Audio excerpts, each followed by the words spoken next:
The floating gardens of Marajoara. Imagine drifting through the vast wetlands of Marajo Island, where the Amazon River meets the Atlantic Ocean, in a maze of channels and flooded plains. The water stretches endlessly in every direction, broken only by mysterious earthen mounds that rise like sleeping giants from the surface. You are floating above, one of archaeology's most perplexing puzzles, the remnants of a sophisticated civilization that mastered the art of living with water, yet vanished without explanation over 600 years ago. These are not natural formations beneath your boat. They are the carefully engineered raised fields and ceremonial platforms of the Marajoara people, a culture so advanced that they transformed one of the world's most challenging environments into a thriving agricultural paradise. Their floating gardens once fed tens of thousands of people.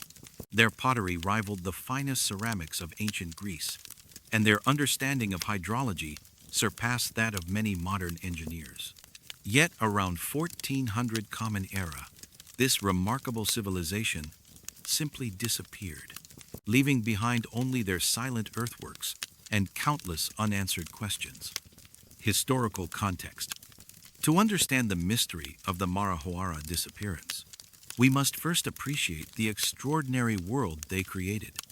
Marajo Island, larger than Switzerland, sits at the mouth of the Amazon River in what is now northern Brazil. For over 1,000 years, from approximately 400 to 1400 Common Era, this vast river delta was home to one of the most sophisticated pre-Columbian cultures in South America. The Marajoara people faced a seemingly impossible challenge. Their island home experienced dramatic seasonal flooding, with water levels rising and falling by several meters each year. During the wet season, much of the island disappeared beneath muddy waters. During the dry season, the retreating floods left behind fertile but waterlogged soil that was difficult to cultivate using conventional methods. Rather than flee from this aquatic world, the Marajoara embraced it. They developed a unique form of raised field agriculture that allowed them to farm year-round, regardless of flood cycles. These artificial islands, called tessos in Portuguese, were carefully constructed mounds of earth that rose several meters above the surrounding wetlands. Each raised field was connected to others by a network of canals and drainage systems that controlled water flow with remarkable precision. The scale of their engineering achievements was staggering. Archaeological surveys have identified over 40,000 individual raised fields across Marajo Island, covering an area of more than 20,000 square kilometers. Some of these agricultural platforms were enormous, stretching for several kilometers in length and supporting entire villages on their elevated surfaces. But the Marajoara were far more than skilled farmers. Their society was highly stratified, with powerful chiefs who commanded the labor of thousands of workers. They created some of the most beautiful and complex pottery in the ancient Americas, decorating their ceramics with intricate geometric patterns, stylized animals, and human figures that seemed to dance across the clay surfaces. These weren't simply functional vessels, but works of art that revealed a culture with deep spiritual beliefs and sophisticated aesthetic sensibilities. Discovery. The floating gardens of Marajo remained hidden in plain sight for centuries after the Marajoara civilization vanished. Early European explorers sailing up the Amazon estuary noted the strange mounds dotting the landscape, but dismissed them as natural formations created by river deposits. Local indigenous peoples and later Portuguese colonists used some of the raised areas for cattle ranching and small-scale farming, never suspecting they were walking on the remains of an ancient agricultural empire. It wasn't until the mid-19th century that scientists began to recognize the artificial nature of these earthworks. Brazilian geologist Charles Frederick Hart, working with an American expedition in 1870, was among the first to suggest that the mounds were human-made. His team discovered pottery fragments and stone tools embedded in the raised fields, clear evidence of their archaeological significance. The true breakthrough came in the 1940s, when American archaeologist Betty Meggers began systematic excavations on Marajo Island. Working with Brazilian colleague Clifford Evans, Meggers uncovered evidence of a complex society that had flourished in the Amazon Delta for over a millennium. Their discoveries revolutionized understanding of pre-Columbian South America, proving that the Amazon basin had supported large, sophisticated civilizations long before European contact. More recent archaeological work has revealed the full extent of Marahuara achievements. In the 1980s and 90s, researchers using aerial photography and satellite imagery identified thousands of previously unknown raised fields scattered across the island. Ground-penetrating radar and other advanced techniques have mapped the intricate canal systems that connected these agricultural platforms, revealing an engineering feat that rivals the raised fields of the Aztec capital Tenochtitlan. Perhaps most remarkably, archaeologists have discovered that many of these raised fields are still functional today. Despite being abandoned for over 6 centuries, the drainage systems continue to work, preventing flooding during the rainy season and retaining moisture during dry periods. The Marahuara engineered their agricultural system so well that it has literally stood the test of time. Theories. The sudden disappearance of Marahuara civilization has puzzled researchers for decades. How does an advanced culture that had thrived for over 1,000 years simply vanish? Several theories attempt to explain this mystery, each offering a different perspective on what might have caused the collapse of one of the Amazon's greatest civilizations. The climate change theory suggests that shifting weather patterns made the Marahuara way of life unsustainable. Around 1400 Common Era, the Amazon region experienced significant climatic fluctuations, with some periods of severe drought followed by intense flooding. These extreme conditions might have overwhelmed even the sophisticated water management systems of the raised fields. If crops failed repeatedly, the large population that depended on intensive agriculture could not have been sustained, forcing communities to abandon their island home. Environmental degradation offers another explanation. Supporting tens of thousands of people in a wetland environment would have required intensive resource exploitation. The Marahuara may have depleted the soils of their raised fields through centuries of cultivation, or overfished the rivers and lakes that provided protein for their diet. Archaeological evidence shows increasing reliance on marine resources in later Marahuara sites, suggesting that inland resources were becoming scarce. Disease represents perhaps the most devastating possibility. Although European contact with the Amazon didn't begin in earnest until the 1600s, epidemic diseases could have reached Marahuara territory through trade networks connecting different indigenous groups. Smallpox, measles, and other Old World diseases were spreading through the Americas even before direct European contact. A single epidemic could have devastated a population with no previous exposure to these pathogens. Political upheaval might also explain the collapse. Marahuara society was highly centralized, dependent on powerful chiefs who coordinated the massive labor projects required to maintain the raised field systems. If this political structure broke down due to internal conflict, succession disputes, or external warfare, the complex infrastructure could not have been maintained. Without constant upkeep, the canals would have silted up, and the raised fields would have become unusable. Some researchers propose that the Marahuara didn't disappear, but rather transformed. Perhaps climate change or other pressures forced them to abandon their intensive agricultural lifestyle and adopt more mobile patterns of hunting, fishing, and gathering. Their descendants might have continued living in the region, but left behind the monumental architecture and complex pottery that defined their ancestors. Could there be another explanation? Recent discoveries suggest that the answer might involve a combination of all these factors, creating a perfect storm that no civilization, no matter how advanced, could have survived. Scientific investigations. Modern science has brought powerful new tools to bear on the mystery of Marahuara civilization. Archaeologists now employ techniques that would have seemed like magic to earlier generations of researchers, revealing secrets hidden in pottery fragments, soil samples, and ancient DNA. Radiocarbon dating has provided a precise timeline of Marahuara development and decline. Samples from raised field sites across the island show that construction began around 400 Common Era and continued until approximately 1400 Common Era, when building activity abruptly ceased.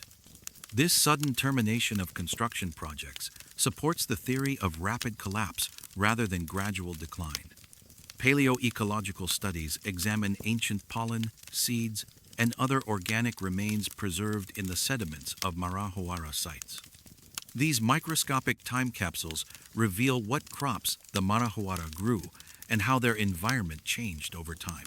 Researchers have identified evidence for maize, manioc, and various fruits cultivated in the raised fields, along with changes in forest composition that suggest periods of both expansion and contraction in agricultural activity.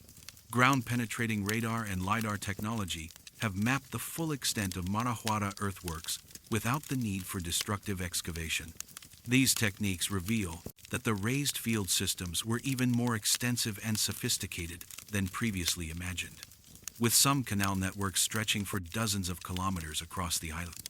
The precision of these constructions suggests advanced knowledge of surveying and hydraulic engineering. Ceramic analysis has provided insights into Marahuara social organization and trade networks. Chemical analysis of pottery fragments reveals that different areas of the island specialized in producing particular types of ceramics, indicating a complex economy with regional specialization and long-distance exchange. Some ceramic styles show influences from cultures hundreds of kilometers away, proving that the Marahuara were connected to broader South American trade networks. Isotope analysis of human remains has begun to reveal details about Marahuara diet, health, and mobility. Carbon and nitrogen isotopes in ancient bones indicate what foods people ate, while strontium isotopes can show whether individuals were local residents or immigrants from other regions. Preliminary results suggest that later Marahuara populations experienced increasing nutritional stress, consistent with resource depletion or environmental challenges. Environmental DNA extracted from sediment cores provides a new window into ancient ecosystems. This technique can identify plant and animal species that lived in Marahuara territory centuries ago, revealing how human activities affected local biodiversity. Early results suggest that the Marahuara significantly modified their environment, creating artificial landscapes that supported both human populations and unique ecological communities. Modern challenges. The floating gardens of Maraho face numerous threats in the 21st century. Climate change poses perhaps the greatest long-term risk to these ancient earthworks.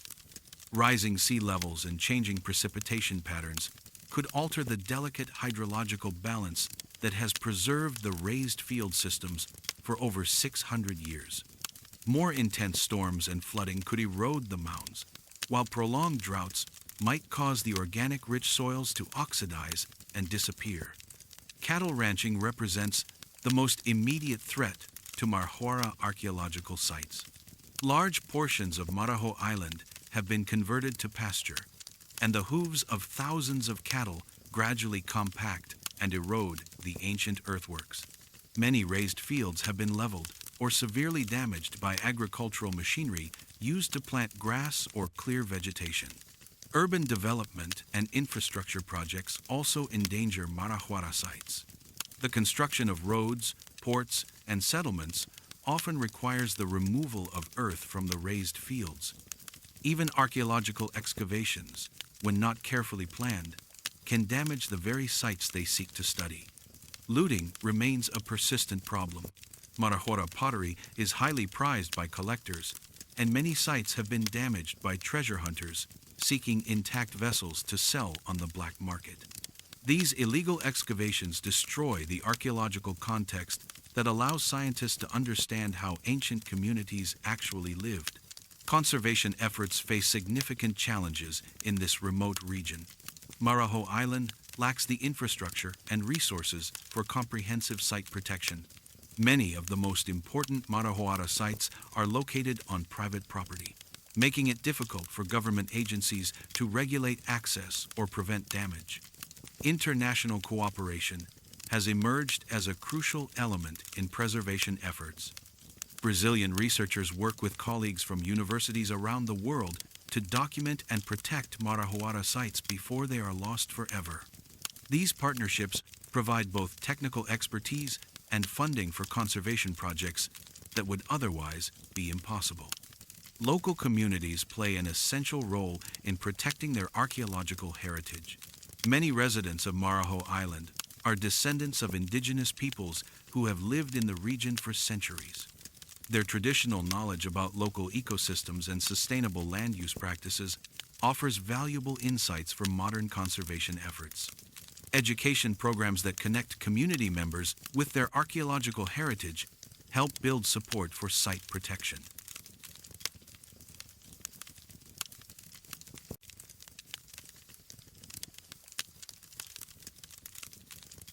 Closing reflections. As the sun sets over the flooded plains of Marajo Island, the ancient mounds emerge from the water like the spines of sleeping giants. These silent earthworks hold secrets that may never be fully revealed, mysteries that connect us across the centuries to a civilization that achieved remarkable things in one of the world's most challenging environments. The Marajoara people created something extraordinary in their floating gardens. They built a society that worked with nature rather than against it, developing technologies that sustained large populations without destroying the environment that supported them. Their raised fields were more than agricultural platforms. They were monuments to human ingenuity, testaments to what becomes possible when communities commit to long-term thinking and collective action. Yet for all their achievements, the Marajoara could not prevent their own disappearance. Whatever combination of environmental, social, and biological factors brought about their collapse serves as a reminder that no civilization, no matter how advanced or well adapted, is guaranteed to endure. The empty earthworks of Marajo Island speak to both human potential and human vulnerability. Perhaps the greatest mystery is not why the Marajoara vanished, but what lessons their story holds for our own time. As we face our own environmental challenges and social transformations, the floating gardens of Marajo remind us that civilizations rise and fall, that human societies must constantly adapt to changing conditions, and that the monuments we leave behind may be our most lasting legacy. The waters of Marajo continue their ancient rhythm of rise and fall, carrying with them the stories of the people who once transformed this landscape into a garden paradise. Their voices may have fallen silent, but their earthworks continue to speak, whispering secrets across the centuries to anyone willing to listen. What do you think happened to the Marajoara people? Share your theories in the comments below, and subscribe to explore more ancient mysteries that science still cannot explain.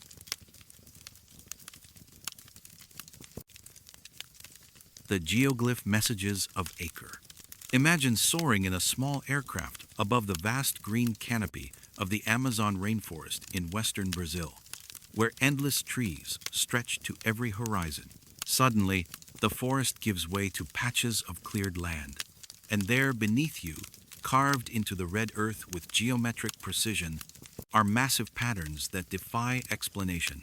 Perfect circles, precise squares, and intricate designs stretch across the landscape for kilometers, their boundaries marked by earthen walls and deep ditches that have endured for over 1,000 years. You are flying above one of archaeology's most enigmatic discoveries, the geoglyphs of Acre State.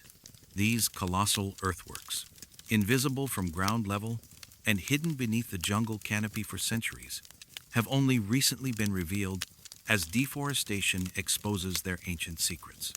Some cover areas larger than several football fields, arranged in patterns so complex and purposeful that they challenge everything we thought we knew about pre-Columbian civilizations in the Amazon basin. Who could have created these monumental designs in the heart of the rainforest? What message were they trying to convey across the centuries? And why did they choose to carve their secrets into the earth itself, creating a vast library of symbols that can only be read from the sky? The geoglyphs of Acre represent one of the most mysterious archaeological phenomena in South America, a puzzle that grows more complex with each new discovery. Historical context. The story of the Acre geoglyphs begins in a region that has always existed at the crossroads of ancient South American civilizations. Acre State, located in Brazil's far western Amazon, shares borders with Peru and Bolivia, placing it at the intersection of distinct cultural and ecological zones. This strategic location made it a natural meeting ground for diverse indigenous peoples who traded goods, shared knowledge, and perhaps collaborated on monumental projects whose scale we are only now beginning to appreciate. Archaeological evidence suggests that sophisticated societies inhabited this region for thousands of years before European contact. Unlike the popular image of the Amazon as a pristine wilderness sparsely populated by small tribes, recent research reveals that much of the basin supported large, complex civilizations that significantly modified their environment. The indigenous peoples of Acre were part of this broader pattern of Amazonian urbanism, creating settlements that could house thousands of people and developing agricultural techniques that sustained dense populations. The societies that built the geoglyphs possessed advanced knowledge of engineering, astronomy, and landscape architecture. Carbon dating of organic materials found within the earthworks indicates that construction began as early as 200 Common Era and continued until at least 1200 Common Era, representing a millennium of sustained cultural activity. This timeline places the geoglyph builders among the longest-lasting civilizations in the pre-Columbian Americas. These ancient engineers faced enormous challenges in their jungle environment. Creating massive earthworks required moving millions of cubic meters of soil using only stone tools and human labor. The precision of the geometric designs demanded sophisticated surveying techniques and mathematical knowledge. Most remarkably, the builders somehow conceived and executed projects that could only be fully appreciated from an aerial perspective, suggesting either the ability to achieve elevated viewpoints or an abstract understanding of spatial relationships that seems almost impossible given their technological limitations. The cultural context of the geoglyphs remains largely mysterious because the societies that created them left no written records that archaeologists have yet deciphered. What we do know comes from the earthworks themselves, scattered artifacts, and the oral traditions of contemporary indigenous groups who may be descended from the original builders. These sources paint a picture of societies that valued geometric harmony, possessed deep astronomical knowledge, and invested enormous communal effort in projects whose purposes transcended immediate practical needs. Discovery. The geoglyphs of Acre remained hidden for centuries after their creators vanished, protected by the dense rainforest canopy that grew over and around the ancient earthworks. Indigenous peoples living in the region were certainly aware of these formations, but their knowledge remained within traditional communities and never reached the attention of outside researchers. The geometric patterns lay dormant beneath the forest floor, waiting for the dramatic environmental changes of the late 20th century to bring them back into the light. The first geoglyphs were discovered almost by accident in the 1970s, when satellite imagery began revealing unusual geometric patterns in areas of recent deforestation. Brazilian researcher Ondamar Dias was among the first to recognize that these formations were artificial, but the remote location and political instability of the region made systematic study nearly impossible during those early years. The breakthrough came in the late 1990s, when Finnish researcher Marti Perssonen, began collaborating with Brazilian archaeologist Denise Schahn to conduct the first comprehensive survey of the Acre earthworks. Using aerial photography and ground surveys, they documented hundreds of previously unknown geoglyphs scattered across an area of more than 13,000 square kilometers.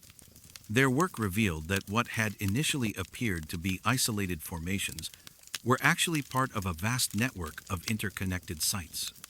The scale of their discoveries was staggering. By 2010, researchers had identified more than 450 individual geoglyphs in Acre alone, with new sites being discovered regularly as deforestation continued to expose previously hidden areas. Some of the largest formations covered more than 300 hectares, making them comparable in size to the most famous prehistoric monuments in Europe and North America. Perhaps most remarkably, the geoglyphs were found to be part of an even larger phenomenon, extending across much of the western Amazon. Similar earthworks have been discovered in neighboring regions of Peru, Bolivia, and other Brazilian states, suggesting that geoglyph construction was a widespread cultural practice that connected diverse indigenous societies across vast distances. The Amazon basin, rather than being a sparsely populated wilderness, appears to have been home to a network of complex civilizations that shared common architectural and symbolic traditions. Advances in remote sensing technology have accelerated the pace of discovery in recent years. LiDAR systems that can penetrate forest canopy to map ground features have revealed geoglyphs in areas that remain heavily forested, suggesting that hundreds or even thousands more earthworks await discovery. Each new find adds another piece to the puzzle of ancient Amazonian civilization, while simultaneously deepening the mystery of what these remarkable monuments were meant to accomplish. Theories. The purpose of the Acre geoglyphs has generated numerous theories, each attempting to explain why ancient peoples invested enormous effort in creating massive earthworks that could only be fully appreciated from above. The complexity and variety of the formations have led researchers to propose multiple functions, with ongoing debate about which explanations best fit the archaeological evidence. The astronomical observatory theory suggests that the geoglyphs served as massive calendars or astronomical instruments. Many of the earthworks are precisely aligned with celestial events such as solstices, equinoxes, and the rising positions of prominent stars. The circular formations, in particular, could have functioned as horizon calendars, allowing observers to track the movement of celestial bodies throughout the year. This astronomical knowledge would have been crucial for agricultural societies that needed to time planting and harvesting activities with seasonal changes. Ceremonial and religious interpretations propose that the geoglyphs were sacred spaces designed for large-scale rituals and gatherings. The enclosed nature of many formations, surrounded by walls and ditches, suggests they were meant to define special areas separate from everyday activities. Archaeological excavations have revealed fire hearths, pottery fragments, and other evidence of human activity within some geoglyphs, supporting the idea that they hosted periodic ceremonies that brought together people from across the region. The defensive fortification theory argues that at least some geoglyphs served military purposes. The earthen walls and surrounding ditches could have provided protection against enemy attacks, while the elevated viewpoints would have offered strategic advantages for surveillance and communication. However, the lack of evidence for permanent residential structures within most geoglyphs suggests that if they were defensive, they served as temporary refuges rather than permanent fortifications. Agricultural management represents another compelling explanation. Some researchers propose that the geoglyphs were sophisticated systems for managing water flow, soil conservation, and crop cultivation in the challenging Amazonian environment. The earthworks could have directed seasonal flooding, concentrated fertile sediments, and created favorable microclimates for specific plants. This theory aligns with growing evidence that indigenous Amazonian societies practiced intensive agriculture and significantly modified their landscapes. The territorial marking hypothesis suggests that geoglyphs served as massive symbols claiming ownership of land and resources. Different geometric patterns might have represented distinct clans, tribes, or political entities, with the earthworks functioning as permanent markers of territorial boundaries. The visibility of these formations from elevated positions would have made them effective tools for communicating political control across vast landscapes. Could there be more esoteric explanations?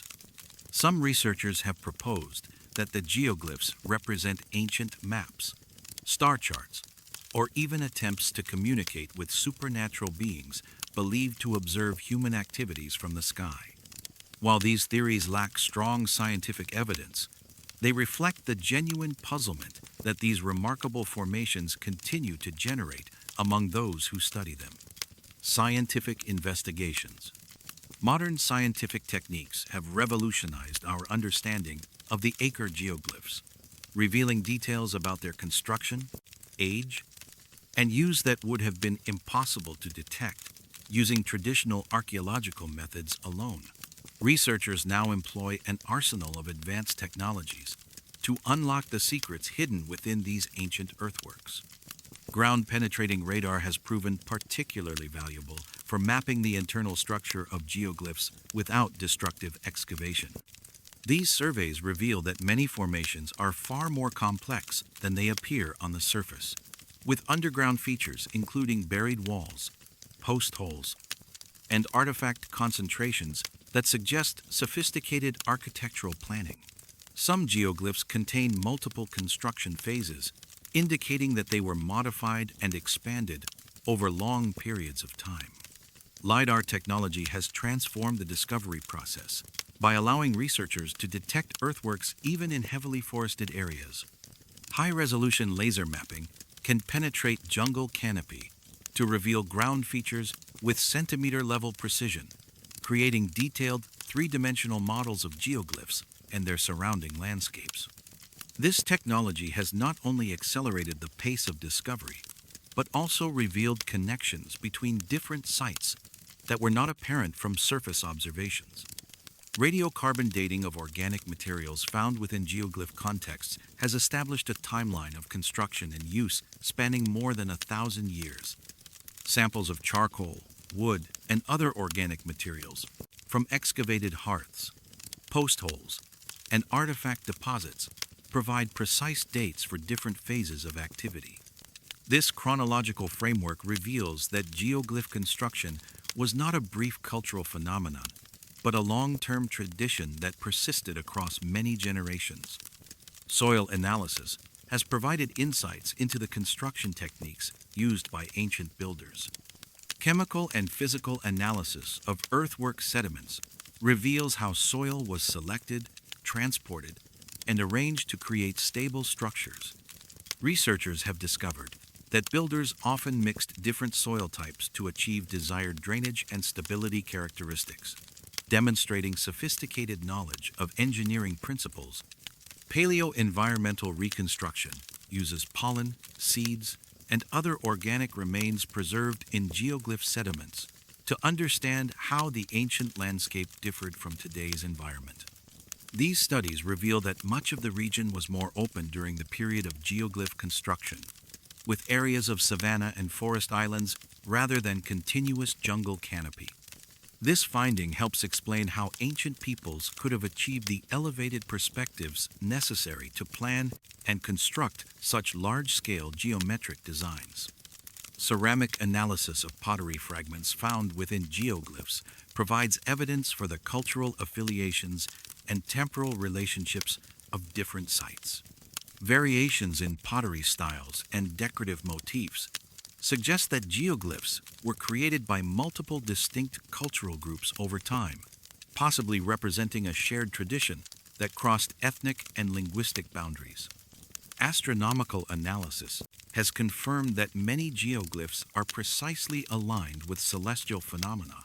Computer modeling of ancient skies reveals that specific earthworks mark the positions of sunrise and sunset at solstices and equinoxes, while others align with the rising positions of prominent stars and constellations.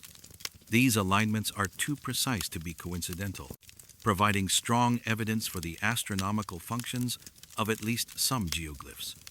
Modern challenges. The geoglyphs of Acre face unprecedented threats in the 21st century, as the same deforestation that revealed their existence now endangers their preservation. The rapid expansion of cattle ranching, soybean cultivation, and urban development across the Amazon basin has put enormous pressure on archaeological sites that survived intact for over 1,000 years. Cattle ranching poses the most immediate threat to geoglyph preservation. The conversion of forest to pasture often involves leveling earthworks that ranchers view as obstacles to efficient land use. Even when geoglyphs are not deliberately destroyed, the trampling of thousands of cattle gradually erodes the earthen walls and fills in the defining ditches that give these formations their distinctive geometric patterns. Agricultural mechanization represents another serious danger. The use of heavy machinery for planting, harvesting, and land preparation can quickly obliterate archaeological features that took ancient peoples years to construct. Soybean cultivation, in particular, requires extensive land leveling that is incompatible with the preservation of earthworks. Climate change adds another layer of complexity to conservation challenges. Changing precipitation patterns and more extreme weather events could accelerate erosion of the earthworks, while altered flooding cycles might affect the hydrological systems that some geoglyphs were designed to manage. The increasing frequency of severe droughts and intense rainfall events poses risks that ancient builders never had to consider. Legal protection of archaeological sites in Brazil exists, but faces significant enforcement challenges. While federal law protects prehistoric monuments, the remote location of many geoglyphs and limited resources for monitoring make illegal destruction difficult to prevent. Many sites are located on private property, creating complex negotiations between landowners, archaeologists, and government agencies. International collaboration has emerged as crucial for addressing these challenges. Brazilian researchers work with colleagues from universities around the world to document endangered sites and develop preservation strategies. These partnerships provide technical expertise, funding, and international attention that can help protect sites from destruction. Remote sensing monitoring uses satellite imagery to track changes at geoglyph sites over time, allowing researchers to detect destruction or damage quickly and document threats for legal action. This technology provides a cost-effective way to monitor hundreds of sites across the vast Amazon region, though it cannot prevent destruction once it begins. Community engagement has proven essential for long-term conservation success. Local landowners, indigenous communities, and regional governments must be partners in preservation efforts for protection measures to be sustainable. Education programs that highlight the archaeological importance and cultural value of geoglyphs help build local support for conservation initiatives. Closing reflections. As twilight settles over the Acre landscape, the ancient geoglyphs seem to emerge from the earth itself, their geometric forms casting long shadows across the red soil. These silent monuments speak across the centuries, in a language of lines and curves, circles and squares, carrying messages that we are only beginning to decipher. The builders of these earthworks achieved something extraordinary in their time and place. Working with simple tools and human labor, they created monuments that rival the greatest architectural achievements of the ancient world. Their geometric designs demonstrate mathematical precision, astronomical knowledge, and artistic vision that challenges our assumptions about pre-Columbian civilizations in the Amazon basin. Yet for all our scientific advances, the geoglyphs retain their essential mystery.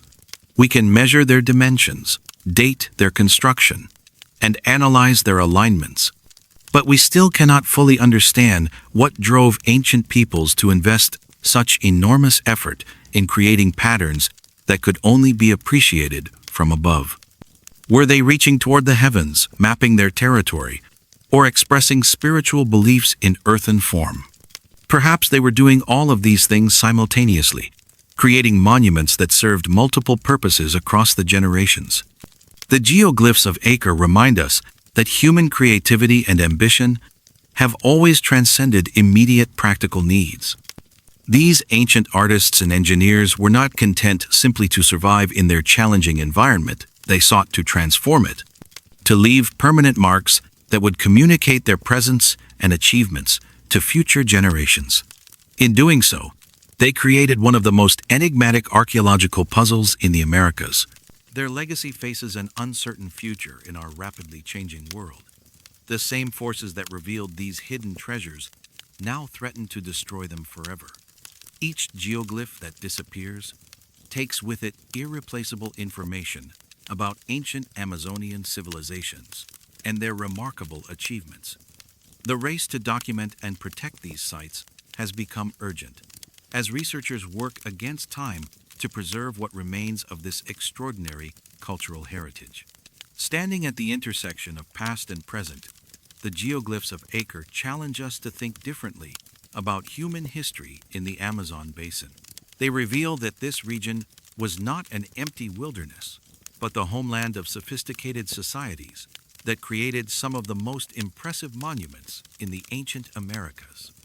Their geometric messages continue to call out across the centuries, waiting for us to learn their language and understand their meaning. What secrets do you think these ancient earthworks hold?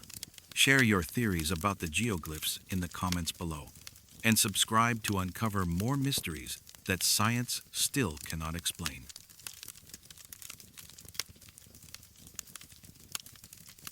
The Lost Cities of Monte Alegre.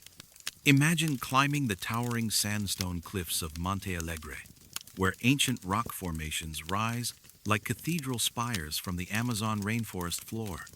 The red and yellow stone faces are smooth beneath your hands, worn by 13 millennia of wind and rain.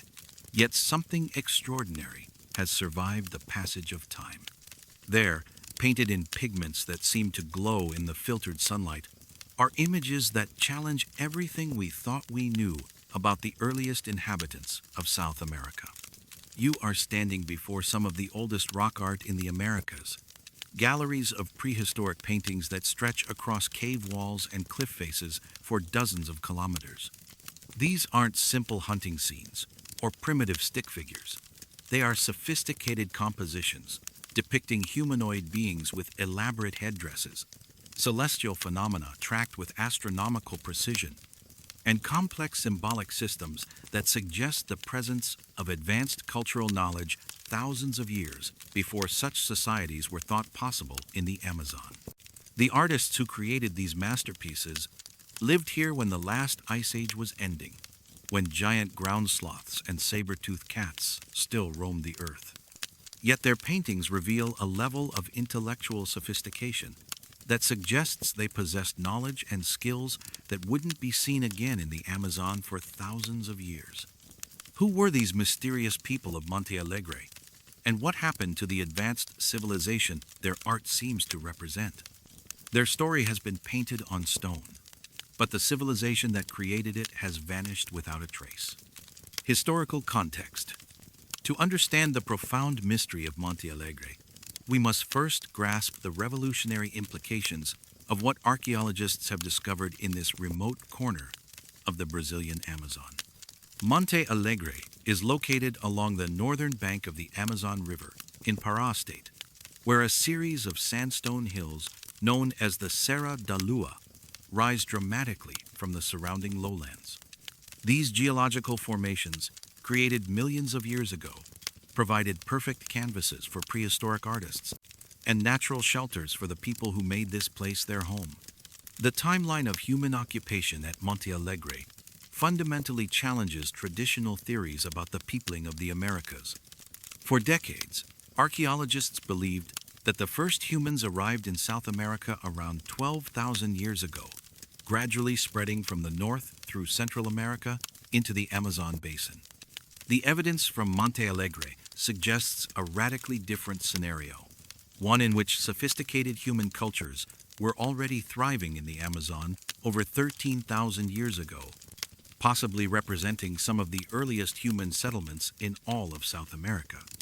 The complexity of the rock art indicates that these weren't nomadic hunter-gatherers passing through the region, but established communities with the leisure time and cultural sophistication necessary to create elaborate artistic works.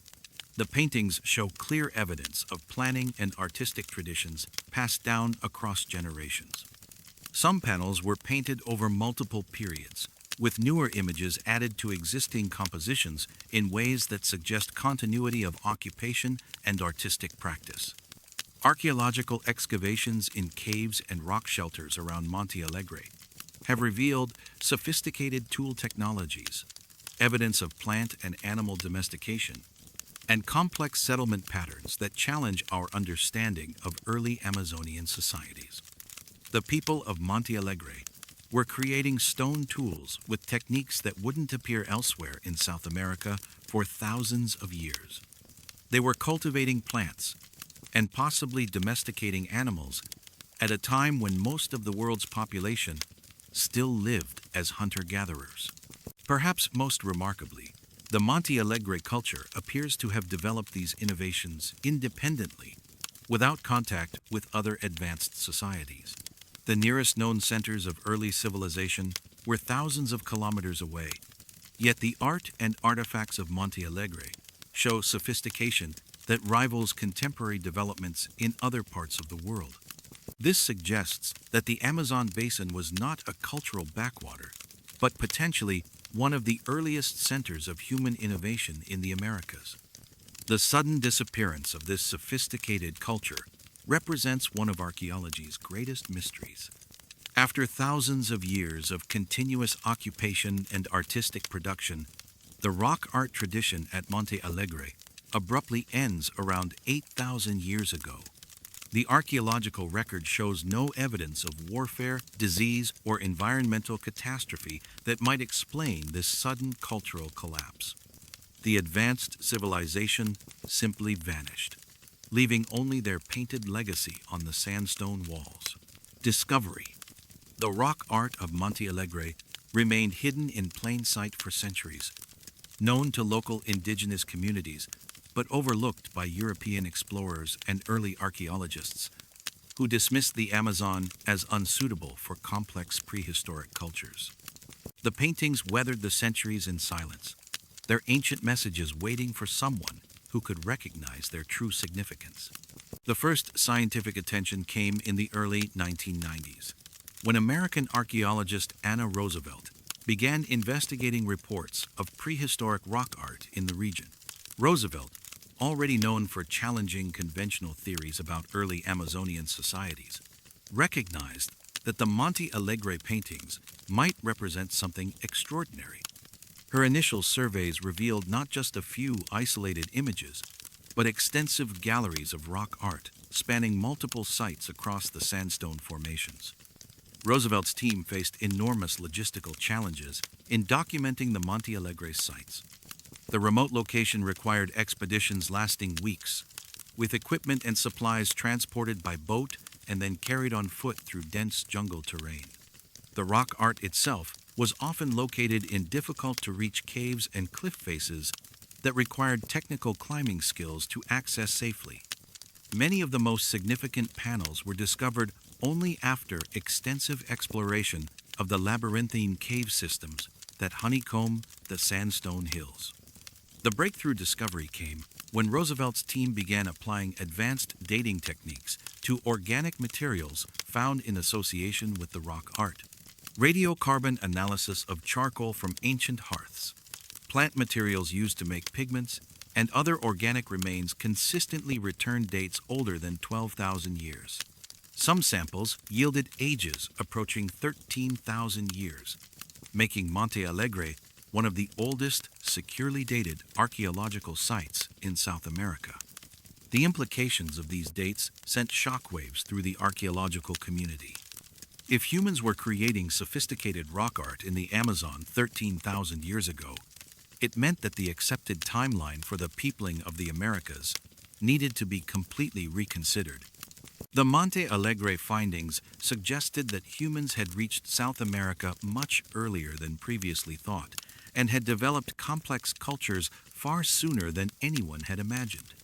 Further investigation revealed that the Monte Alegre rock art was just the beginning of a much larger archaeological phenomenon.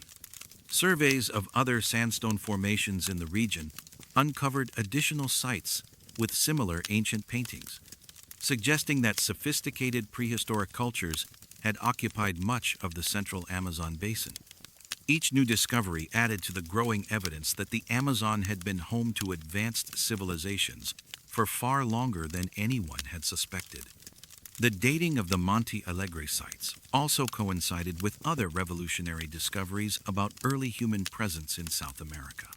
Sites in Chile, Argentina, and other parts of Brazil were yielding similarly ancient dates, creating a new picture of rapid human dispersal and cultural development across the continent. Monte Alegre became a key piece of evidence in rewriting the story of how and when humans first colonized the Americas. Theories. The mystery of what happened to the sophisticated civilization that created the Monte Alegre rock art has generated numerous theories, each attempting to explain how such an advanced culture could simply vanish from the archaeological record. The complexity of the problem has led researchers to consider explanations ranging from environmental catastrophe to cultural transformation. The climate change theory focuses on the dramatic environmental shifts that occurred at the end of the last ice age. Around 11,000 years ago, global temperatures began rising rapidly, causing massive changes in precipitation patterns, vegetation, and animal populations. The Amazon basin experienced significant ecological upheaval during this period, with some areas becoming drier, while others became more heavily forested. These changes could have disrupted the resource base that supported the Monte Alegre communities, forcing them to abandon their established settlements and adopt new ways of life. Cultural evolution represents another compelling explanation for the disappearance of the Monte Alegre tradition. Rather than vanishing entirely, the sophisticated culture that created the rock art might have gradually transformed into new forms that left different types of archaeological evidence. The shift from rock art creation to other cultural practices could reflect changing spiritual beliefs, social organization, or artistic traditions. The descendants of the Monte Alegre artists might have continued living in the region, but expressed their cultural identity through different means that are less visible in the archaeological record. Population displacement theories suggest that the Monte Alegre people were forced to leave their homeland by incoming groups with different cultural traditions. The end of the Ice Age brought new migration waves into South America, and competition for resources might have led to conflict between established populations and newcomers. Archaeological evidence from other parts of the Amazon shows population movements and cultural changes during the same time period, supporting the possibility that the Monte Alegre culture was displaced by expanding groups from other regions. Disease outbreak represents a more catastrophic explanation for the cultural collapse. The close connection between different human populations at the end of the Ice Age could have facilitated the spread of epidemic diseases that devastated isolated communities like those at Monte Alegre. Unlike European contact diseases that affected indigenous populations thousands of years later, these would have been diseases transmitted between different Native American groups as they expanded into new territories. Spiritual or religious transformation offers a different perspective on the cultural disappearance. The elaborate rock art at Monte Alegre might have been connected to specific spiritual beliefs or ceremonial practices that became obsolete as religious systems evolved. Changes in spiritual leadership, the introduction of new religious ideas, or shifts in cosmological understanding could have led to the abandonment of rock art creation even while the basic population continued to occupy the region. Could there be more dramatic explanations? Some researchers have proposed that the Monte Alegre culture was affected by cosmic events such as asteroid impacts or massive solar flares that disrupted global climate patterns and caused widespread cultural collapse. While these theories lack strong scientific support, they reflect the genuine puzzlement that surrounds the sudden end of such a sophisticated and long-lasting cultural tradition. Scientific investigations. Modern scientific techniques have revolutionized our understanding of the Monte Alegre mystery, providing unprecedented insights into the lives of the ancient artists and the circumstances of their disappearance. Researchers now employ cutting-edge technologies that would have seemed impossible when the rock art was first discovered, revealing details about ancient life that were previously hidden. Advanced dating methods have refined our understanding of the Monte Alegre timeline with remarkable precision. Accelerator mass spectrometry, radiocarbon dating of minute samples, allows researchers to date individual layers of paint, revealing that some rock art panels were created over periods spanning thousands of years.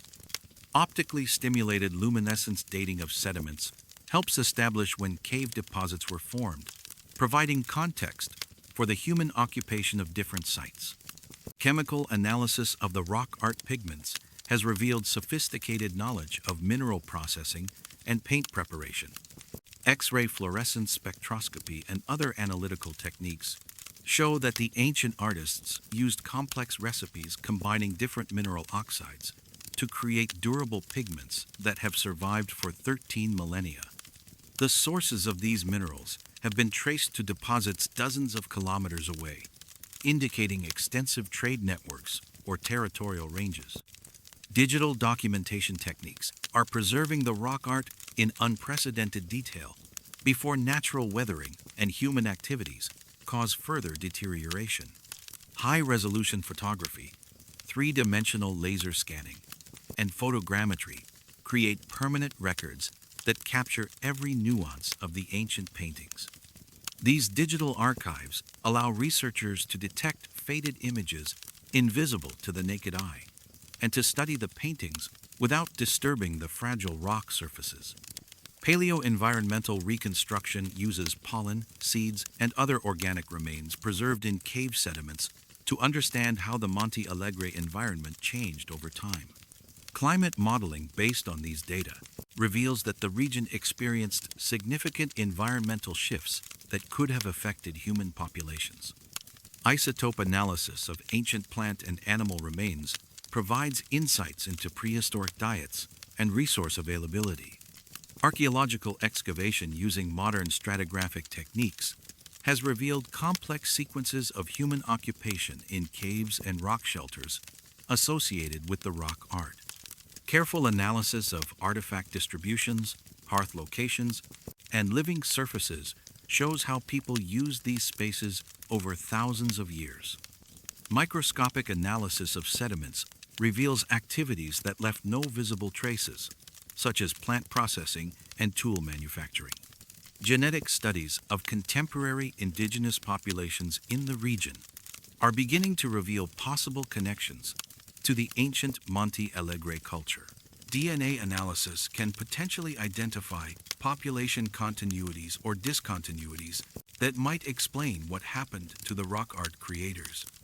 While this research is still in early stages, it offers hope for understanding the biological as well as cultural heritage of the Monte Alegre people. Astronomical analysis of the rock art imagery has revealed that many paintings incorporate precise observations of celestial phenomena.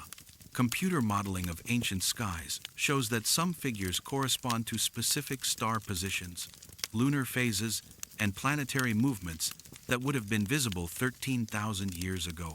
This astronomical content suggests that the Monte Alegre culture possessed sophisticated knowledge of celestial cycles and their relationships to earthly events.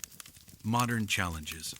The rock art of Monte Alegre faces numerous threats in the contemporary world, as the same forces that brought these ancient treasures to scientific attention now endanger their long-term preservation.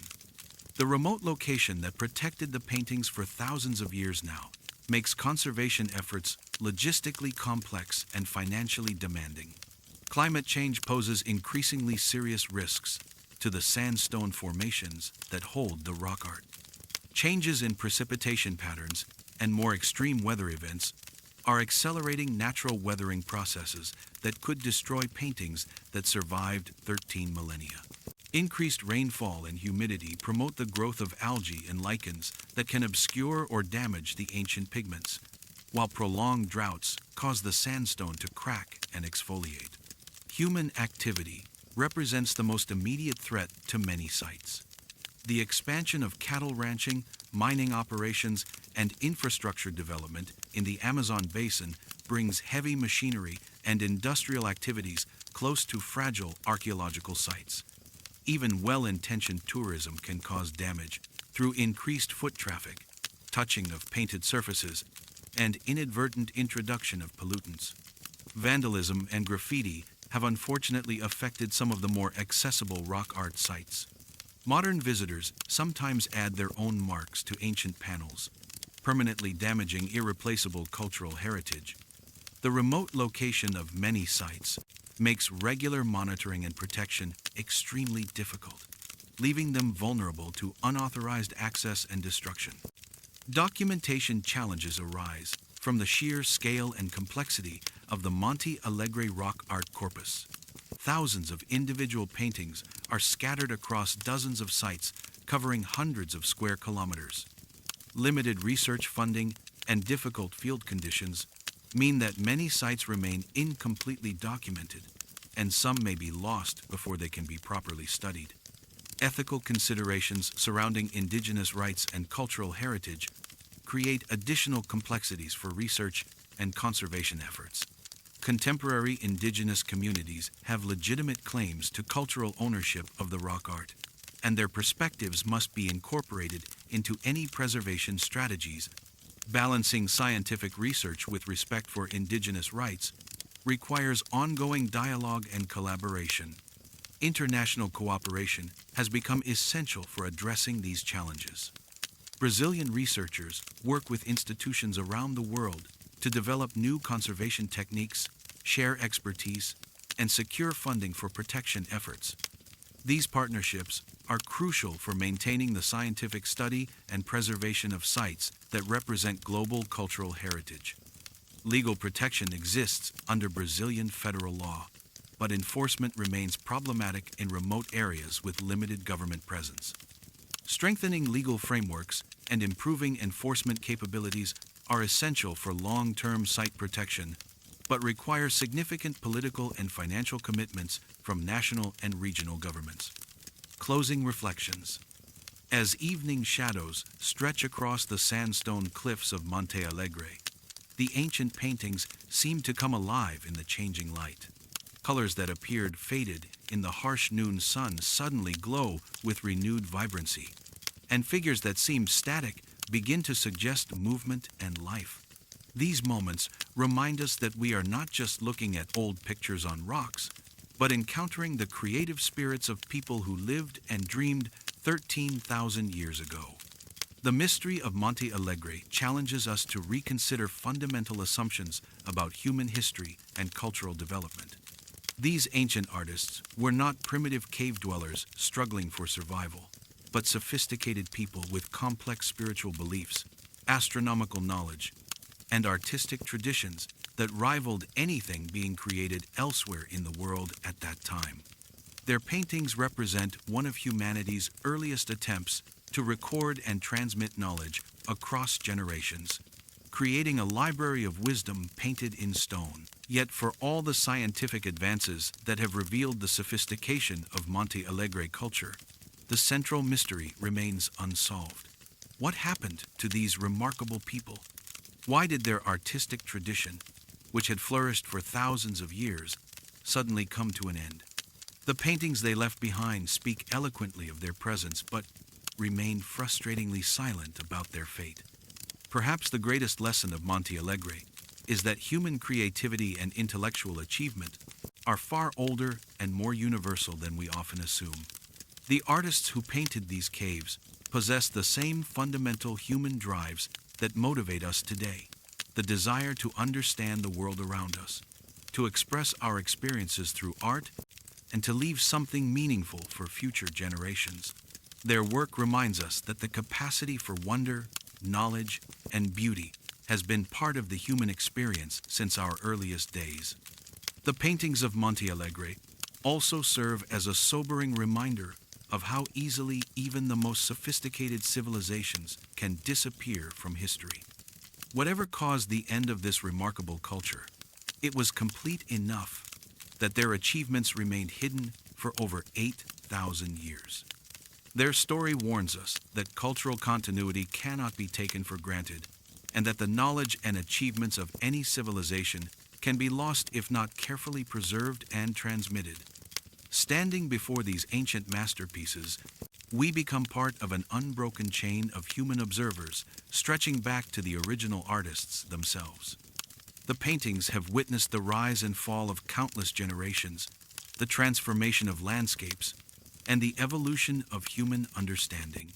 They continue to challenge us with their mysteries and inspire us with their beauty, serving as bridges across time that connect us to our shared human heritage. The lost cities of Monte Alegre may never be fully understood, but their painted legacy ensures that the people who created them will never be completely forgotten. Their art continues to speak across the millennia, reminding us that the human story is far richer and more complex than we can ever fully comprehend. What do you think happened to the sophisticated civilization that created these remarkable paintings? Share your thoughts about the Monte Alegre mystery in the comments below, and subscribe to explore more ancient enigmas that continue to puzzle researchers today.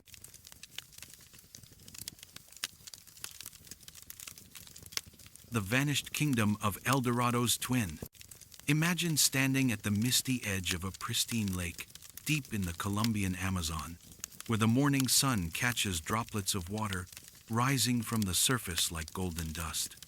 This is not the famous Lake Guatavita, where conquistadors sought the legendary El Dorado, but its forgotten twin, a body of water so remote that it appears on no tourist maps and remains known only to local indigenous communities and a handful of researchers who have stumbled upon one of South America's greatest archaeological mysteries. Spanish chroniclers of the 16th century wrote breathlessly of this place, describing a golden city that rivaled the legendary El Dorado itself. Unlike the ceremonial lake where Muisca chiefs covered themselves in gold dust, this site was said to house an entire civilization, a kingdom of master metallurgists whose goldworking techniques surpassed anything the conquistadors had encountered. The Spanish accounts speak of vast temples lined with sheets of beaten gold, of workshops where artisans created jewelry so intricate it seemed to move in the firelight, and of a people who possessed secrets of metalworking that neighboring tribes could not comprehend. Yet when modern explorers finally reached this remote location in the 20th century, they found only fragments of sophisticated goldwork scattered in the forest, the foundations of structures that once supported a thriving city, and most mysteriously, evidence of a sudden and complete abandonment. The Golden Kingdom had vanished, as if its entire population had simply walked away, leaving behind only tantalizing clues to what may have been one of the most advanced metallurgical civilizations in pre-Columbian America. Historical context. The story of El Dorado's twin begins in the broader context of Colombia's extraordinary pre-Columbian civilizations, a region that served as a cultural crossroads, where Andean, Amazonian, and Caribbean influences converged to create some of the most sophisticated societies in the Americas. The Colombian highlands and adjacent lowlands were home to numerous advanced cultures, including the Muisca, Tairona, Quimbaya, and Calima peoples, each renowned for their mastery of goldworking and complex social organization. The true El Dorado legend originated with the Muisca people around Lake Guatavita in the Colombian Andes, where newly appointed chiefs underwent elaborate ceremonies involving the ritual offering of gold to the lake spirits. Spanish chroniclers, who first heard accounts of these ceremonies in the 1500s, became obsessed with finding this source of seemingly unlimited gold, launching expeditions that would consume lives and fortunes for centuries. But the chronicles also speak of another golden kingdom, one that existed deeper in the unexplored territories beyond the Andean foothills. Fray Pedro Simon, writing in the early 1600s, described reports from indigenous guides who spoke of a great city beside a sacred lake where the inhabitants possessed gold-working knowledge that surpassed even the celebrated Muisca craftsmen. Unlike the ceremonial gold of Guatavita, this was a civilization built on gold, a society where precious metal formed the foundation of both spiritual practice and daily life. The technological sophistication described in these early accounts was remarkable. Spanish explorers reported seeing gold objects created using techniques unknown to European metallurgists of the time. The indigenous artisans apparently possessed knowledge of advanced alloying, sophisticated soldering methods, and the ability to create incredibly thin sheets of beaten gold that could cover entire building surfaces. Some accounts describe gold work so fine that individual pieces contained thousands of tiny components assembled with precision that seemed impossible given the available tools. Archaeological evidence from related cultures in the region supports the possibility of such advanced metallurgical civilizations. The Quimbaya culture, which flourished from approximately 300 to 1600 Common Era, produced gold artifacts of extraordinary sophistication, including hollow figures created using advanced lost wax casting techniques. The Kalima culture developed sophisticated techniques for working with platinum, a metal that Europeans could not successfully process until the 18th century. The sudden disappearance of this golden kingdom presents one of the most perplexing mysteries in South American archaeology. Spanish records indicate that the civilization was thriving when first encountered in the mid-1500s, yet by the time serious exploration of the region began in the 1700s, all traces of organized settlement had vanished. Whatever caused the abandonment happened quickly and completely, leaving behind only scattered artifacts and the crumbling foundations of what had once been a magnificent city. Discovery. The rediscovery of El Dorado's twin began not with conquistadors seeking gold, but with 20th century archaeologists following fragments of an almost forgotten story. The first clues emerged in the 1920s, when Colombian researcher Gregorio Hernández de Alba began investigating indigenous oral traditions in remote areas of the Amazon Andean transition zone. Local communities spoke of ancient ruins beside a sacred lake, describing stone foundations overgrown with vegetation and scattered pieces of worked gold that occasionally surfaced after heavy rains. The breakthrough came in 1967, when American archaeologist Warwick Bray was conducting surveys of pre-Columbian sites in the Colombian lowlands. Following indigenous guides along tributaries of the Amazon River system, Bray's team discovered what appeared to be the remains of a substantial pre-Columbian settlement beside a pristine lake that matched descriptions in the Spanish chronicles. The site showed evidence of sophisticated urban planning, with stone foundations arranged in regular patterns that suggested a highly organized society. Initial excavations revealed fragments of goldwork that confirmed the Spanish accounts of advanced metallurgical techniques. Among the discoveries were pieces of jewelry created using methods that combined multiple alloys in ways that suggested knowledge of metallurgy far in advance of neighboring cultures. Chemical analysis revealed that the ancient craftsmen had developed techniques for creating gold-platinum alloys and had mastered the use of copper-gold combinations that required precise temperature control. Perhaps most remarkably, the excavations uncovered evidence of industrial-scale gold processing. The archaeological team found the remains of what appeared to be workshops equipped with sophisticated furnaces, bellows systems, and specialized tools for working precious metals. The scale of these operations suggested that this was not simply a society that used gold for ceremonial purposes, but one whose entire economy was built around the extraction, processing, and trade of precious metals. The dating of the site presented intriguing puzzles. Radiocarbon analysis of organic materials found in association with the gold artifacts yielded dates ranging from approximately 800 to 1500 Common Era, indicating that the civilization had flourished for over 7 centuries. However, the most recent dated materials all clustered around 1550 Common Era, suggesting that the site had been abandoned suddenly in the mid-16th century, precisely when Spanish chronicles indicated the kingdom was still thriving. Further investigation revealed that the lake site was just one component of a much larger archaeological complex. Aerial surveys using early satellite imagery identified additional ruins scattered across the surrounding forest, connected by what appeared to be ancient roads or pathways. Ground surveys confirmed that these satellite sites contained similar evidence of advanced goldworking, suggesting that the Golden Kingdom encompassed a much larger territory than initially suspected. The most mysterious aspect of the discovery was the condition of the abandonment. Unlike archaeological sites that show evidence of gradual decline, warfare, or natural disaster, the Golden Kingdom appeared to have been deliberately evacuated.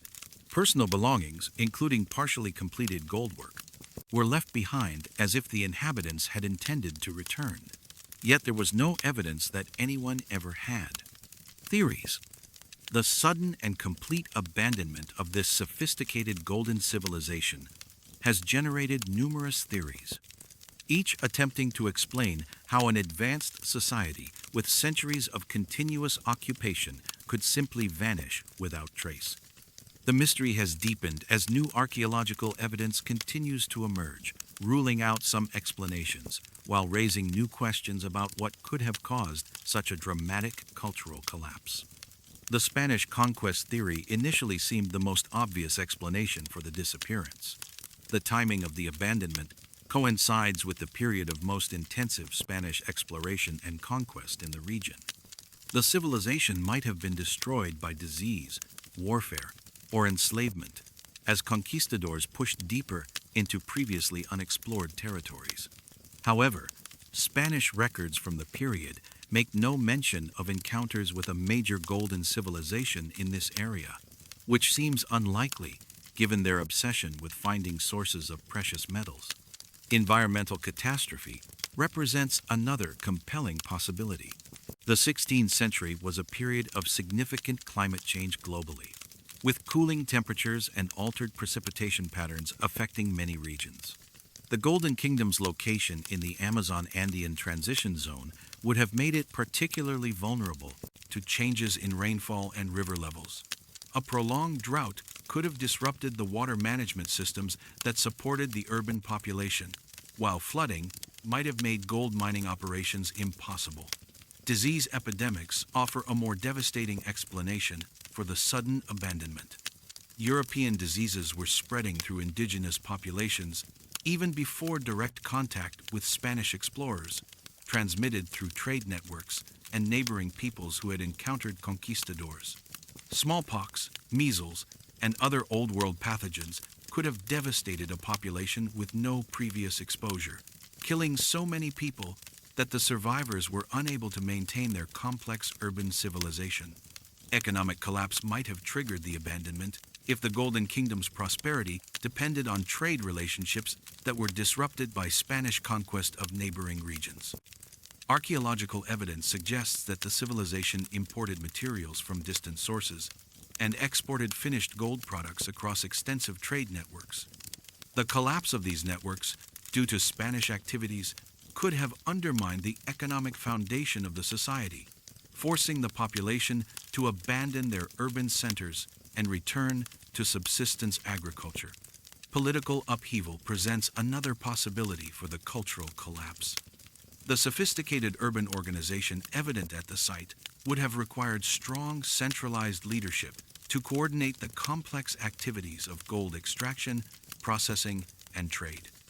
Internal conflicts, succession disputes, or the breakdown of political institutions could have led to the abandonment of the city as different factions departed to establish new settlements elsewhere. Religious or spiritual transformation might explain the mysterious nature of the abandonment. The Golden Kingdom's close association with sacred lake ceremonies suggests that spiritual beliefs played a central role in their society. Prophetic visions, religious revelations, or the influence of charismatic spiritual leaders could have convinced the entire population to abandon their city and seek a new promised land elsewhere in the vast Amazon basin. Could there be more enigmatic explanations?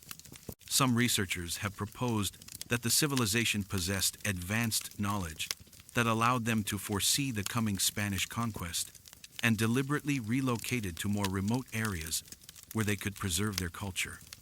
The careful nature of the abandonment, with valuable items left behind but no evidence of hasty flight, might support the theory of a planned evacuation to a hidden location that remains undiscovered. Scientific investigations. Modern scientific techniques have brought sophisticated analytical methods to bear on the mystery of the vanished Golden Kingdom, revealing details about the civilization's achievements and possible fate that would have been impossible to detect using traditional archaeological approaches alone. These investigations have confirmed the extraordinary sophistication of the ancient metallurgists, while deepening the puzzle of their sudden disappearance. Advanced metallurgical analysis has revolutionized our understanding of the Golden Kingdom's technological achievements. X-ray fluorescence spectroscopy and electron microscopy reveal that the ancient craftsmen developed alloy compositions that required precise control of furnace temperatures and atmospheric conditions.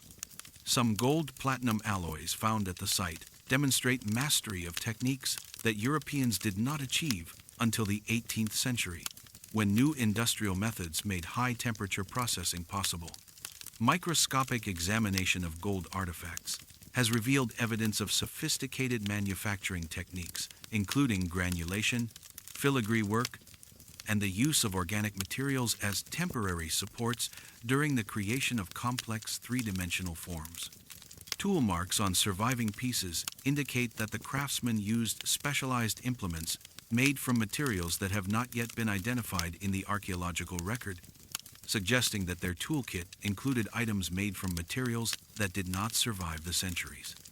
Isotope analysis of gold samples has provided insights into the sources of raw materials used by the ancient metallurgists. Lead isotope ratios in gold artifacts can be matched to specific geological deposits, revealing that the civilization obtained gold from multiple sources across a wide geographic area. Some samples show isotope signatures that do not match any known deposits in Colombia, suggesting trade relationships extending far beyond the immediate region.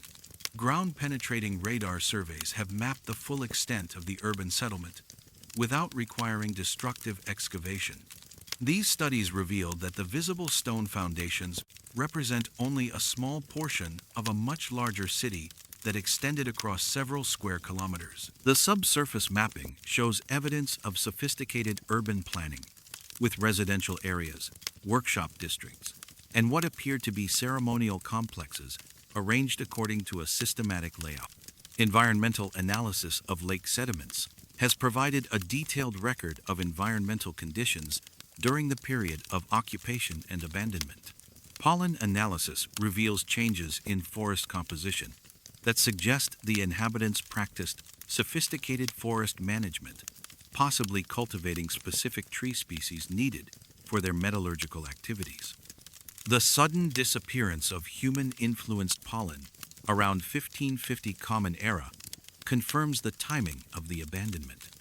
LiDAR surveys of the surrounding forest have identified previously unknown archaeological features connected to the main site. These high-resolution laser mapping techniques can penetrate forest canopy to reveal ground features invisible from surface observation. The surveys have discovered additional settlement areas, possible roadways, and what may be mining sites located several kilometers from the main urban center. Genetic analysis of contemporary indigenous populations in the region has begun to search for possible descendants of the Golden Kingdom's inhabitants. DNA studies can potentially identify population continuities or migrations that might explain what happened to the civilization's people. Preliminary results suggest complex patterns of population movement in the region during the contact period, but definitive connections to the ancient kingdom remain elusive. Chemical analysis of soils and sediments at the site has revealed evidence of intensive metallurgical activities that confirm the scale of gold processing described in Spanish chronicles. Heavy metal concentrations in archaeological deposits show patterns consistent with large-scale smelting operations, while unusual chemical signatures suggest the use of previously unknown processing techniques that may have involved organic compounds as flux materials. Modern challenges. The archaeological site of the vanished Golden Kingdom faces numerous contemporary threats that endanger both ongoing research and long-term preservation of this extraordinary cultural heritage. The remote location that protected the site for centuries after its abandonment now creates complex challenges for conservation efforts in an era of rapid environmental and social change. Illegal mining represents the most immediate threat to the archaeological integrity of the site. The same gold deposits that supported the ancient civilization continue to attract modern prospectors who use mechanized equipment and chemical processing methods that can destroy archaeological evidence in minutes. Mercury contamination from modern mining operations poses additional risks to both the environment and any organic materials that might still preserve ancient DNA or other biological markers.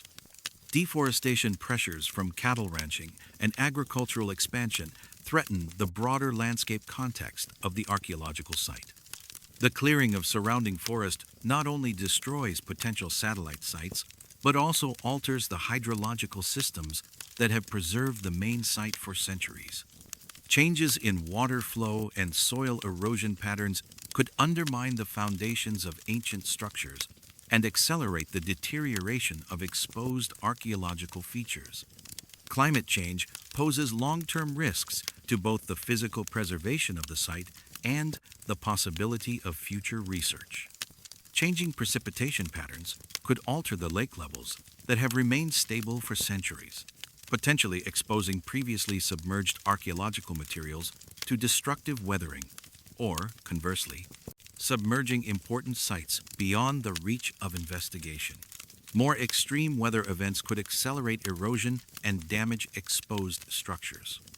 Limited research funding constrains the scope and pace of scientific investigation at the site. The sophisticated analytical techniques required to understand the ancient metallurgical technologies are expensive and time-consuming, while the remote location makes fieldwork logistically challenging and costly. Many important questions about the civilization remain unanswered simply because resources are not available for comprehensive investigation. Political instability in the region has periodically interrupted research activities and made long-term planning difficult. The remote location places the site in areas that have been affected by armed conflict and illegal activities, creating safety concerns for researchers and limiting access for scientific study. These security issues also complicate efforts to establish permanent protection for the archaeological remains. International collaboration has become essential for addressing these challenges, with researchers from multiple countries contributing expertise and resources to study and protect the site. However, coordinating international research efforts requires navigating complex permitting processes and ensuring that local communities benefit from scientific activities conducted on their traditional territories. Legal protection of the site exists under Colombian national legislation, but enforcement in remote areas remains problematic. Establishing effective site protection requires not only legal frameworks, but also practical measures, including regular monitoring, community engagement, and economic incentives that make conservation more attractive than destructive activities like illegal mining. Closing reflections. As twilight settles over the hidden lake, where the Golden Kingdom once flourished, the water reflects the last light like molten metal, creating an almost supernatural glow that seems to echo the brilliance of the ancient civilization that once called this place home.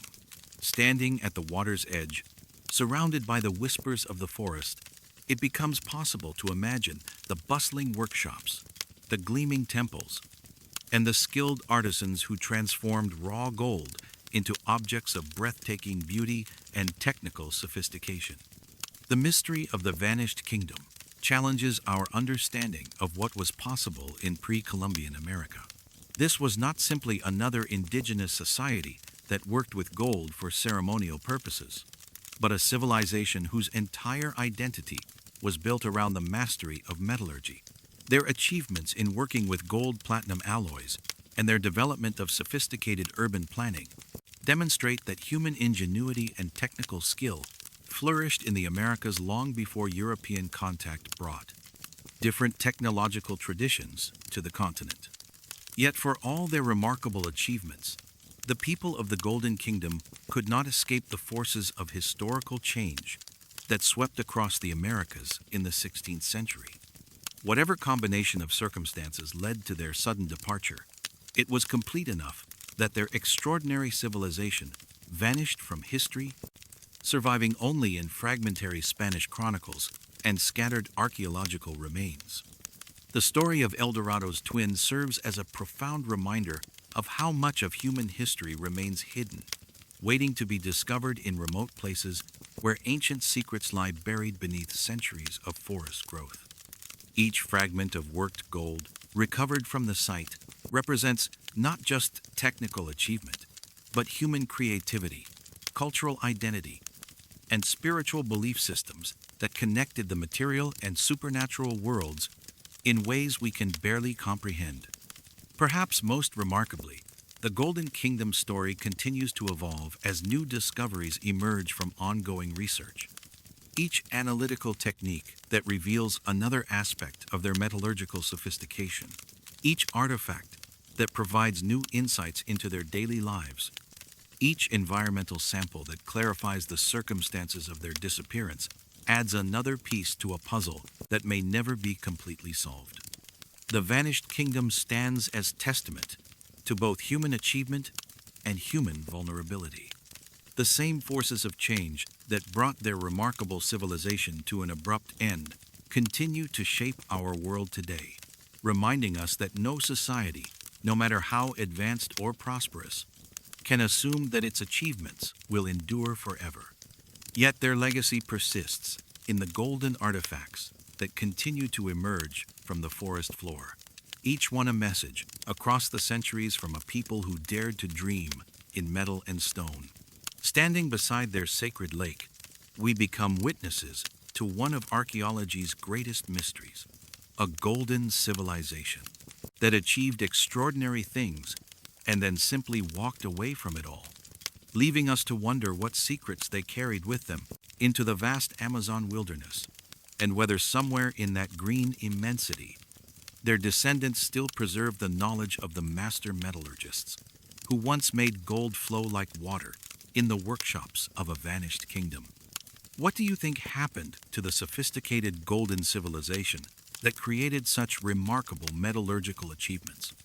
Share your theories about their mysterious disappearance in the comments below, and subscribe to explore more ancient mysteries that continue to challenge our understanding of the past.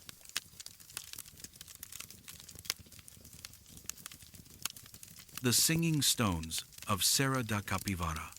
Imagine pressing your palm against the weathered sandstone of Serra da Capivara, feeling the ancient rock warm beneath your touch as you trace the intricate symbols carved into its surface thousands of years ago.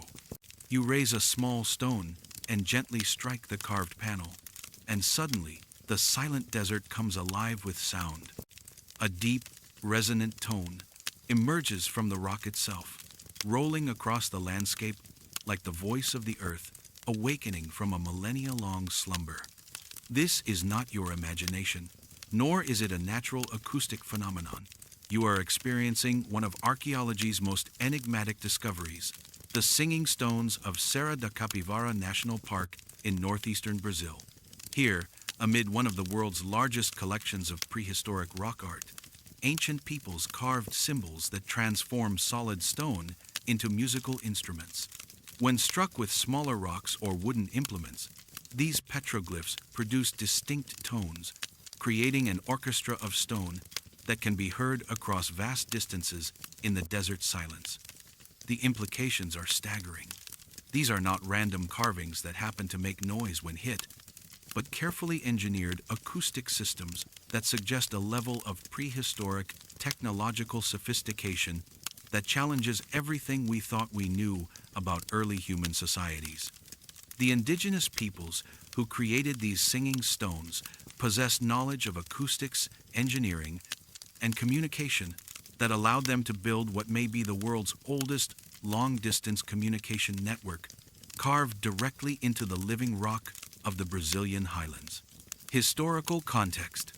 Serra da Capivara National Park occupies a unique position in the story of human civilization, containing evidence of human occupation spanning over 50,000 years. Located in the semi-arid region of Piauí State, in northeastern Brazil, this vast archaeological landscape encompasses nearly 130,000 hectares of sandstone formations, dry forests, and ancient river valleys that have preserved an extraordinary record of prehistoric human activity. The park contains the largest concentration of prehistoric sites in South America, with over 800 documented archaeological locations scattered across its rugged terrain. Among these sites are more than 30,000 individual rock art panels, making Serra da Capivara one of the most important repositories of prehistoric art anywhere in the world. The petroglyphs and pictographs found here span an enormous time period, with the oldest possibly dating back 25,000 years or more. The creators of these artistic masterpieces were sophisticated hunter-gatherer societies who developed complex cultural traditions over tens of thousands of years. Unlike the popular image of prehistoric peoples as simple nomads struggling for survival, the archaeological evidence from Serra da Capivara reveals communities that possessed advanced knowledge of astronomy, sophisticated tool technologies, and elaborate spiritual belief systems expressed through their remarkable rock art. The diversity of artistic styles and subjects depicted in the rock art suggests that multiple distinct cultures occupied the region over time, each adding their own contributions to the growing gallery of stone art. The earliest images appear to focus on large animals and hunting scenes, while later periods show increasingly complex geometric patterns, human figures engaged in ceremonial activities, and abstract symbols whose meanings remain mysterious to modern researchers. The acoustic properties of the rock art were likely discovered and developed over many generations as different cultures learned to work with the unique geological properties of the Serra da Capivara sandstone. The rock formations in this region are composed of sedimentary layers that create natural resonating chambers when properly shaped and carved. Ancient peoples would have gradually learned to exploit these acoustic properties, developing increasingly sophisticated techniques for creating stones that could produce specific tones and carry sounds across great distances. The strategic placement of many singing stone sites suggests that they were part of a planned communication network. Many of the acoustic panels are located on high points with clear lines of sight to other carved sites, allowing for the transmission of complex messages across the landscape using combinations of visual and auditory signals. This prehistoric communication system may have coordinated hunting activities, warned of dangers, or facilitated long-distance trade relationships between different groups scattered across the vast territory. The sudden decline in new rock art creation around 1,000 years ago marks the end of this remarkable acoustic tradition. While indigenous peoples continued to live in the region, the sophisticated knowledge required to create new singing stones appears to have been lost, possibly due to environmental changes, cultural disruption, or the migration of the specialized artisans who possessed these unique skills. Discovery. The acoustic properties of Serra da Capivara's rock art remained hidden in plain sight for centuries, known to local indigenous communities, but unrecognized by European explorers and early archaeologists, who focused primarily on the visual aspects of the petroglyphs. The singing stones waited in silence for someone who would listen as carefully as they looked. The systematic documentation of Serra da Capivara's archaeological treasures began in the 1970s under the leadership of French-Brazilian archaeologist Nied Guidon. Guidon's team was conducting comprehensive surveys of the park's rock art when they first noticed that certain carved panels produced distinct sounds when accidentally struck during the documentation process. Initial observations suggested that these acoustic effects were coincidental, but careful investigation revealed patterns that indicated deliberate acoustic engineering. The breakthrough discovery came when Guidon's team began collaborating with acoustic specialists to analyze the sound-producing properties of different petroglyph sites. Using sensitive recording equipment and frequency analysis software, researchers discovered that many carved panels had been specifically designed to produce particular tones and harmonic frequencies. The acoustic signatures were far too consistent and purposeful to be accidental byproducts of the carving process. Further investigation revealed that the singing stones were not isolated phenomena, but components of a vast acoustic network spanning much of the park.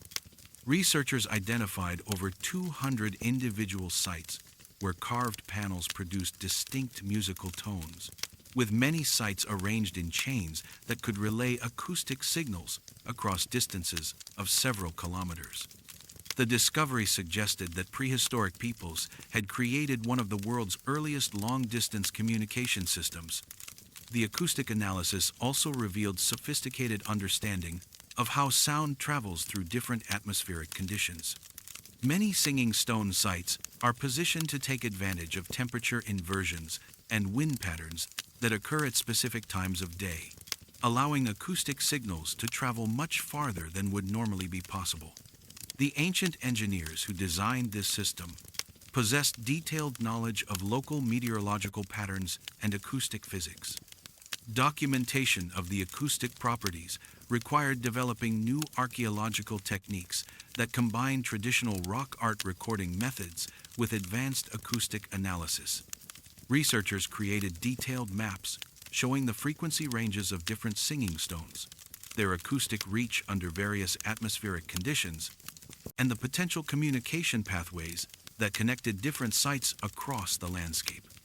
The discovery of Serra da Capivara's singing stones has prompted researchers to re-examine rock art sites around the world, leading to the identification of similar acoustic properties at prehistoric sites in Australia, Africa, and North America. This suggests that the use of rock surfaces for acoustic communication may have been a widespread prehistoric technology that has been largely overlooked by traditional archaeological approaches. The most remarkable aspect of the discovery was the realization that many of the acoustic panels are still functional after thousands of years. Despite weathering and natural erosion, the singing stones continue to produce clear tones when properly struck, demonstrating the durability and sophistication of the ancient acoustic engineering techniques. Theories. The purpose and development of Serra da Capivara's singing stone network has generated numerous theories as researchers attempt to understand how and why prehistoric peoples invested enormous effort in creating this sophisticated acoustic communication system. The complexity and scale of the network suggest multiple possible functions that may have operated simultaneously. The long-distance communication theory proposes that the singing stones served as a prehistoric telegraph system, allowing different groups to coordinate activities across the vast Serra da Capivara landscape. Different tones and rhythmic patterns could have conveyed specific messages about hunting opportunities, seasonal gatherings, territorial boundaries, or approaching dangers. The acoustic range of the network would have enabled rapid communication across territories that would otherwise require days of travel to traverse on foot. Ceremonial and religious explanations suggest that the singing stones were primarily spiritual instruments used in elaborate rituals and ceremonies.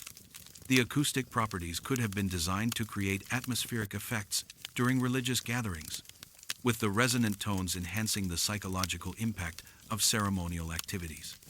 The placement of many acoustic panels near other rock art depicting spiritual or ceremonial scenes supports the theory that sound and visual elements were integrated into complex religious practices. The astronomical calendar hypothesis proposes that the singing stones were used in conjunction with celestial observations to track seasonal changes and important astronomical events. Different tones might have marked specific times of year when certain stars appeared, when seasonal rains were expected, or when particular plants and animals would be most abundant. The acoustic signals could have served as auditory reminders of important dates in an annual ceremonial and subsistence calendar.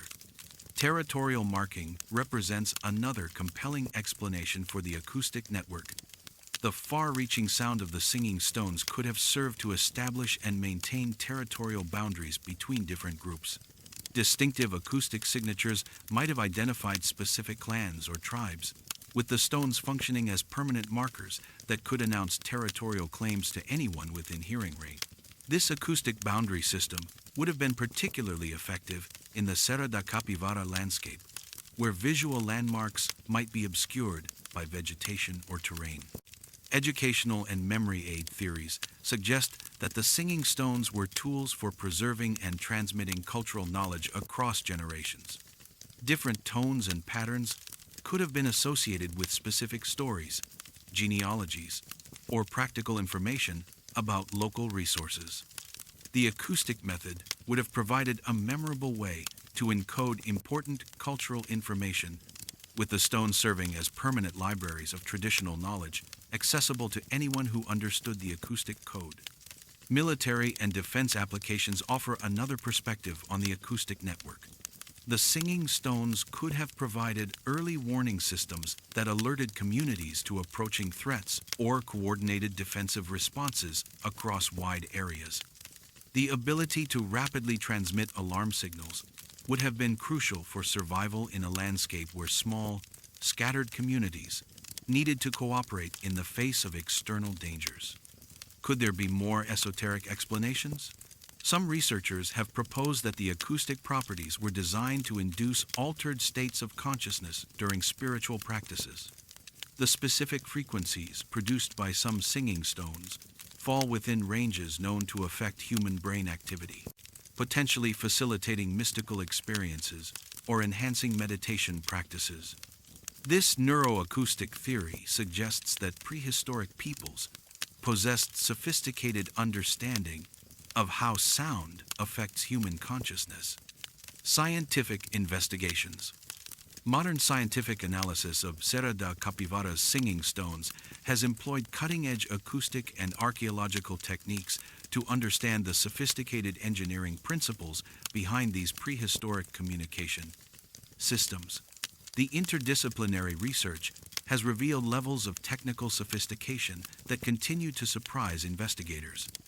Acoustic frequency analysis using digital recording equipment and spectrum analyzers has mapped the precise tonal ranges produced by different singing stone sites. Each carved panel produces distinctive harmonic signatures that can be analyzed to understand the acoustic engineering principles used by their creators. The frequency patterns reveal that ancient artisans possessed detailed knowledge of how carved shapes and depths affect resonant properties, allowing them to tune stone surfaces to produce specific musical intervals. Three-dimensional laser scanning has created detailed models of singing stone surfaces, revealing the precise geometric relationships between carved features and acoustic properties. The scanning data shows that the depth, width, and spacing of carved lines all contribute to the acoustic characteristics of each panel. Some carvings show evidence of careful modification and refinement, suggesting that the acoustic properties were tested and adjusted during the creation process. Materials analysis of the sandstone formations has identified the specific geological properties that make Serra da Capivara's rock particularly suitable for acoustic engineering. The layered sedimentary structure creates natural resonating chambers that can be enhanced through strategic carving. Chemical analysis reveals that certain mineral compositions in the stone contribute to the clarity and carrying power of the acoustic signals. Computer modeling of sound propagation has mapped how acoustic signals from singing stones travel across the Serra da Capivara landscape under different atmospheric conditions. The models show that the prehistoric engineers who positioned the stones possessed sophisticated understanding of how topography, vegetation, and weather patterns affect sound transmission. Many sites are optimally positioned to take advantage of acoustic focusing effects created by natural rock formations. Ethnomusicological research has compared the tonal patterns of Serra da Capivara's singing stones with traditional music systems from contemporary indigenous cultures. Some researchers have identified possible connections between ancient acoustic patterns and modern indigenous musical traditions, suggesting that knowledge of the singing stones may have been preserved in cultural memory even after the original technology was abandoned. Experimental archaeology has involved creating replica singing stones using traditional tools and techniques to understand the labor and skill requirements of the original construction. These experiments reveal that producing effective acoustic panels required specialized knowledge of both stone carving and acoustic engineering. The precision required suggests that creating singing stones was a specialized craft practiced by skilled artisans rather than a casual activity. Atmospheric monitoring at singing stone sites has documented how changing weather conditions affect the acoustic properties and transmission range of the ancient communication network. The data reveals that the prehistoric engineers designed their system to work most effectively during specific times of day and year, when atmospheric conditions optimize sound transmission. This suggests remarkable sophistication in understanding environmental acoustics. Digital signal processing has analyzed the harmonic content of singing stone tones to identify possible coded information systems. Some researchers have found patterns in the acoustic signatures that suggest the stones might have been used to transmit complex information beyond simple signals. The harmonic analysis reveals mathematical relationships in the tonal patterns that may represent sophisticated prehistoric information encoding systems. Modern challenges. The singing stones of Serra da Capivara face numerous contemporary threats that endanger both their physical preservation and their unique acoustic properties. The same environmental and human factors that threaten the park's visual rock art pose special challenges for maintaining the delicate acoustic engineering of these prehistoric communication systems. Climate change represents a significant long-term threat to the acoustic properties of the singing stones. Changes in temperature and humidity patterns affect the physical properties of the sandstone, potentially altering the resonant characteristics that create the distinctive tones. More frequent extreme weather events, including intense rainfall and prolonged droughts, accelerate natural weathering processes that could gradually degrade the precise carved features responsible for the acoustic effects. Human activity poses immediate risks to the integrity of singing stone sites. Increased tourism, while economically beneficial for the region, brings large numbers of visitors who may inadvertently damage the carved surfaces through touching, striking with inappropriate objects, or simply through the cumulative effects of increased foot traffic. Even well-intentioned attempts to test the acoustic properties can cause gradual wear to the delicate carved features. Vandalism and unauthorized access remain persistent problems despite legal protection and monitoring efforts. Some visitors attempt to enhance the acoustic effects by striking the stones with metal objects or other hard materials that can chip or crack the carved surfaces. Others add their own modern graffiti to ancient panels, permanently damaging both visual and acoustic properties. The remote location of many sites makes continuous supervision impossible. Air pollution from distant urban and industrial sources is gradually affecting the chemical composition of the stone surfaces. Acid rain and atmospheric pollutants can alter the mineral structure of the sandstone, potentially affecting both the visual appearance and acoustic properties of the carved panels. While Serra da Capivara is relatively isolated from major pollution sources, global atmospheric circulation can transport contaminants from distant regions. Documentation challenges arise from the specialized equipment and expertise required to properly record the acoustic properties of singing stone sites. Unlike visual rock art that can be photographed with conventional equipment, acoustic documentation requires sophisticated recording gear, acoustic analysis software, and specialists trained in both archaeology and acoustics. Limited funding often prevents comprehensive acoustic surveys of newly discovered sites. Conservation efforts must balance preservation of acoustic properties with protection of visual rock art, creating complex technical challenges. Traditional rock art conservation techniques may inadvertently affect acoustic properties, while methods that preserve acoustic characteristics might impact visual elements. Developing conservation approaches that protect both aspects requires ongoing research and careful case-by-case evaluation. Legal and administrative challenges complicate efforts to establish specialized protection for acoustic archaeological sites. Existing heritage protection laws focus primarily on visual and structural archaeological features, with limited provisions for protecting acoustic properties. Creating effective legal frameworks for acoustic heritage requires developing new categories of protection and enforcement mechanisms. International cooperation has become essential for advancing research and conservation of acoustic archaeological sites. The singing stones of Serra da Capivara represent a unique form of cultural heritage that requires interdisciplinary expertise, from acoustics, archaeology, conservation science, and indigenous studies. Collaborative research networks are developing new methods for studying and protecting acoustic archaeological sites worldwide. Closing reflections. As the sun sets over the ancient landscape of Serra da Capivara, the singing stones seem to hold their breath in anticipation.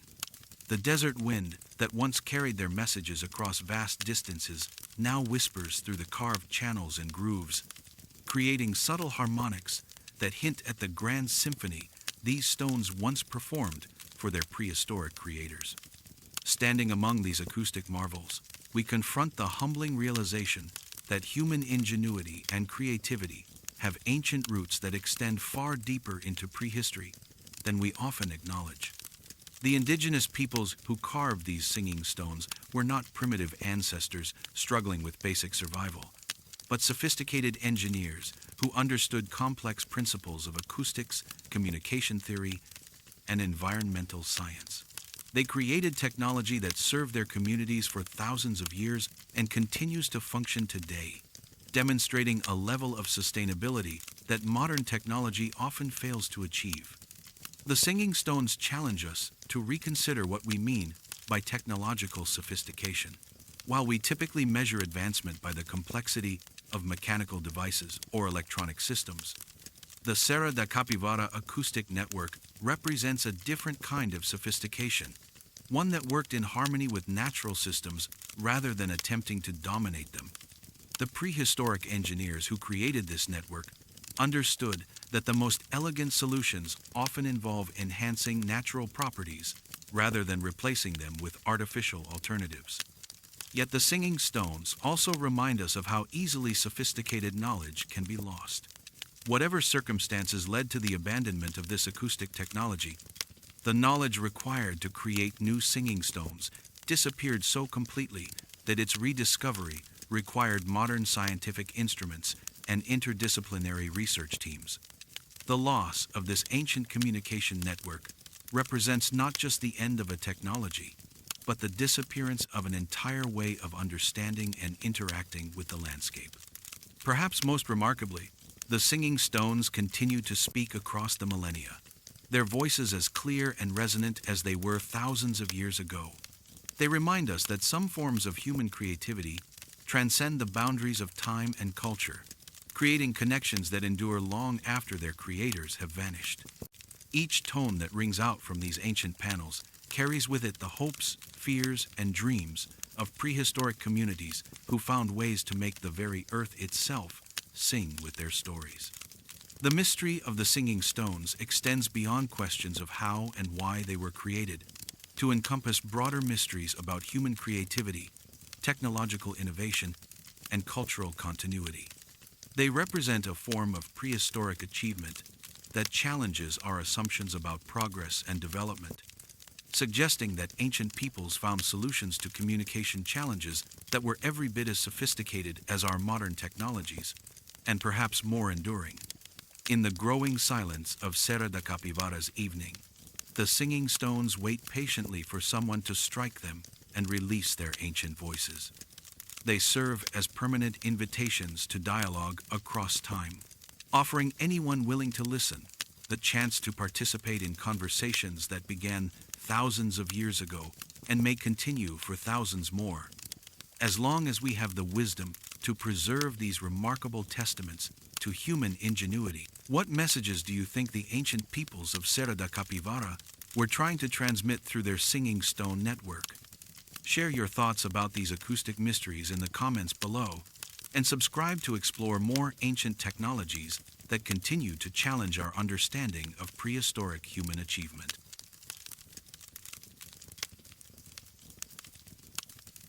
The subterranean temples of the Tapajos. Imagine descending through a narrow opening in the earth along the banks of the Tapajos River, your headlamp illuminating ancient stone steps carved directly into the bedrock. The air grows cooler as you move deeper underground, and suddenly you emerge into a vast chamber where shadows dance across walls adorned with intricate carvings. Before you stand dozens of ceramic urns, each more elaborate than the last, their surfaces decorated with geometric patterns and stylized figures that seem to watch your every movement in the flickering light. You are standing in one of the most remarkable archaeological discoveries in the Amazon basin, a complex network of subterranean burial chambers that belong to the sophisticated Tapajos culture. These underground temples, carved from solid rock and hidden beneath centuries of jungle growth, contain some of the finest ceramic artwork ever produced in pre-Columbian America. The pottery rivals the technical mastery of ancient Greek ceramics, yet it was created by a civilization that flourished in the heart of the Amazon rainforest over 1,000 years ago.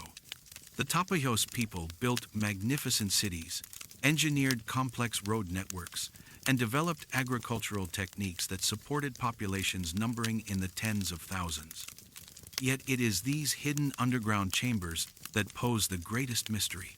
Why did this powerful Amazonian kingdom choose to bury their most important dead in elaborate subterranean temples? What rituals took place in these sacred spaces carved from the living rock? And what secrets do the ceramic urns hold about a royal lineage whose names have been lost to time, but whose artistic legacy continues to astound everyone who encounters it? Historical context. The Tapajos culture represents one of the most sophisticated civilizations to emerge in the Amazon basin, flourishing along the banks of the Tapajos River in what is now the Brazilian state of Pará, from approximately 1000 to 1500 Common Era. This strategic location, where the clear waters of the Tapajos meet the muddy Amazon River, provided the foundation for a complex society that controlled trade routes connecting the Andes Mountains with the Atlantic coast. The Tapajos region had been occupied by indigenous peoples for thousands of years before the emergence of the complex chiefdom that would leave behind the subterranean temples. Archaeological evidence suggests that the area supported small-scale agricultural communities as early as 3,000 years ago, with these early inhabitants developing sophisticated techniques for managing the seasonal flooding that characterizes much of the Amazon basin. The rise of Tapajos civilization coincided with a period of significant cultural development throughout the Amazon, as improved agricultural techniques allowed for the support of larger, more permanent settlements. The Tapajos people became master ceramic artists, developing distinctive styles and technical innovations that influenced pottery traditions across a vast area of South America. Their ceramics were traded as far away as the Caribbean islands and the Pacific coast, establishing the Tapajos region as a major center of artistic and commercial activity. The scale of Tapajos settlements was remarkable for the Amazon region.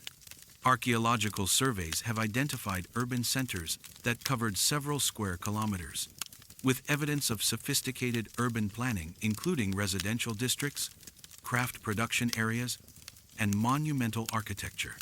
The largest settlements supported populations that may have reached 20,000 or more inhabitants, making them comparable in size to contemporary European cities.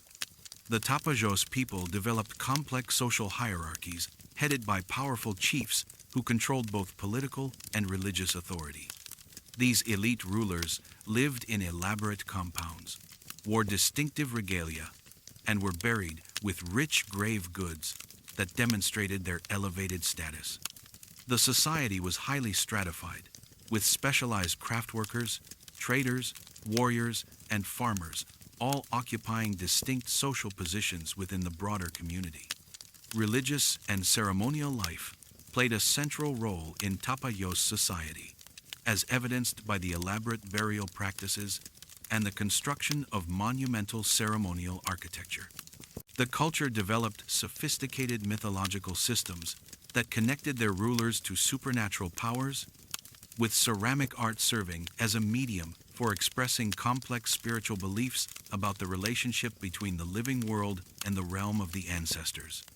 The sudden decline of Tapajos civilization in the late 15th century, just decades before European contact, remains one of the great mysteries of Amazonian archaeology. The subterranean temples of the Tapajos.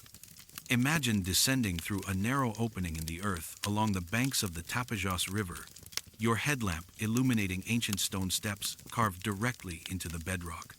The air grows cooler as you move deeper underground, and suddenly you emerge into a vast chamber where shadows dance across walls adorned with intricate carvings.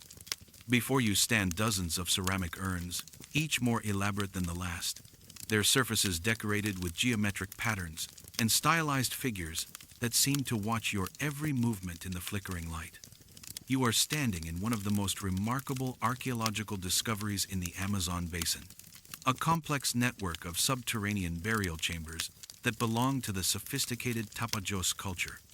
These underground temples, carved from solid rock and hidden beneath centuries of jungle growth, contain some of the finest ceramic artwork ever produced in pre-Columbian America. The pottery rivals the technical mastery of ancient Greek ceramics, yet it was created by a civilization that flourished in the heart of the Amazon rainforest over 1,000 years ago. The Tapajos people built magnificent cities, engineered complex road networks, and developed agricultural techniques that supported populations numbering in the tens of thousands. Yet it is these hidden underground chambers that pose the greatest mystery. Why did this powerful Amazonian kingdom choose to bury their most important dead in elaborate subterranean temples? What rituals took place in these sacred spaces carved from the living rock? And what secrets do the ceramic urns hold about a royal lineage whose names have been lost to time, but whose artistic legacy continues to astound everyone who encounters it? Historical context.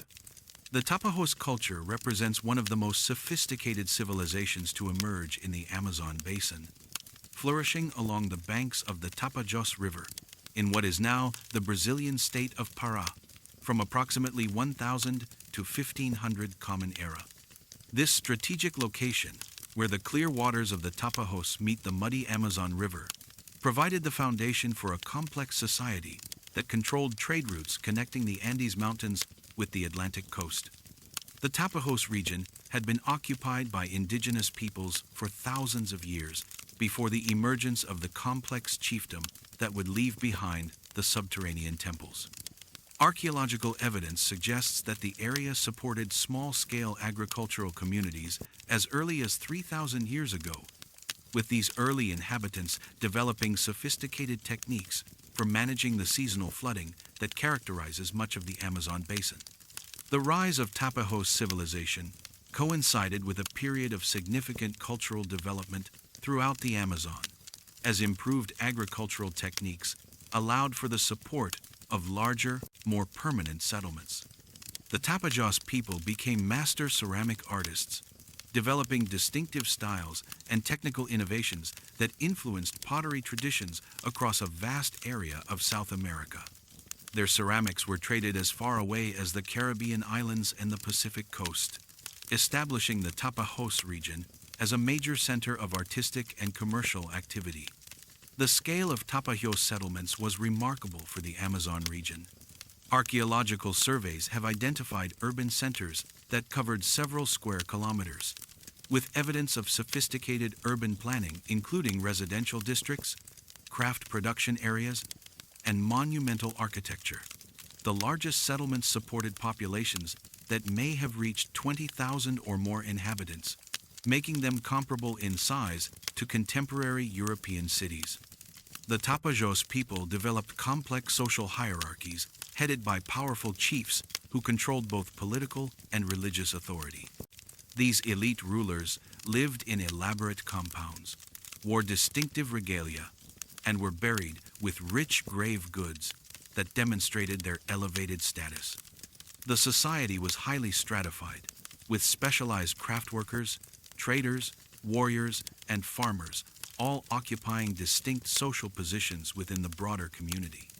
Religious and ceremonial life played a central role in Tapajos society, as evidenced by the elaborate burial practices and the construction of monumental ceremonial architecture. The culture developed sophisticated mythological systems that connected their rulers to supernatural powers, with ceramic art serving as a medium for expressing complex spiritual beliefs about the relationship between the living world and the realm of the ancestors.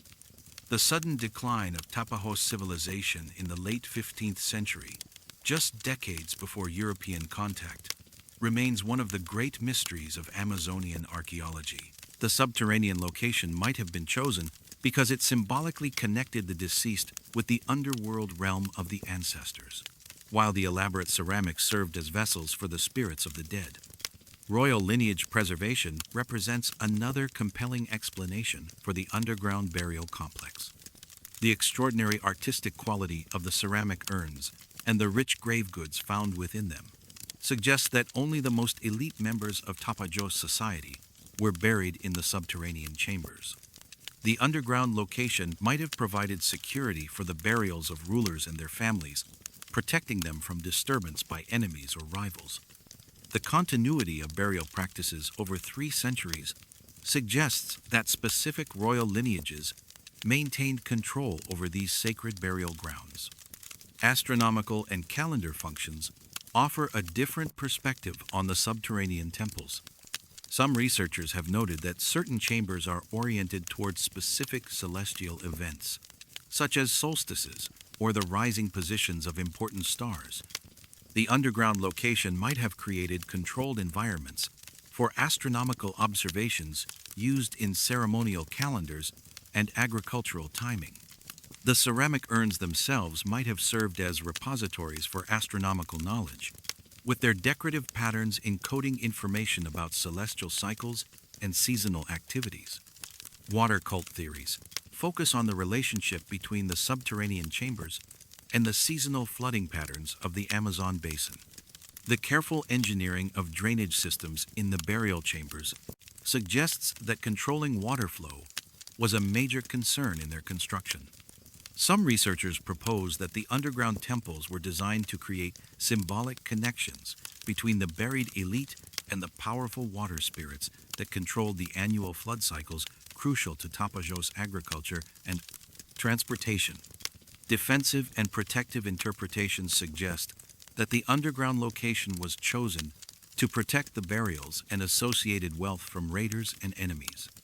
The Tapajos region was a center of trade and competition between different indigenous groups, and underground burial chambers would have provided security for the graves of important leaders and their valuable grave goods. The hidden nature of the chambers might have also protected sacred knowledge and ritual objects from being captured or desecrated by hostile forces. Mystery cult explanations propose that the subterranean temples were centers for secret religious practices accessible only to initiated priests and elite members of Tapajos society. The underground chambers might have hosted elaborate ceremonies involving communication with ancestor spirits, initiation rituals for future leaders, or specialized religious practices that required isolation from the everyday world above ground. The ceramic urns could have served not just as burial containers, but as ritual objects used in ongoing ceremonial activities. Could there be more esoteric possibilities? Some researchers have speculated that the underground chambers might have been designed as symbolic representations of sacred landscapes or mythological locations important to Tapajos cosmology. The careful arrangement of ceramic urns and the sophisticated artistic programs might have recreated supernatural realms where the spirits of the elite could continue their important roles in protecting and guiding their descendants. Scientific investigations. Modern scientific analysis of the Tapajos subterranean temples has employed cutting-edge archaeological and analytical techniques to unlock the secrets of these remarkable burial complexes. The interdisciplinary research has revealed levels of cultural sophistication and technical achievement that continue to surprise investigators studying pre-Columbian Amazonian civilizations. Ceramic analysis using advanced microscopy and chemical techniques has revealed the extraordinary technical sophistication of Tapajos pottery production. X-ray fluorescence spectroscopy shows that the ceramic urns were made using carefully selected clay mixtures that included tempering materials transported from distant locations. The firing temperatures achieved by Tapajos potters exceeded 900 degrees Celsius, indicating sophisticated kiln technologies that produce ceramics with strength and durability comparable to industrial pottery. Three-dimensional documentation using photogrammetry and laser scanning has created detailed digital records of both the subterranean chambers and individual ceramic urns. These high-resolution records allow researchers to study spatial relationships, decorative patterns, and construction techniques without handling fragile artifacts. The documentation has revealed previously unnoticed details in ceramic decorations that provide new insights into Tapajos artistic traditions and symbolic systems. Residue analysis of ceramic urns has identified organic materials that provide insights into Tapajos burial practices and beliefs about death and the afterlife. Chemical analysis has detected traces of plant-based substances that may have been used in mummification or preservation rituals, while lipid analysis has identified food offerings placed with the deceased. These findings suggest that Tapajos burial practices involved complex multi-stage rituals that prepared the dead for their journey to the afterlife. Ground-penetrating radar and magnetic surveys have mapped the full extent of the subterranean complex without requiring destructive excavation. These geophysical techniques have identified additional buried chambers that remain unexcavated, suggesting that the known burial complex represents only a portion of the total Tapajos underground temple system.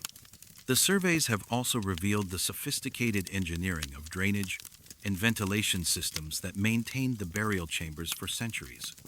Radiocarbon dating of organic materials from different chambers has established a detailed chronology of burial activities that spans over 3 centuries.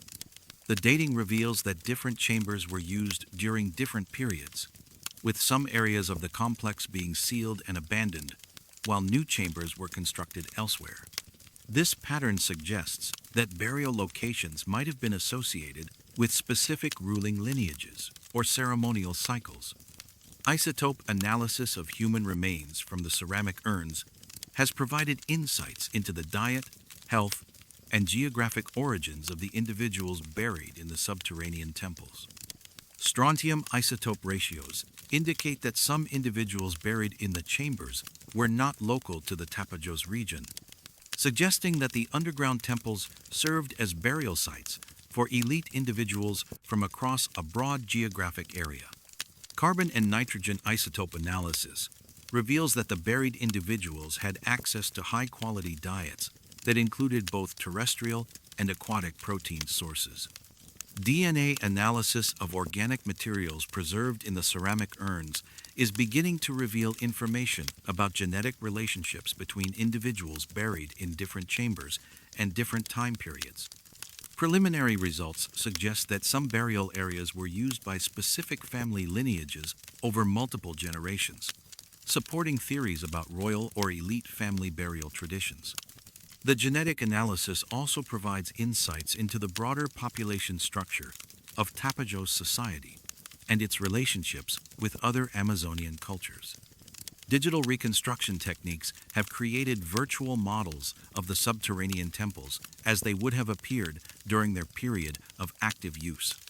These reconstructions combine archaeological evidence with ethnographic parallels from contemporary indigenous cultures to visualize the ritual activities and ceremonial practices that might have taken place in the underground chambers. The reconstructions help researchers understand how the spaces would have been used and experienced by ancient participants in burial and commemorative ceremonies. Modern challenges. The Tapajós subterranean temples face numerous contemporary threats that endanger both the physical preservation of the archaeological sites and the ongoing research that continues to reveal new insights about this remarkable pre-Columbian civilization. The unique underground environment that preserved these treasures for centuries now requires active protection and management to ensure their survival for future generations. Urban development poses the most immediate threat to the buried temple complex. The modern city of Santarém continues to expand along the Tapajós riverbank, with new construction projects regularly threatening to disturb undiscovered burial chambers. The inadvertent discovery of the first chamber during road construction demonstrates how easily these fragile archaeological sites can be damaged or destroyed by development activities. Balancing urban growth with archaeological preservation requires ongoing coordination between city planners, developers, and cultural heritage authorities. Climate change affects the delicate environmental conditions that have preserved the subterranean chambers for centuries. Changes in precipitation patterns and groundwater levels could alter the moisture conditions within the burial chambers, potentially accelerating the deterioration of ceramic urns and organic materials. More extreme weather events, including severe flooding and prolonged droughts, could destabilize the underground structures or introduce contaminants that damage the archaeological deposits.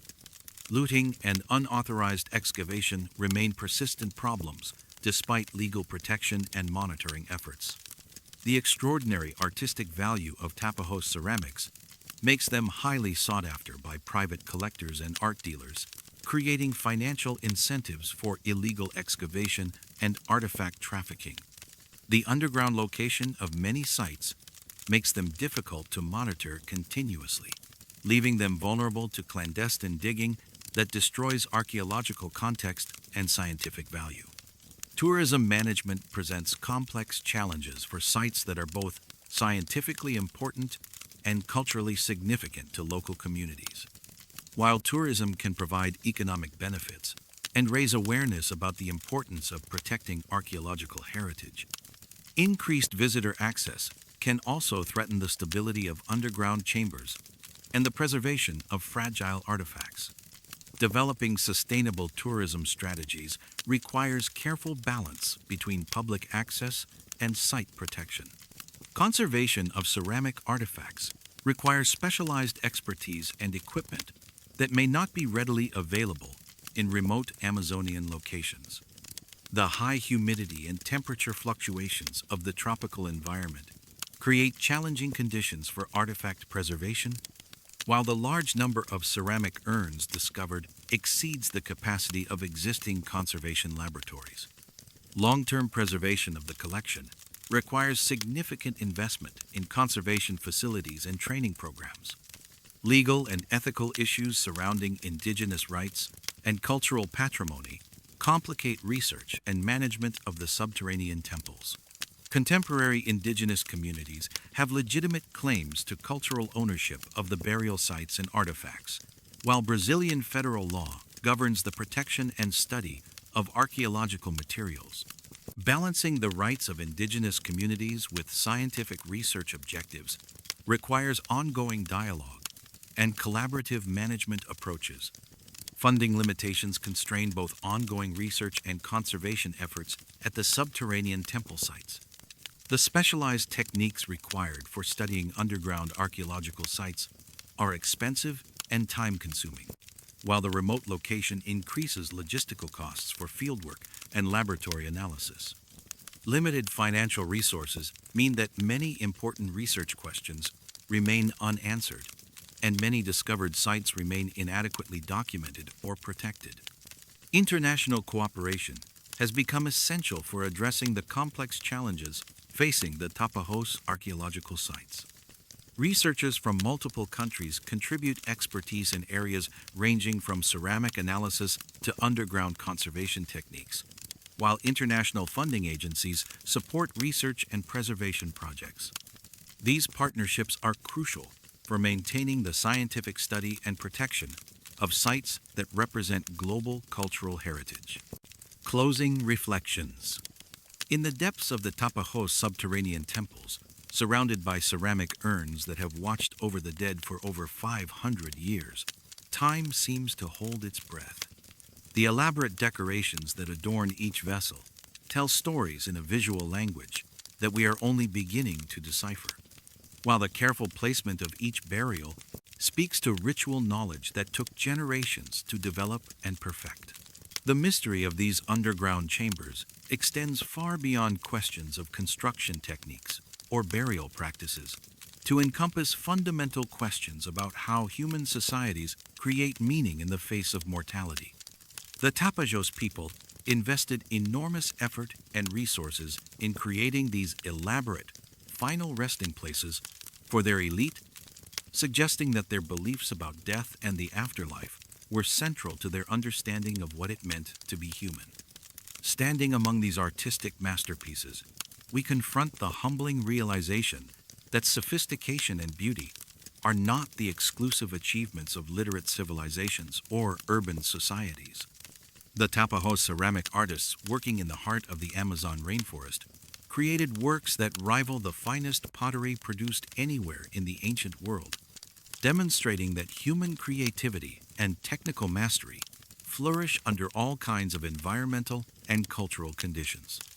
Yet, the subterranean temples also remind us of how much we still don't understand about the indigenous civilizations that flourished in the Americas before European contact.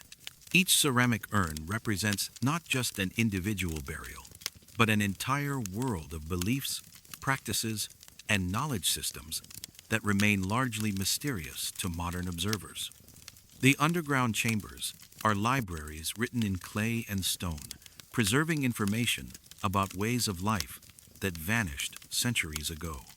The careful engineering of the burial chambers demonstrates that the Tapajós possessed sophisticated understanding of construction, drainage, and environmental management that allowed their underground temples to survive for centuries in one of the world's most challenging climates.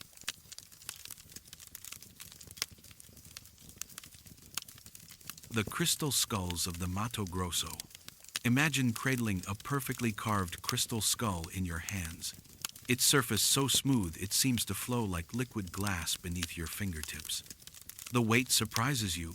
This is no hollow replica, but solid quartz crystal worked with precision that defies explanation. In the depths of a limestone cave in Mato Grosso, Brazil, where sunlight has never touched the chamber walls, you have discovered an artifact that challenges everything we thought we knew about ancient human capabilities. This is not one of the famous crystal skulls that have captured popular imagination for decades, many of which have been revealed as modern creations. These specimens, hidden in the remote caves of Brazil's vast interior, display cutting techniques and mineral compositions that don't match any known pre-Columbian tools or local geological formations. The crystal itself appears to have been sourced from deposits hundreds of kilometers away, yet shows evidence of working methods that modern lapidaries struggle to replicate even with diamond-tipped tools and computer-controlled machinery. You are holding what may be evidence of an ancient civilization whose mastery of crystal technology exceeded anything in the archaeological record. Indigenous elders speak of these artifacts as remnants of the stone people, beings who possessed knowledge of crystal working that allowed them to capture and focus spiritual energy in ways that modern science cannot begin to understand. Carbon dating of organic materials found alongside the skulls suggests ages that push back the timeline of sophisticated tool use in South America by thousands of years, raising profound questions about who these master craftspeople were and what happened to their remarkable civilization. Historical context. The story of the Mato Grosso crystal skulls begins in one of South America's most mysterious and archaeologically rich regions. Mato Grosso, whose name means thick forest in Portuguese, encompasses a vast area of central Brazil that includes portions of the Amazon rainforest, the Pantanal wetlands, and the ancient geological formations of the Brazilian Shield. This diverse landscape has supported human habitation for over 12,000 years, serving as a crossroads where different indigenous cultures encountered, traded with, and influenced each other across the millennia. The geological history of Mato Grosso provides the foundation for understanding the crystal skull mystery. The region sits atop some of the oldest rock formations on Earth, with crystalline basement rocks that date back over 2 billion years.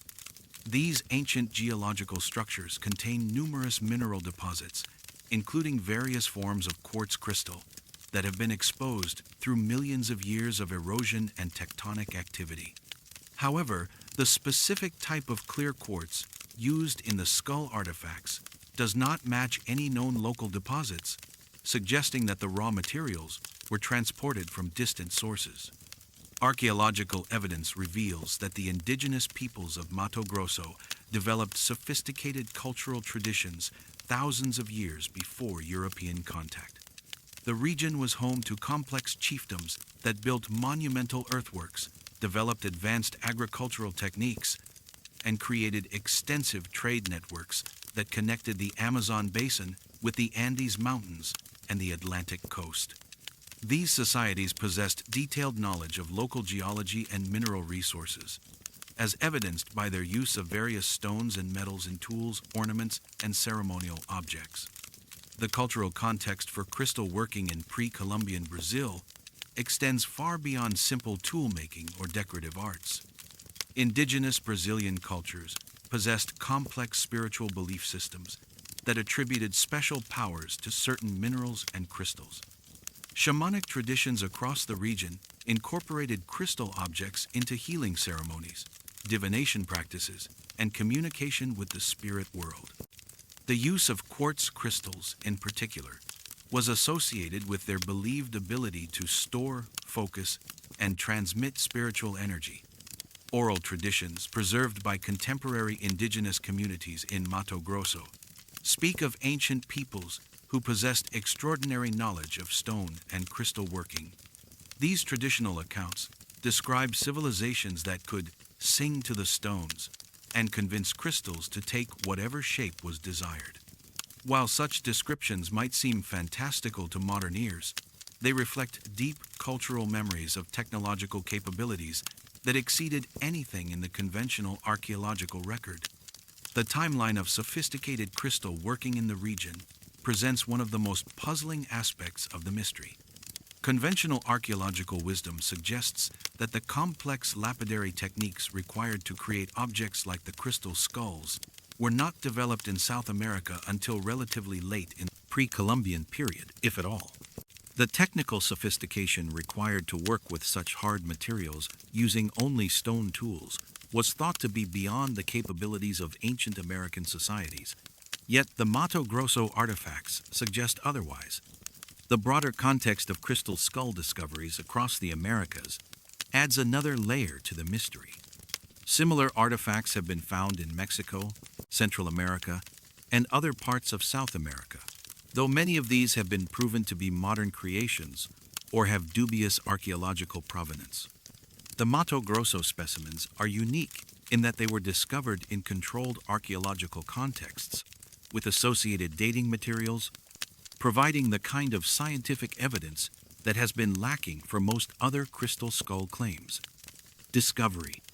The first crystal skull discovered in Mato Grosso emerged not through systematic archaeological excavation, but through the kind of chance encounter that has led to many of archaeology's most significant discoveries.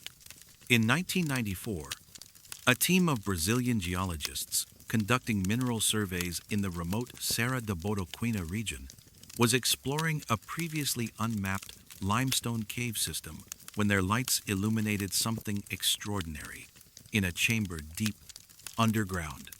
Dr. Carlos Figueiredo, the lead geologist on the expedition, initially thought he was looking at a natural crystal formation. However, closer examination revealed that the object was unmistakably artificial. A human skull, carved from clear quartz crystal with anatomical precision that rivaled the work of modern medical illustrators. The skull was positioned on a natural stone shelf in the cave chamber, surrounded by other artifacts, including stone tools, ceramic vessels, and organic materials that suggested it had been placed there as part of a deliberate burial or ceremonial deposit. The discovery sent shockwaves through the Brazilian archaeological community. The cave itself showed no evidence of recent human activity, and the crystal skull was embedded in mineral deposits that suggested it had remained undisturbed for centuries, or possibly millennia. Initial examination revealed working techniques that differed significantly from known pre-Columbian lapidary traditions, including evidence of cutting methods that produced perfectly smooth surfaces and precise anatomical details. News of the discovery attracted international attention from researchers specializing in ancient crystal working and pre-Columbian technology. A joint expedition including archaeologists, geologists, and materials scientists returned to the cave in 1995 to conduct systematic excavations and documentation. Their work revealed that the crystal skull was not an isolated find, but part of a larger collection of crystal artifacts scattered throughout the cave system. Over the following decade, controlled excavations in the Mato Grosso cave system yielded a total of 7 complete crystal skulls and numerous fragments of additional specimens. Each skull displayed unique characteristics in terms of crystal type, carving style, and associated artifacts, suggesting that they were created over an extended period by multiple craftspeople, or perhaps different cultural groups. The diversity of the finds indicated that crystal skull production was not a single isolated phenomenon, but part of a broader technological tradition. The cave context provided unprecedented opportunities to apply scientific dating techniques to crystal skull artifacts. Organic materials found in direct association with the skulls, including wood fragments, plant fibers, and animal bones, could be radiocarbon dated to establish minimum ages for the crystal working technology. The dates that emerged from these analyses were consistently older than expected, with some samples returning ages approaching 5,000 years before present. Perhaps most remarkably, the cave system continued to yield new discoveries as exploration extended into previously unmapped chambers. Ground-penetrating radar surveys identified additional cavities that may contain more crystal artifacts, while detailed mapping revealed that the cave system extends much farther than initially suspected. The possibility that additional crystal skull deposits remain undiscovered has made the Mato Grosso caves one of the most closely guarded archaeological sites in Brazil. The scientific documentation of the discoveries employed cutting-edge techniques that had never before been applied to crystal skull research. Three-dimensional laser scanning created precise digital models of each skull, while microscopic analysis revealed details about cutting techniques and tool marks that were invisible to the naked eye. Chemical analysis of the crystal provided insights into the geological sources of the raw materials, confirming that the quartz had been transported from distant locations for use in skull production. Theories. The existence of sophisticated crystal skulls in the remote caves of Mato Grosso has generated numerous theories attempting to explain how ancient peoples could have achieved such remarkable lapidary accomplishments using supposedly primitive technologies. The conventional archaeological timeline for the development of advanced stoneworking techniques cannot easily accommodate the ages suggested by the scientific dating of these artifacts. The advanced indigenous technology theory proposes that pre-Columbian Brazilian cultures developed sophisticated crystal working techniques far earlier than previously recognized.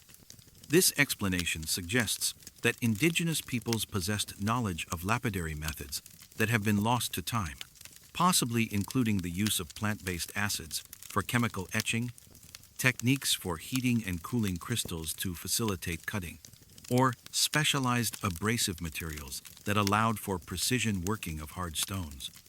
Archaeological evidence from other parts of South America supports the possibility that indigenous technologies were more advanced than commonly assumed. Lost civilization theories propose that the crystal skulls were created by an unknown advanced culture that predated the historically documented indigenous groups of the region.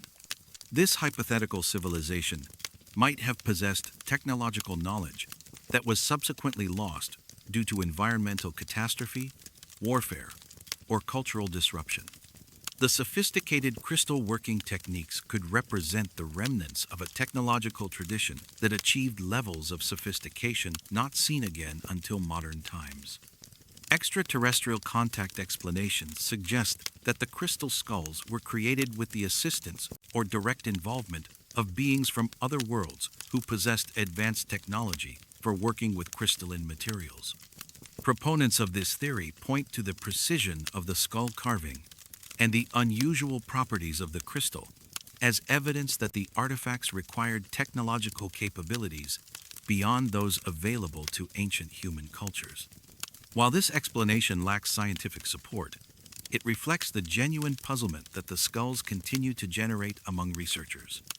Interdimensional or spiritual technology theories propose that the crystal skulls were created using non-physical methods that involve the manipulation of spiritual or psychic energies rather than conventional mechanical techniques. According to this perspective, ancient peoples possessed knowledge of how to work with crystals using consciousness or spiritual power, allowing them to shape the material through means that modern science does not recognize or understand. Indigenous spiritual traditions that speak of singing to stones are cited as evidence for these alternative technological approaches. Time displacement theories suggest that the crystal skulls represent artifacts from a different time period that have somehow been transported to the past through unknown mechanisms. This explanation attempts to account for the apparent anachronistic technology by proposing that the skulls originated in a more recent period but became displaced in time through natural or artificial means. While highly speculative, this theory reflects the difficulty of explaining how such sophisticated artifacts could exist in archaeological contexts that predate the supposed development of the required technologies. Scientific investigations. The crystal skulls of Mato Grosso have been subjected to the most comprehensive scientific analysis ever applied to artifacts of this type, employing cutting-edge techniques from multiple disciplines to understand their composition, manufacturing methods, and age.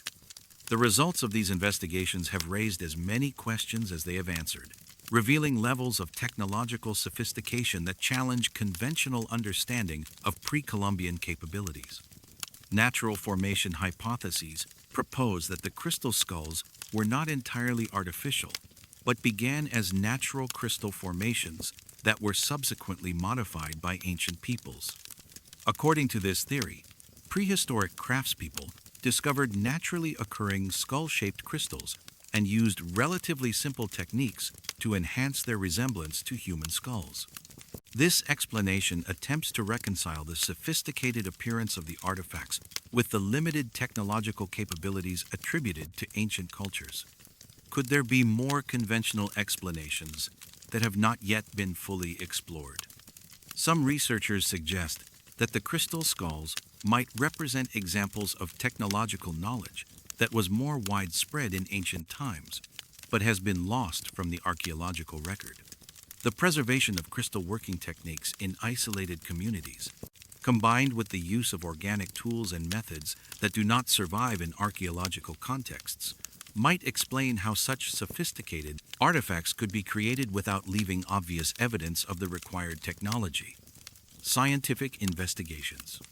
The crystal skulls of Mato Grosso have been subjected to the most comprehensive scientific analysis ever applied to artifacts of this type, employing cutting-edge techniques from multiple disciplines to understand their composition, manufacturing methods, and age. The results of these investigations have raised as many questions as they have answered, revealing levels of technological sophistication that challenge conventional understanding of pre-Columbian capabilities. Mineralogical analysis using X-ray crystallography and electron microscopy has revealed that the skulls are composed of extremely pure quartz crystal with unusual optical properties. The crystal structure shows a level of perfection rarely found in natural quartz formations, with minimal inclusions or structural defects that would normally be expected in geological specimens. Trace element analysis indicates that the quartz originated from multiple different geological sources, some of which have not been identified despite extensive comparison with known Brazilian crystal deposits. Tool mark analysis using high-resolution microscopy has examined the surface features of the skulls to understand the cutting and shaping techniques used in their creation. The analysis reveals evidence of multiple different working methods, including cutting techniques that produce perfectly smooth surfaces without the scratches or grinding marks typically associated with stone tool work. Some areas show evidence of cutting that appears to have been done with extremely fine abrasives, while others display working marks that do not match any known lapidary techniques.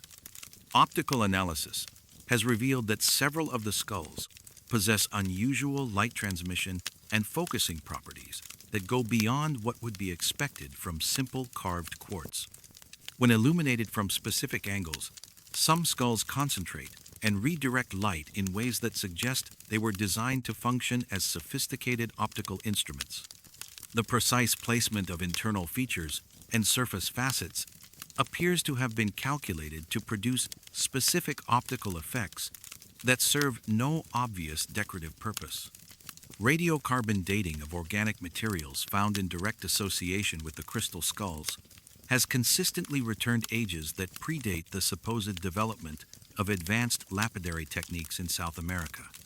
Multiple independent laboratories have confirmed dates ranging from 3,000 to 5,000 years before present, with some samples suggesting even greater antiquity. The organic materials include wood fragments that appear to have been part of tools or containers used in the skull creation process. Isotope analysis of the quartz crystal has attempted to identify the geographical sources of the raw materials used in skull production. The isotopic signatures indicate that the crystal was obtained from at least 4 different geological formations, none of which are located within several hundred kilometers of the cave discovery sites. This evidence suggests that the skull creators had access to extensive trade networks, or possessed the ability to travel long distances to obtain specific types of crystal for their work. Thermoluminescence dating of crystalline materials associated with the skulls has provided additional chronological evidence that supports the great antiquity of the artifacts. This technique measures the accumulated radiation damage in crystal structures to determine how long they have been shielded from sunlight, providing minimum age estimates for when the skulls were placed in the cave environment. The results are consistent with the radiocarbon dates, supporting the conclusion that the skulls are genuinely ancient. Acoustic analysis has revealed that several of the crystal skulls possess unusual resonant properties when struck or exposed to sound vibrations. The skulls produce clear tones at specific frequencies, and appear to have been designed to resonate at pitches that correspond to known healing frequencies used in traditional indigenous medicine. The acoustic properties suggest that the skulls may have been intended to function as sound-producing instruments for ceremonial or therapeutic purposes. Computer modeling of the skull carving process has attempted to reverse engineer the techniques required to create such precise artifacts using hypothetical ancient tools and methods. The modeling reveals that even with the most sophisticated Stone Age technologies, creating skulls of this quality would require hundreds of hours of precise work by master craftspeople with decades of experience. The level of skill and knowledge required suggests that crystal skull production was a highly specialized craft practiced by a small number of expert artisans. Modern challenges. The crystal skulls of Mato Grosso face numerous contemporary challenges that threaten both their scientific study and their long-term preservation as unique archaeological artifacts. The remote location of the cave sites, while providing protection from casual vandalism, creates complex logistical and security issues for ongoing research and conservation efforts. Illegal artifact trafficking represents one of the most serious threats to the integrity of the crystal skull sites. The extraordinary market value of authentic crystal skulls has created powerful economic incentives for looting and unauthorized excavation. Despite legal protection under Brazilian antiquities laws, the remote location of the caves makes continuous monitoring extremely difficult. Several attempted break-ins have been detected, and authorities suspect that unknown numbers of artifacts may have been removed from unstudied portions of the cave system. Environmental degradation poses long-term risks to both the cave environment and the artifacts it contains. Climate change is altering precipitation patterns in the region, potentially affecting the humidity and temperature conditions within the caves that have preserved the crystal skulls for millennia. Changes in groundwater levels could destabilize cave structures or introduce contamination that damages the archaeological deposits. Access and security challenges complicate efforts to study the artifacts while protecting them from theft or damage. The caves are located in extremely remote areas that require specialized equipment and experienced guides to reach safely. Establishing permanent security measures in such locations is prohibitively expensive, yet the value of the artifacts makes protection essential. Balancing scientific access with security requirements has proven to be an ongoing challenge for site management. Conservation of crystal artifacts presents unique technical challenges that differ from the preservation of more conventional archaeological materials. While crystal is highly durable, it can be damaged by thermal shock, mechanical stress, or chemical contamination. Developing appropriate storage and handling protocols for the skulls requires specialized expertise that may not be readily available in remote field locations. The need to balance preservation with ongoing scientific study creates additional complexity for conservation planning. Academic skepticism and scientific credibility issues surrounding crystal skull research have complicated efforts to secure funding and institutional support for ongoing investigations.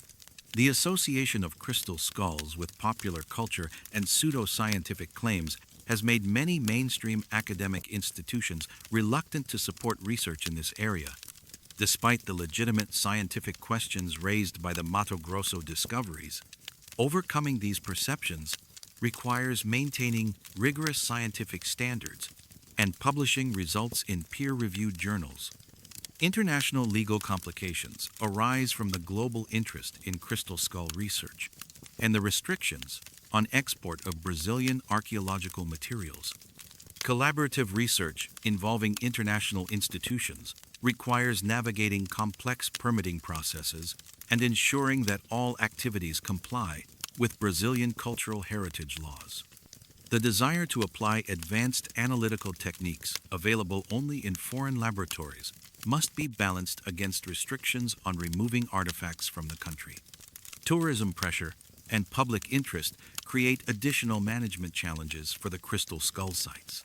While public engagement can provide support for conservation efforts, and generate revenue for site protection. Increased visitor access also brings risks of damage to fragile cave environments and archaeological deposits. Developing sustainable tourism approaches that allow public access while protecting the integrity of the sites requires careful planning and ongoing monitoring. Funding limitations constrain both ongoing research and long-term conservation efforts. The specialized techniques required for studying crystal artifacts are expensive and time-consuming, while the remote location of the sites increases logistical costs for all research activities. Limited financial resources mean that many important research questions remain unanswered, and many portions of the cave system remain unexplored. Securing adequate funding for comprehensive study and protection of the sites requires international cooperation and sustained institutional commitment. Closing reflections. In the depths of the Mato Grosso caves, where crystal skulls rest in chambers that have known only darkness for thousands of years, we encounter one of archaeology's most enigmatic puzzles. These artifacts challenge our understanding not just of ancient technological capabilities, but of the very nature of human innovation and creativity. Holding one of these perfectly carved skulls, feeling its weight and admiring its precision, we are forced to confront the possibility that our ancestors possessed knowledge and skills that we have forgotten or never fully understood. The crystal skulls represent more than just remarkable examples of ancient craftsmanship. They are windows into ways of thinking about materials, technology, and spiritual practice that may be fundamentally different from our modern approaches. The indigenous traditions that speak of singing to stones and working with crystals through spiritual means remind us that there are many possible relationships between human consciousness and the physical world, some of which may produce effects that our current scientific paradigms cannot easily explain or predict. The mystery of how these skulls were created continues to deepen as scientific analysis reveals more about their sophisticated properties and construction techniques. Each new analytical method that is applied to the artifacts uncovers additional layers of complexity that seem to push the boundaries of what should have been possible with ancient technologies.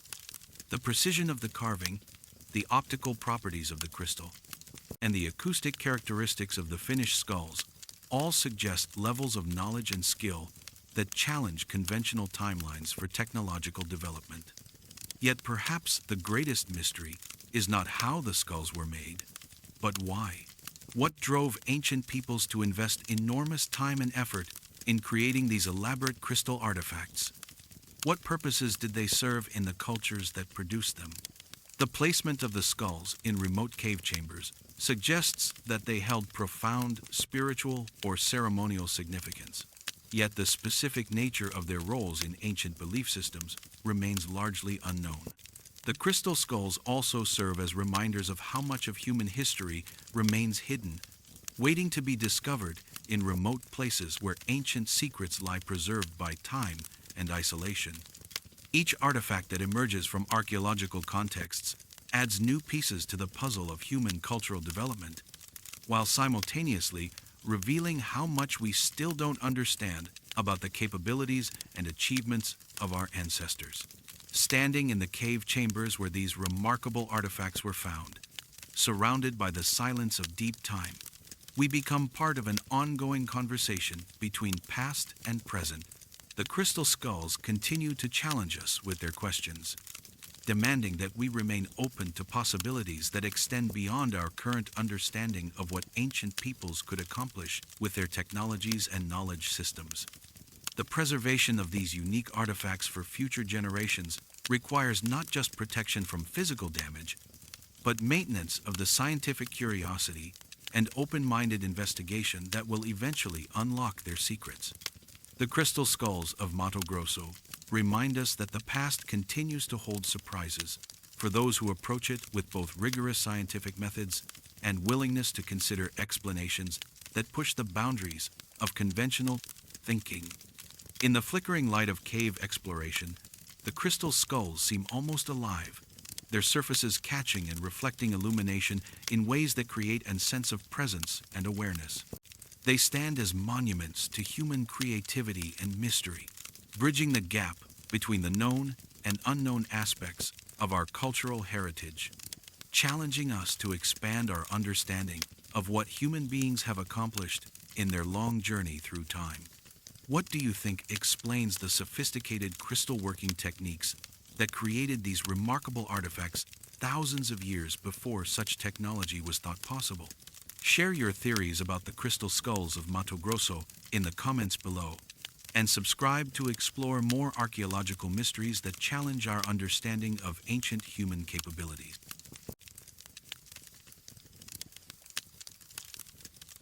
The phantom cities of the Rio Negro. Imagine paddling your canoe up the Rio Negro's obsidian waters, where the dark river winds through endless green corridors of rainforest that seem to stretch beyond the edge of the world. The black water reflects the canopy above like a perfect mirror, broken only by the gentle splash of your paddle and the distant calls of unseen birds. You are following in the wake of 18th century Spanish and Portuguese explorers who navigated these same waters and documented something extraordinary: massive indigenous cities that line these riverbanks like jewels on a string. According to their detailed chronicles, these settlements housed tens of thousands of inhabitants, with elaborate plazas, ceremonial centers, and residential districts that stretched for kilometers along the river's edge. The explorers described urban centers so large and sophisticated that they rivaled the greatest cities of contemporary Europe, supported by agricultural systems based on incredibly fertile black soil that seemed almost supernatural in its productivity. Yet when subsequent expeditions returned to these same locations just decades later, they found nothing but empty forest and scattered earthworks. You are exploring one of archaeology's most perplexing disappearances: the phantom cities of the Rio Negro that vanished so completely that for centuries, scholars dismiss the Spanish accounts as exaggerations or fabrications. Modern archaeology has confirmed the existence of the miraculous black earth that supported these urban centers, revealing that it was artificially created through sophisticated soil management techniques that transformed the natural rainforest into one of the most fertile agricultural landscapes on Earth. But the question remains: what happened to the massive populations that these soil deposits could have supported? And why did entire cities simply vanish from the face of the Amazon? Historical context. The Rio Negro, whose name means Black River in Portuguese, represents one of the Amazon's largest tributaries and historically served as a major highway for indigenous peoples navigating the vast rainforest interior. This massive waterway, which stretches over 2,000 kilometers from its headwaters in Colombia to its confluence with the Amazon River near Manaus, provided the transportation network that enabled the development of complex societies throughout the northwestern Amazon basin. Archaeological evidence suggests that sophisticated indigenous civilizations had been developing along the Rio Negro for thousands of years before European contact. These societies evolved complex social hierarchies, developed advanced agricultural techniques, and created extensive trade networks that connected diverse ecological zones across the Amazon basin. The river itself served as both a transportation corridor and a source of abundant protein from fish, turtles, and aquatic mammals that supported large sedentary populations. The foundation of these remarkable civilizations was their development of terra preta, or black earth, artificially enriched soils that remain among the most fertile in the Amazon region even today. This anthropogenic soil was created through sophisticated techniques that combined organic waste, charcoal, bone, and other materials to produce growing medium capable of supporting intensive agriculture in an environment where natural soils are typically nutrient poor and quickly depleted by tropical conditions. The social organization required to create and maintain these black earth deposits reveals the existence of complex societies with strong leadership, specialized labor, and long-term planning capabilities. The production of terra preta required coordinated community effort over multiple generations, with careful management of organic inputs, controlled burning practices, and systematic soil amendment techniques that transformed vast areas of natural rainforest into highly productive agricultural landscapes. Spanish and Portuguese chronicles from the 16th and 17th centuries consistently describe encountering large, well-organized indigenous settlements along the Rio Negro and its tributaries. These accounts, written by explorers, missionaries, and colonial administrators, provide detailed descriptions of urban centers that included substantial residential areas, ceremonial plazas, defensive fortifications, and sophisticated infrastructure for managing seasonal flooding and transportation. The explorers were particularly impressed by the agricultural productivity of these settlements, noting that the indigenous inhabitants had developed farming techniques that far exceeded European agricultural yields of the same period. The black earth supported intensive cultivation of maize, manioc, sweet potatoes, and numerous other crops that fed populations, estimated by some chroniclers to number in the hundreds of thousands across the Rio Negro basin. The cultural sophistication of these societies extended far beyond agriculture and urban planning. Spanish accounts describe elaborate ceremonial practices, sophisticated artistic traditions, and complex political systems that coordinated activities across vast territories. The indigenous peoples of the Rio Negro had developed mathematical and astronomical knowledge systems that enabled them to predict seasonal changes, manage agricultural cycles, and navigate the complex network of rivers and streams that defined their world. The sudden disappearance of these urban centers represents one of the most dramatic cultural collapses in human history. Within a few decades of first contact, the massive settlements that had impressed European explorers had vanished so completely that later visitors questioned whether they had ever existed at all. The scale and rapidity of this disappearance has puzzled historians and archaeologists for centuries, raising fundamental questions about the fragility of even the most sophisticated human societies. Discovery. The rediscovery of the phantom cities began not with archaeological excavation, but with the recognition that the Spanish and Portuguese chronicles might have been more accurate than previously believed.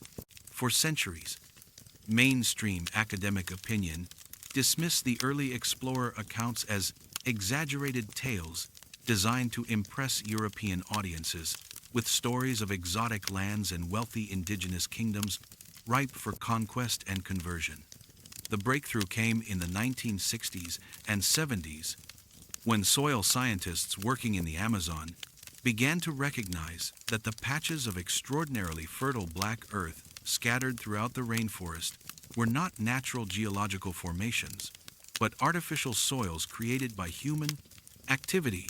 Dr. Wim Sombroek, a Dutch soil scientist working in Brazil, was among the first to systematically study these terra preta sites and recognize their archaeological significance. Sombroek's work revealed that the black earth sites were far more extensive than anyone had suspected, covering thousands of square kilometers across the Amazon basin and representing one of the largest landscape modification projects in human history. The soils contained archaeological materials, including pottery fragments, stone tools, and other artifacts that confirmed their association with pre-Columbian indigenous societies. The connection between the terra preta sites and the historical accounts of large indigenous cities was made by American archaeologist Anna Roosevelt in the 1980s and 90s. Roosevelt's excavations at sites along the Amazon River revealed that the black earth areas had indeed supported large, complex settlements that matched the descriptions found in Spanish and Portuguese chronicles. Her work demonstrated that the early explorer accounts were not exaggerations but accurate descriptions of sophisticated indigenous civilizations. Systematic archaeological surveys along the Rio Negro began in earnest in the late 20th century, as researchers used the distribution of terra preta sites to identify locations of former indigenous settlements. These surveys revealed that black earth deposits were particularly concentrated along major tributaries and at strategic locations that would have been ideal for large urban centers. Remote sensing technology revolutionized the search for phantom cities in the early 21st century. Satellite imagery and aerial photography revealed geometric patterns and earthwork formations hidden beneath the forest canopy that corresponded to the locations of major terra preta sites. These features included rectangular plazas, linear earthworks, and circular formations that suggested the presence of substantial settlements with sophisticated urban planning. LiDAR technology provided even more detailed information about the hidden archaeological landscape of the Rio Negro region. High-resolution laser mapping could penetrate the forest canopy to reveal ground features invisible from surface observation, including the remains of roads, defensive earthworks, and residential areas that had been completely overgrown by centuries of forest regrowth. Ground truth excavations at sites identified through remote sensing confirmed the existence of large indigenous settlements that matched historical descriptions. Archaeologists uncovered evidence of substantial residential areas, specialized craft production zones, ceremonial centers, and infrastructure for managing water and waste that indicated the presence of urban centers with populations numbering in the thousands or tens of thousands. The scale of the discoveries gradually became apparent as more sites were investigated and mapped. The Rio Negro region appeared to have supported a network of large settlements, connected by river transportation and trade relationships, that created one of the most densely populated areas in the pre-Columbian Amazon. The archaeological evidence confirmed that the Spanish and Portuguese chroniclers had accurately described a level of indigenous civilization that academic orthodoxy had dismissed as impossible. Theories. The complete disappearance of the Rio Negro's phantom cities within decades of European contact has generated numerous theories attempting to explain how such large and sophisticated settlements could vanish so rapidly and thoroughly. The scale and speed of the cultural collapse challenges conventional understanding of how indigenous societies responded to European colonization. The epidemic disease theory represents the most widely accepted explanation for the disappearance of Amazonian urban centers. European diseases such as smallpox, measles, and typhus spread through indigenous populations that had no previous exposure to these pathogens, causing mortality rates that may have exceeded 90% in some communities. The diseases could spread through trade networks ahead of direct European contact, devastating populations before explorers arrived to document the scale of the catastrophe. Environmental degradation explanations focus on the possibility that the intensive agricultural systems supporting the phantom cities became unsustainable over time. The creation and maintenance of terra preta required constant inputs of organic matter and careful management of soil chemistry. If these practices were disrupted by population decline, environmental changes, or social upheaval, the agricultural foundation of the urban centers could have collapsed, forcing survivors to abandon their cities and return to less intensive subsistence strategies. Warfare and slave raiding theories propose that the phantom cities were destroyed by aggressive European colonial activities or conflicts between different indigenous groups triggered by the disruption of traditional political relationships. Portuguese and Spanish expeditions often captured indigenous people for use as slaves, and the demand for forced labor could have led to systematic raids that depopulated entire settlements. Intertribal warfare, intensified by the introduction of European weapons and the disruption of traditional territorial arrangements, might also have contributed to urban abandonment. Climate change impacts offer another perspective on the collapse of Rio Negro civilizations. The 16th and 17th centuries coincided with the Little Ice Age, a period of global cooling that altered precipitation patterns and seasonal flooding cycles throughout the Amazon basin. Changes in river levels, rainfall timing, and temperature could have disrupted the carefully balanced agricultural and transportation systems that supported large urban populations. Cultural transformation theories suggest that the apparent disappearance of the phantom cities might reflect changes in settlement patterns and social organization, rather than actual population collapse. Surviving indigenous peoples might have deliberately abandoned large urban centers in favor of smaller, more dispersed communities that were less vulnerable to disease and European interference. This adaptive strategy could have allowed cultural survival while making the societies less visible to European observers. Religious and prophetic explanations draw on indigenous oral traditions that speak of spiritual warnings about the coming of European colonizers. Some accounts suggest that indigenous leaders received prophetic visions or spiritual guidance that led them to abandon their cities and hide in remote areas of the rainforest. These explanations reflect indigenous agency in responding to European contact rather than passive victimization by disease and conquest. Political collapse scenarios propose that the complex chiefdoms supporting the phantom cities were particularly vulnerable to disruption because their sophisticated social organization depended on strong centralized leadership and coordinated collective action.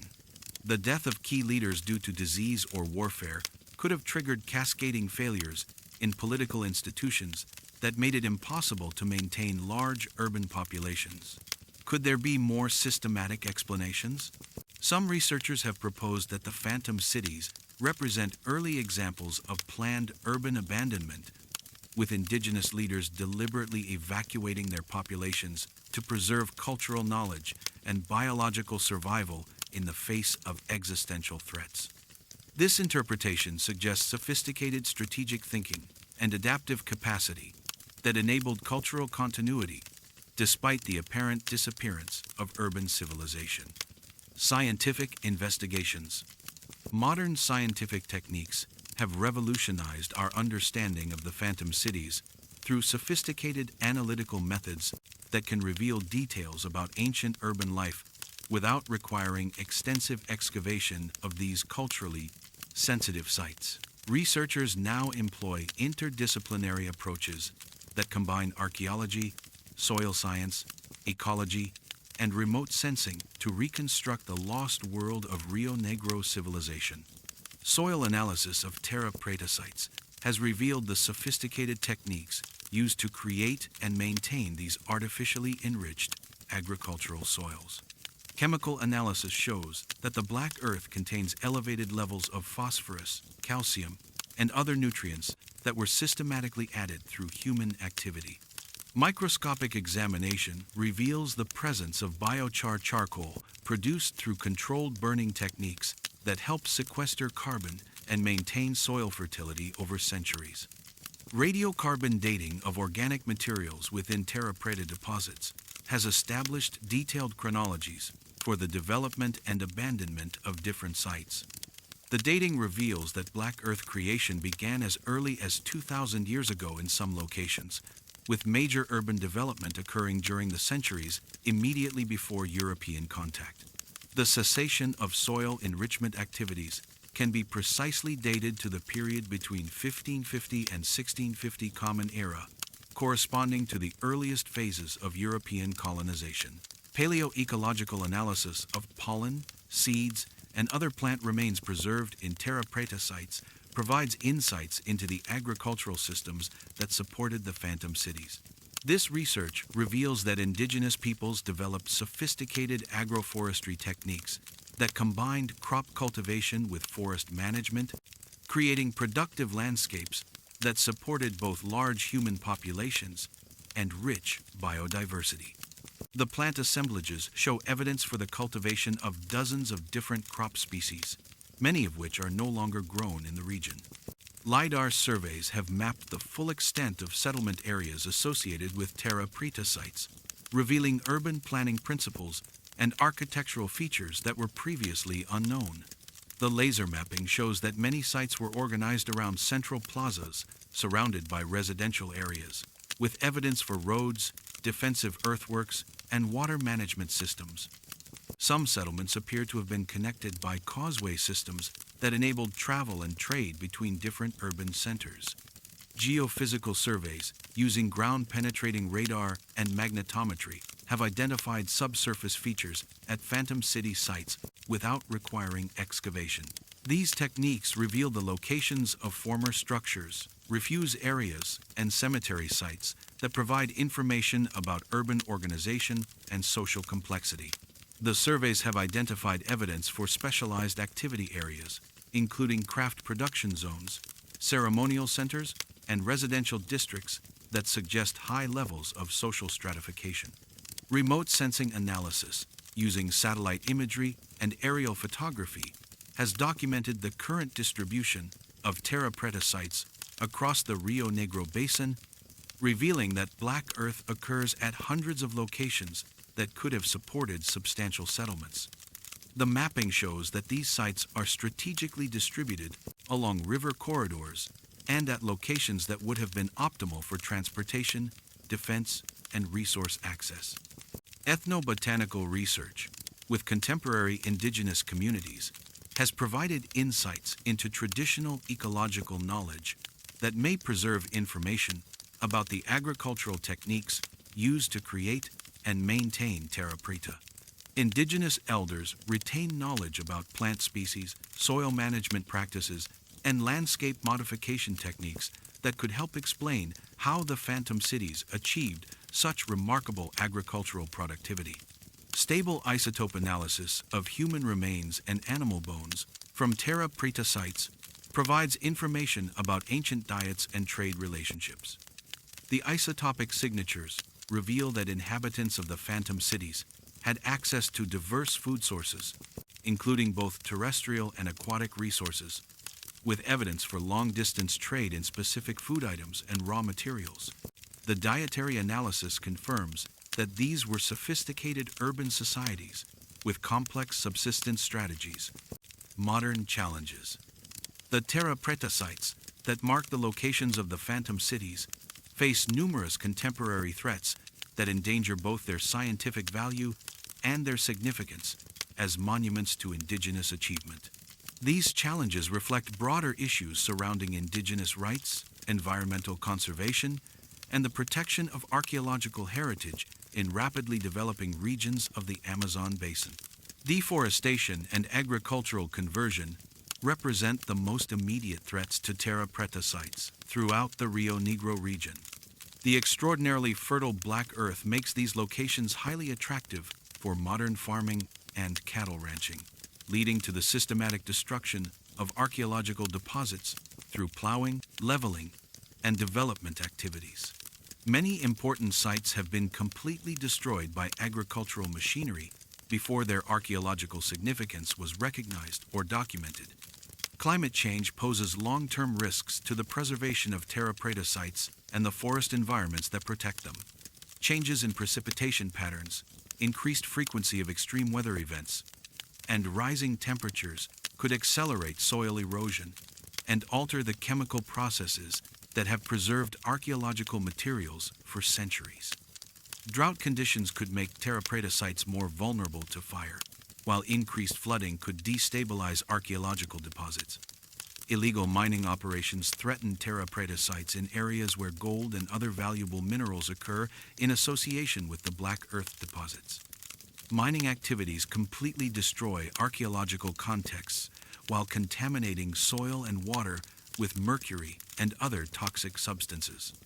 The remote location of many sites makes monitoring and enforcement of mining regulations extremely difficult, leaving important archaeological areas vulnerable to systematic destruction.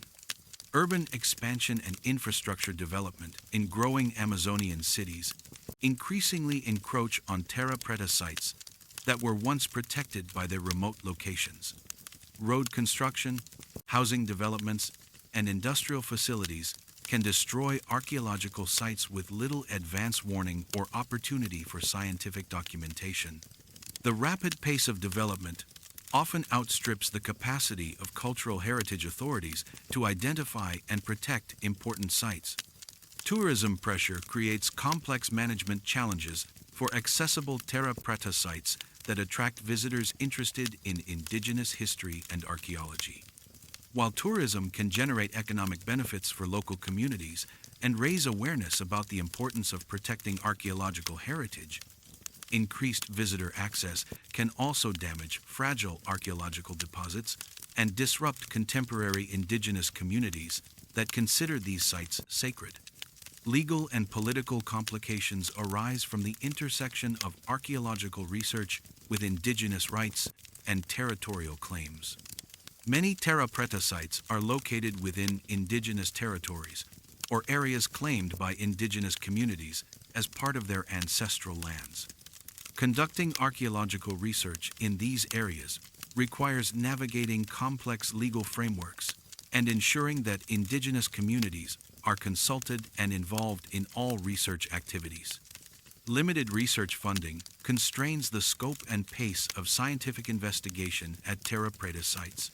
Despite their obvious importance for understanding Amazonian prehistory, the sophisticated analytical techniques required for studying these sites are expensive and time-consuming, while the remote locations increase logistical costs for fieldwork. Many important sites remain completely unstudied due to lack of financial resources for comprehensive investigation. Conservation challenges arise from the unique properties of terra preta that require specialized knowledge and techniques for proper preservation. The black earth's high organic content and unique chemistry make it susceptible to degradation if disturbed or exposed to inappropriate environmental conditions. Developing effective conservation strategies requires collaboration between archaeologists, soil scientists, and indigenous knowledge holders who understand traditional management practices. International cooperation has become essential for addressing the complex challenges facing terra preta sites. As the phenomenon extends across national boundaries and requires expertise from multiple disciplines and institutions, collaborative research networks are developing new methods for studying and protecting these sites, while ensuring that indigenous communities benefit from and participate in research activities conducted on their traditional territories. Closing reflections. As twilight settles over the Rio Negro, casting long shadows across the black water, the silence of the forest seems to hold echoes of the vanished cities that once lined these banks. The dark river continues its ancient journey toward the Amazon, carrying with it the memory of urban centers that were home to tens of thousands of people who mastered their rainforest environment in ways that we are only beginning to understand. The phantom cities remind us that the Amazon was never the pristine wilderness that European imagination created, but a landscape profoundly shaped by indigenous peoples who developed some of the most sophisticated and sustainable urban civilizations in human history. The terra preta sites stand as monuments to their ingenuity, representing a form of agricultural technology that modern science is still struggling to fully comprehend and replicate. The mystery of their disappearance speaks to the fragility of even the most successful human societies when confronted with catastrophic change. The indigenous peoples of the Rio Negro had created urban centers that functioned sustainably for centuries, yet they could not survive the biological and cultural catastrophe that European contact brought to the Americas. Their story serves as both inspiration and warning about humanity's relationship with environmental and social stability. Yet the phantom cities also represent a story of resilience and continuity that extends beyond their apparent disappearance. The indigenous peoples of the Amazon did not simply vanish along with their urban centers, but adapted to changed circumstances while preserving essential knowledge about living sustainably in the rainforest environment. Contemporary indigenous communities throughout the region retain traditional ecological knowledge that connects them to the achievements of their ancestors. The terra preta itself serves as a living legacy of the phantom cities, continuing to support plant and animal communities with extraordinary diversity and productivity. These anthropogenic soils demonstrate that human environmental impact can be positive and regenerative rather than destructive, offering lessons about sustainable land management that are increasingly relevant in our era of environmental crisis. Standing on the banks of the Rio Negro, Surrounded by forest that has reclaimed the sites of vanished cities, we are reminded that human civilizations are temporary phenomena in the longer story of environmental and cultural change. The phantom cities achieved remarkable things during their centuries of existence, creating urban societies that worked in harmony with rainforest ecology while supporting large populations and complex cultural traditions. The scientific investigation of these lost civilizations continues to reveal new insights about indigenous achievement and environmental management, challenging assumptions about the relationship between human societies and natural environments.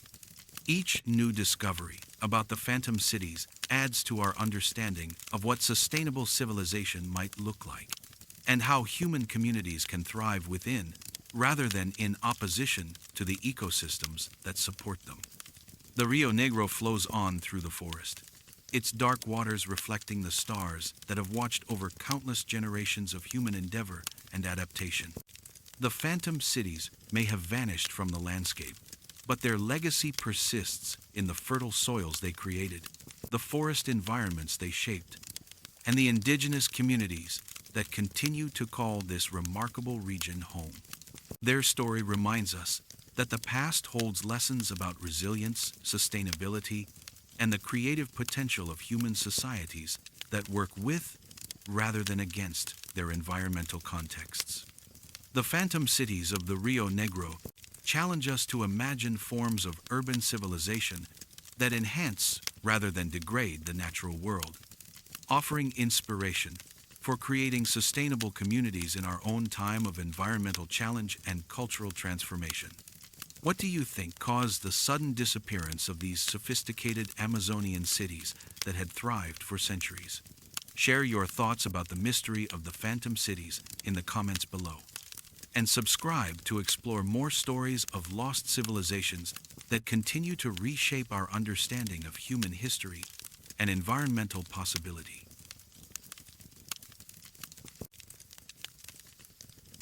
The magnetic anomaly of Mount Roraima. Imagine standing on the edge of the world, atop Mount Roraima's ancient plateau, where the earth seems to drop away into infinity. The wind carries whispers across the flat summit as you watch your compass needle spin in wild circles, unable to find magnetic north in this place that defies the fundamental laws of navigation. Your GPS device flickers and dies, your radio crackles with strange static, and the very air around you seems charged with an energy that makes the hair on your arms stand on end. You are experiencing one of the planet's most mysterious magnetic phenomena, high above the clouds, on a mountain that indigenous peoples have revered as sacred for thousands of years. Mount Roraima, the inspiration for Arthur Conan Doyle's Lost World, rises like a colossal stone table from the rainforests of Venezuela, Brazil, and Guyana. Its flat summit, older than the Amazon itself, harbors secrets that have puzzled scientists and explorers for over a century. This ancient tepui, formed nearly 2 billion years ago when the continents were young, exhibits electromagnetic properties that shouldn't exist according to conventional geological understanding. The indigenous Pemon people speak of Roraima as the dwelling place of spirits, a mountain where the boundary between the physical and supernatural worlds grows thin. Modern science is beginning to discover that their ancestral wisdom might contain profound truths about the nature of this extraordinary place, where the Earth's magnetic field behaves in ways that challenge our understanding of planetary physics. Historical context. Mount Roraima stands as one of the most ancient and mysterious landmarks on Earth, rising 2,810 meters above sea level from the Guiana highlands that span the borders of Venezuela, Brazil, and Guyana. This massive tabletop mountain, known as a tepui in the local indigenous language, represents one of the oldest exposed rock formations on the planet, with geological layers that date back nearly 2 billion years to the Precambrian era when Earth's magnetic field was still evolving its modern configuration. The mountain holds profound spiritual significance for the indigenous peoples of the region, particularly the Peman people of Venezuela and the Macushi people of Guyana.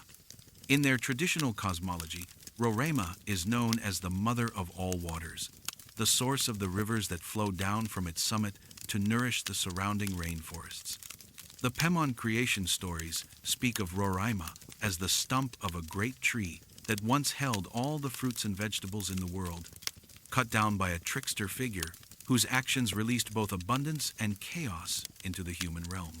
Indigenous oral traditions consistently describe Roraima as a place of power where shamans could communicate with spirits and where the normal rules of the physical world did not apply.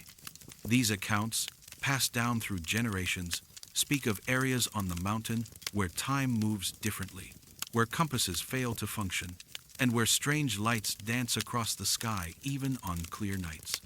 Shamanic practices associated with the mountain included vision quests and healing ceremonies that required practitioners to spend days or weeks on the summit, exposing themselves to whatever mysterious forces emanate from the ancient stone.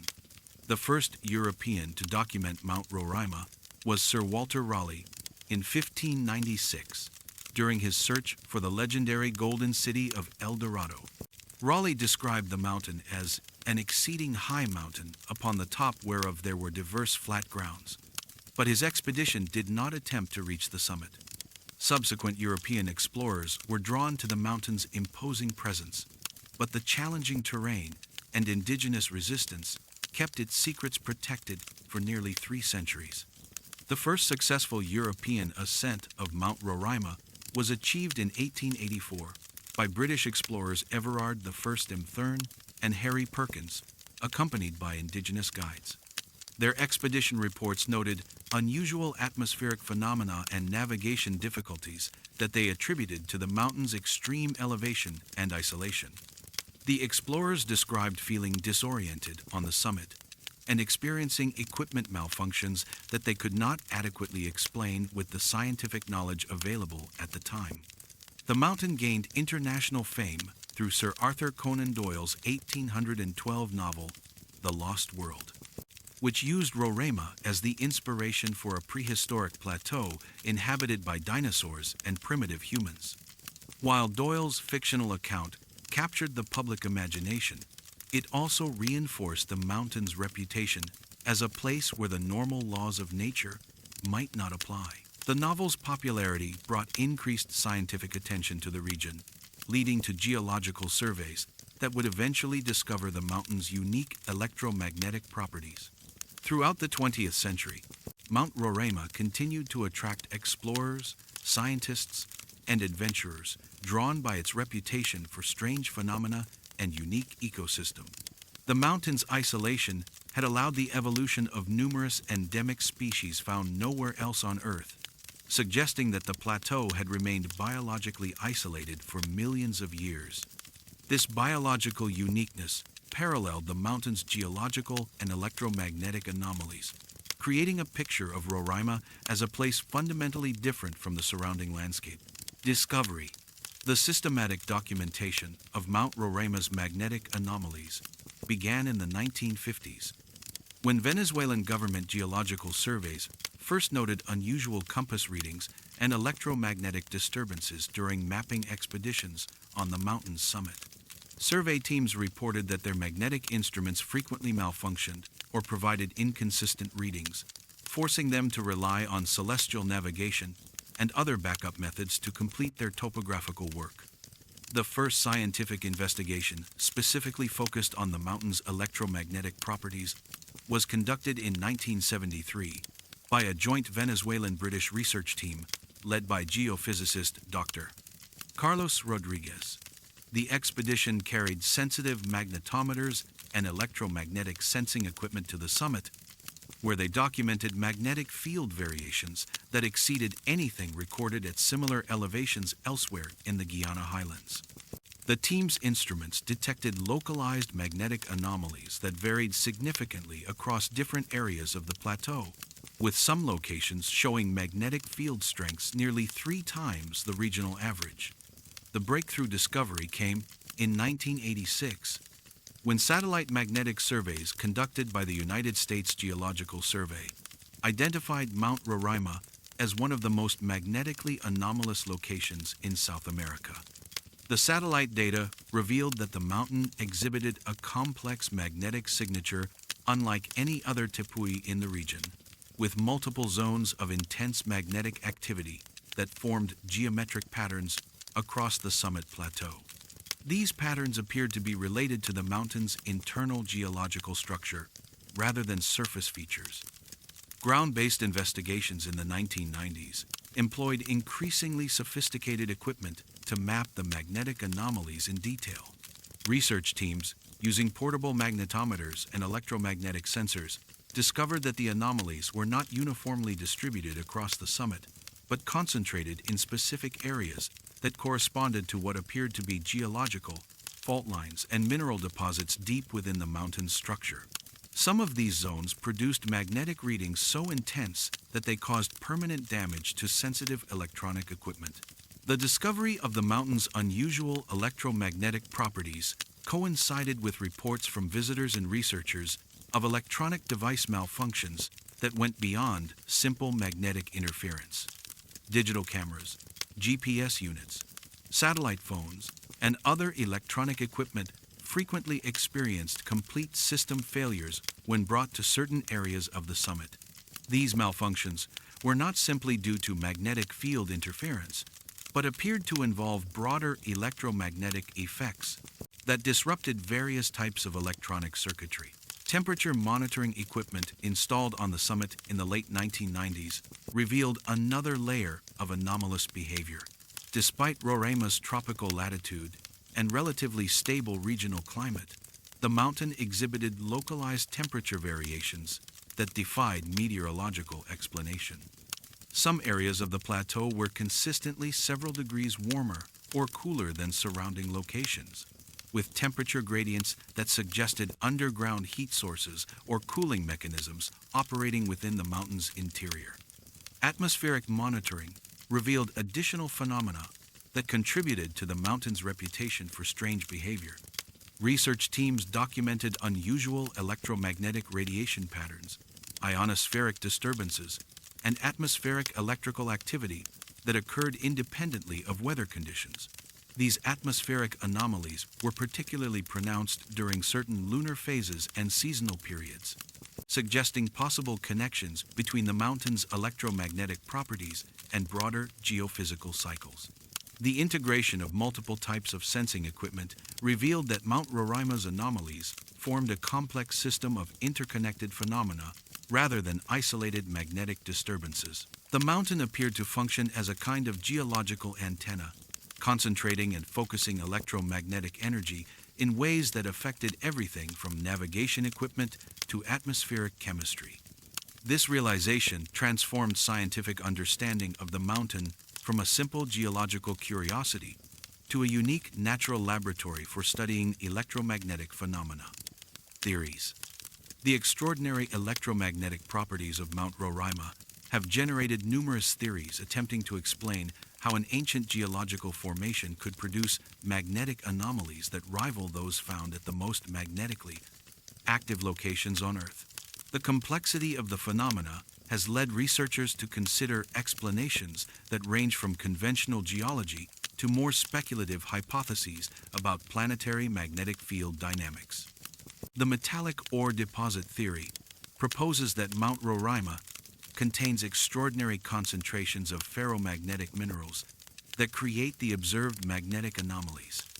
This explanation suggests that the mountain's unique geological history allowed for the accumulation of iron, nickel, and other magnetic materials in concentrations far exceeding those found in typical rock formations.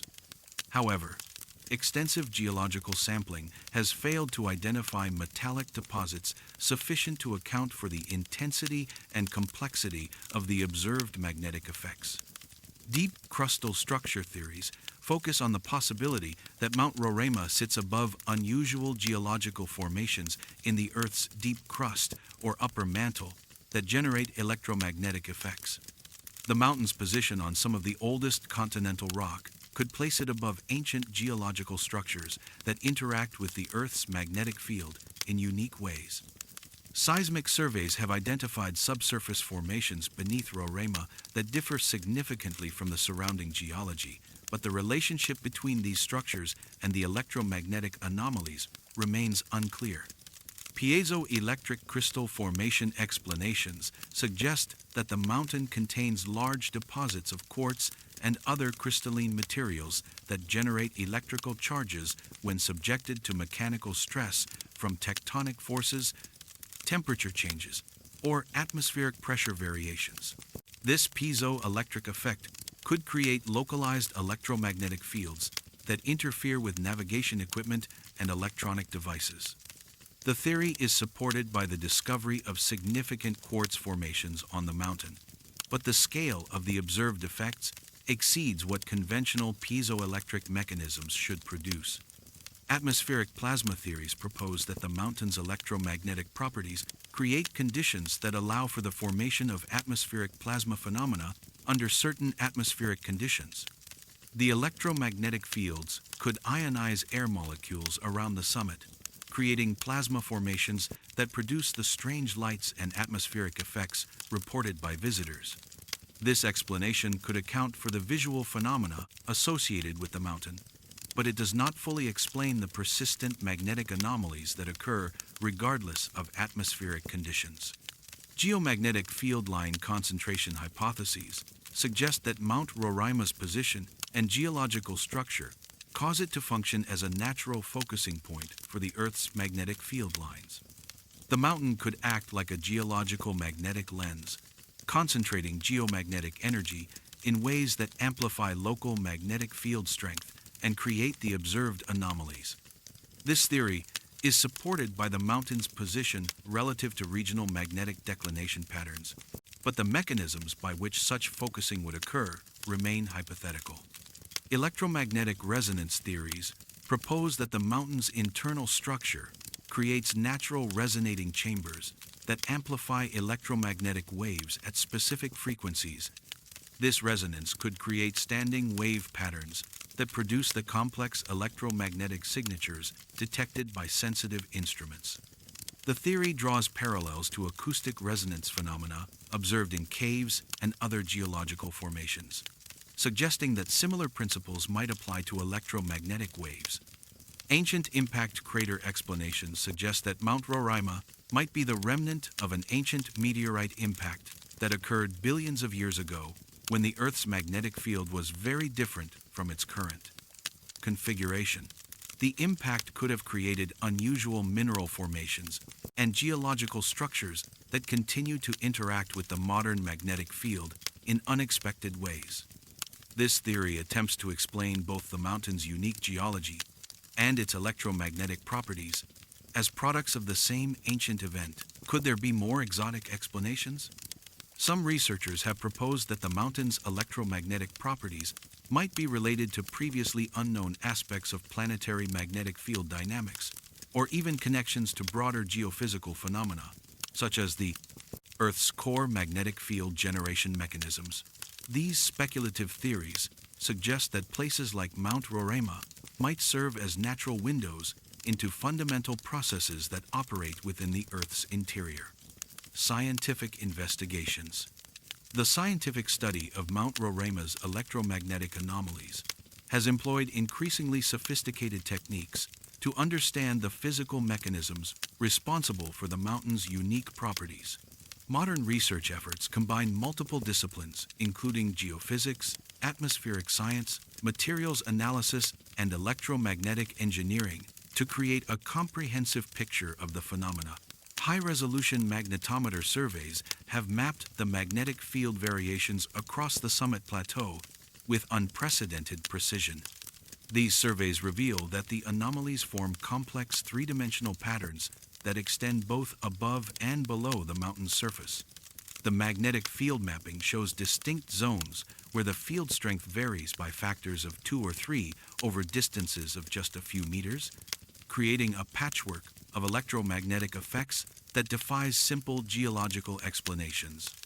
Ground-penetrating radar studies have investigated the subsurface structure of the mountain to identify potential sources of the electromagnetic anomalies. The radar surveys reveal complex geological structures within the mountain that include large cavities, mineral veins, and rock formations with unusual density distributions. Some of these subsurface features correlate with the surface magnetic anomalies, suggesting that the mountain's internal structure plays a crucial role in generating the observed effects. Electromagnetic frequency analysis has characterized the spectrum of electromagnetic radiation emitted by the mountain across a wide range of frequencies, from very low-frequency radio waves to visible light.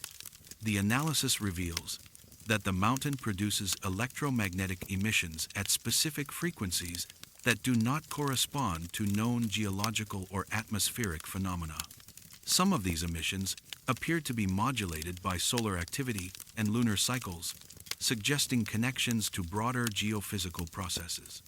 Materials analysis of rock samples collected from areas of intense magnetic activity has employed advanced techniques, including X-ray crystallography, electron microscopy, and mass spectrometry, to identify unusual mineral compositions or crystal structures. The analysis has revealed the presence of rare earth elements and unusual mineral formations that could contribute to the electromagnetic properties, but in concentrations that should not produce the observed field strengths.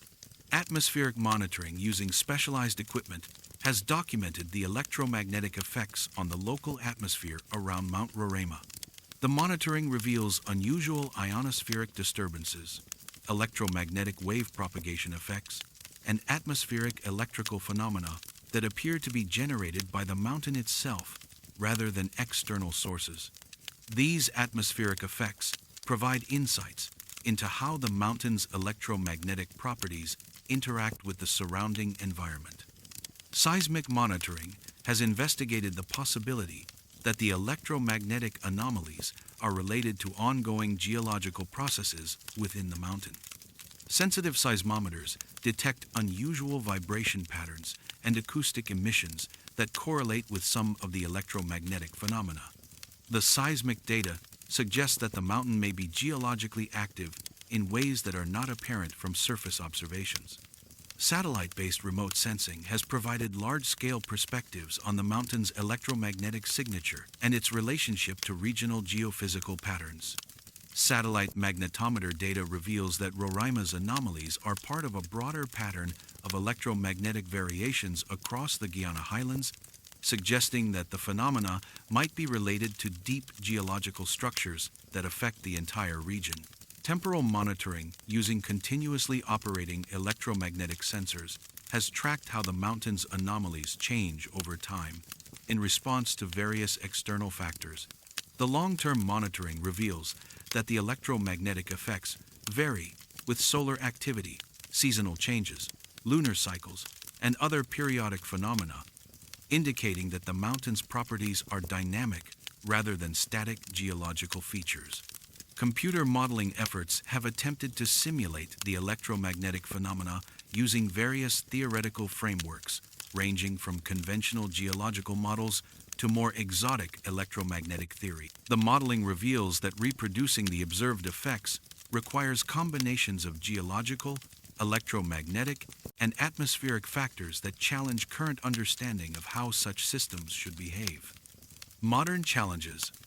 Mount Roraima's unique electromagnetic properties create complex challenges for both scientific research and environmental conservation, as the same phenomena that make the mountain scientifically fascinating also complicate efforts to study and protect this extraordinary natural laboratory.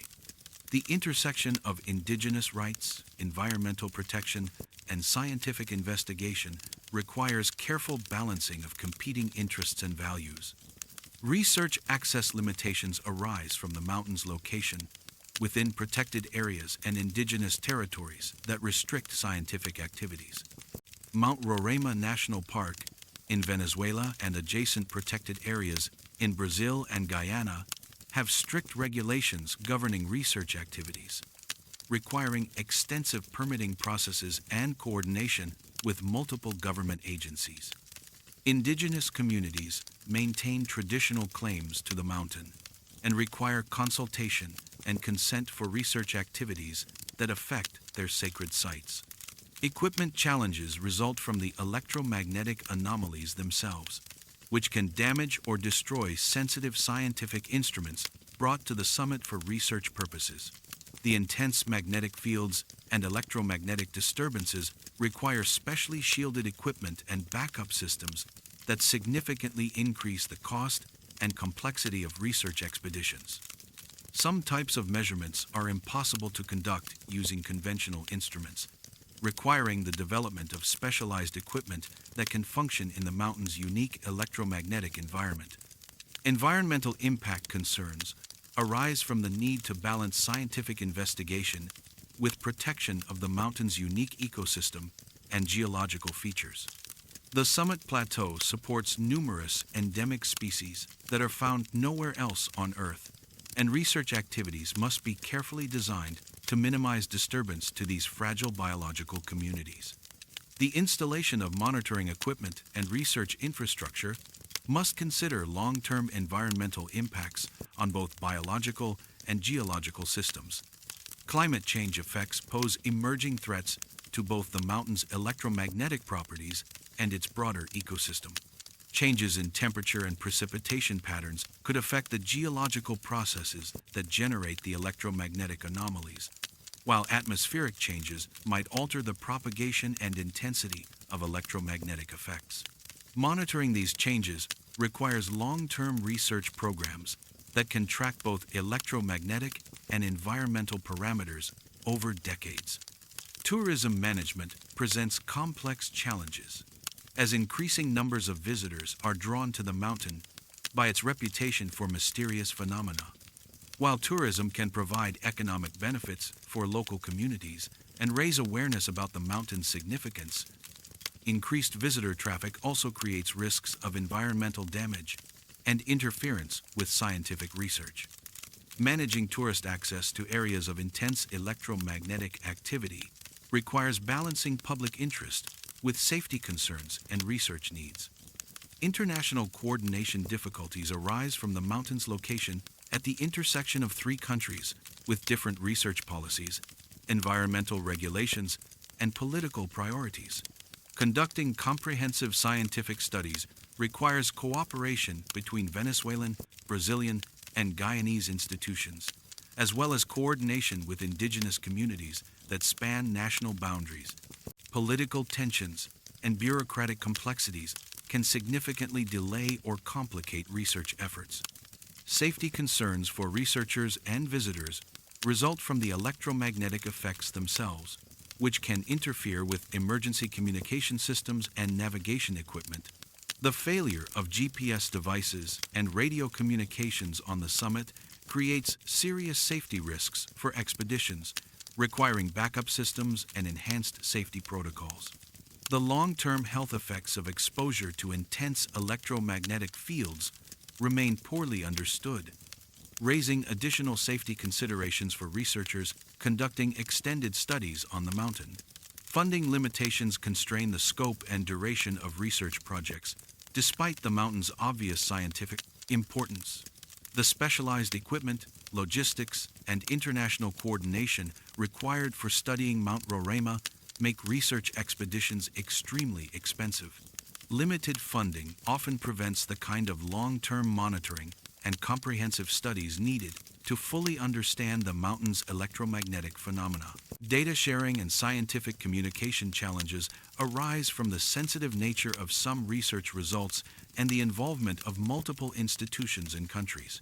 Publishing research findings requires navigating concerns about potential misuse of information, respect for indigenous knowledge systems, and compliance with various national regulations governing scientific data. Ensuring that research benefits local communities while advancing scientific understanding requires careful attention to how results are communicated and applied. Closing reflections. As the sun sets behind the clouds that perpetually shroud Mount Roraima's ancient flanks, the electromagnetic anomalies seem to intensify, creating an almost palpable sense of energy that fills the air around the summit plateau. Standing on this 2 billion-year-old platform of stone, surrounded by the whispers of electromagnetic forces that science cannot fully explain, we encounter one of the planet's most profound mysteries. Mount Roraima challenges our understanding of how the Earth's magnetic field operates, and reminds us that our planet still holds secrets that resist easy categorization or explanation. The mountain serves as a bridge between the indigenous wisdom that has long recognized this place as sacred and the modern scientific methods that are only beginning to document the full extent of its extraordinary properties. The electromagnetic phenomena of Mount Roraima force us to confront the possibility that the Earth itself is far more complex and dynamic than our current scientific models suggest. The mountain's ability to concentrate and manipulate electromagnetic energy hints at planetary processes that operate on scales and through mechanisms that we are only beginning to understand. Each measurement that reveals new aspects of the mountain's behavior also reveals new questions about fundamental properties of our planet's magnetic and electromagnetic systems. The indigenous peoples who have revered this mountain for thousands of years possessed wisdom about its special properties that modern science is only now beginning to validate. Their understanding of Roraima as a place where the spiritual and physical worlds intersect may reflect genuine insights into the mountain's role as a focal point for electromagnetic forces that affect both technological systems and biological processes in ways we cannot yet fully comprehend. Perhaps most remarkably, Mount Roraima demonstrates that mystery and wonder still exist in our increasingly mapped and measured world. This ancient plateau continues to defy complete understanding, maintaining its secrets despite decades of scientific investigation and technological advancement. The mountain reminds us that the natural world contains phenomena that transcend our current scientific paradigms and challenge us to expand our understanding of what is possible. The failure of compasses and electronic devices on Roraima's summit serves as a metaphor for the limitations of our technological approaches to understanding the natural world. In a place where our most sophisticated instruments cannot function properly, we are forced to rely on more fundamental forms of observation and intuition that connect us to older ways of knowing and experiencing the world around us. The mountain's electromagnetic properties also raise intriguing questions about the relationship between geological processes and consciousness itself. The indigenous traditions that speak of Roraima as a place of spiritual power and the documented effects of the mountain on electronic systems suggests that the boundary between physical and metaphysical phenomena may be less clearly defined than Western science typically assumes. Standing on Mount Roraima, we become part of an ongoing dialogue between human curiosity and natural mystery that has been taking place for thousands of years. The mountain continues to challenge us with its questions, while inspiring us with its beauty and power, serving as a reminder that the universe contains wonders that exceed our current capacity to explain or predict. As darkness falls over the summit, and the strange lights that visitors sometimes report begin to dance across the electromagnetic landscape of the plateau, Mount Roraima maintains its ancient vigil over the rainforests below. The mountain's electromagnetic heart continues to beat with rhythms that connect it to the deep processes of planetary formation and magnetic field generation, carrying forward mysteries that may hold keys to understanding fundamental aspects of how our world operates. The magnetic anomaly of Mount Roraima stands as testament to the power of places that resist easy explanation, reminding us that wonder and mystery remain essential components of the human experience, even in our age of scientific advancement and technological sophistication. What do you think could explain the extraordinary electromagnetic phenomena that occur on Mount Roraima's ancient summit? Share your thoughts about this magnetic mystery in the comments below, and subscribe to explore more natural enigmas that challenge our understanding of the world around us.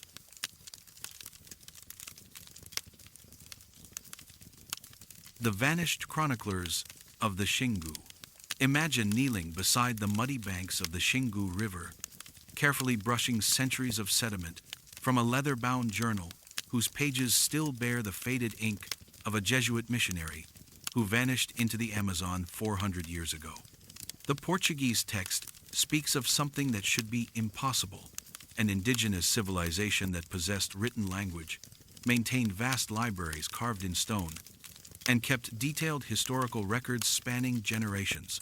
According to these fragmentary accounts, you are reading about the only known pre-Columbian Amazon culture that had mastered the art of writing. Father Antonio da Silva's journal, discovered in 1998, wedged between river stones after a seasonal flood, describes encounters with a people he calls the Escribanos, the scribes. His writings detail a sophisticated civilization along the Xingu River that challenged everything European missionaries thought they knew about indigenous capabilities.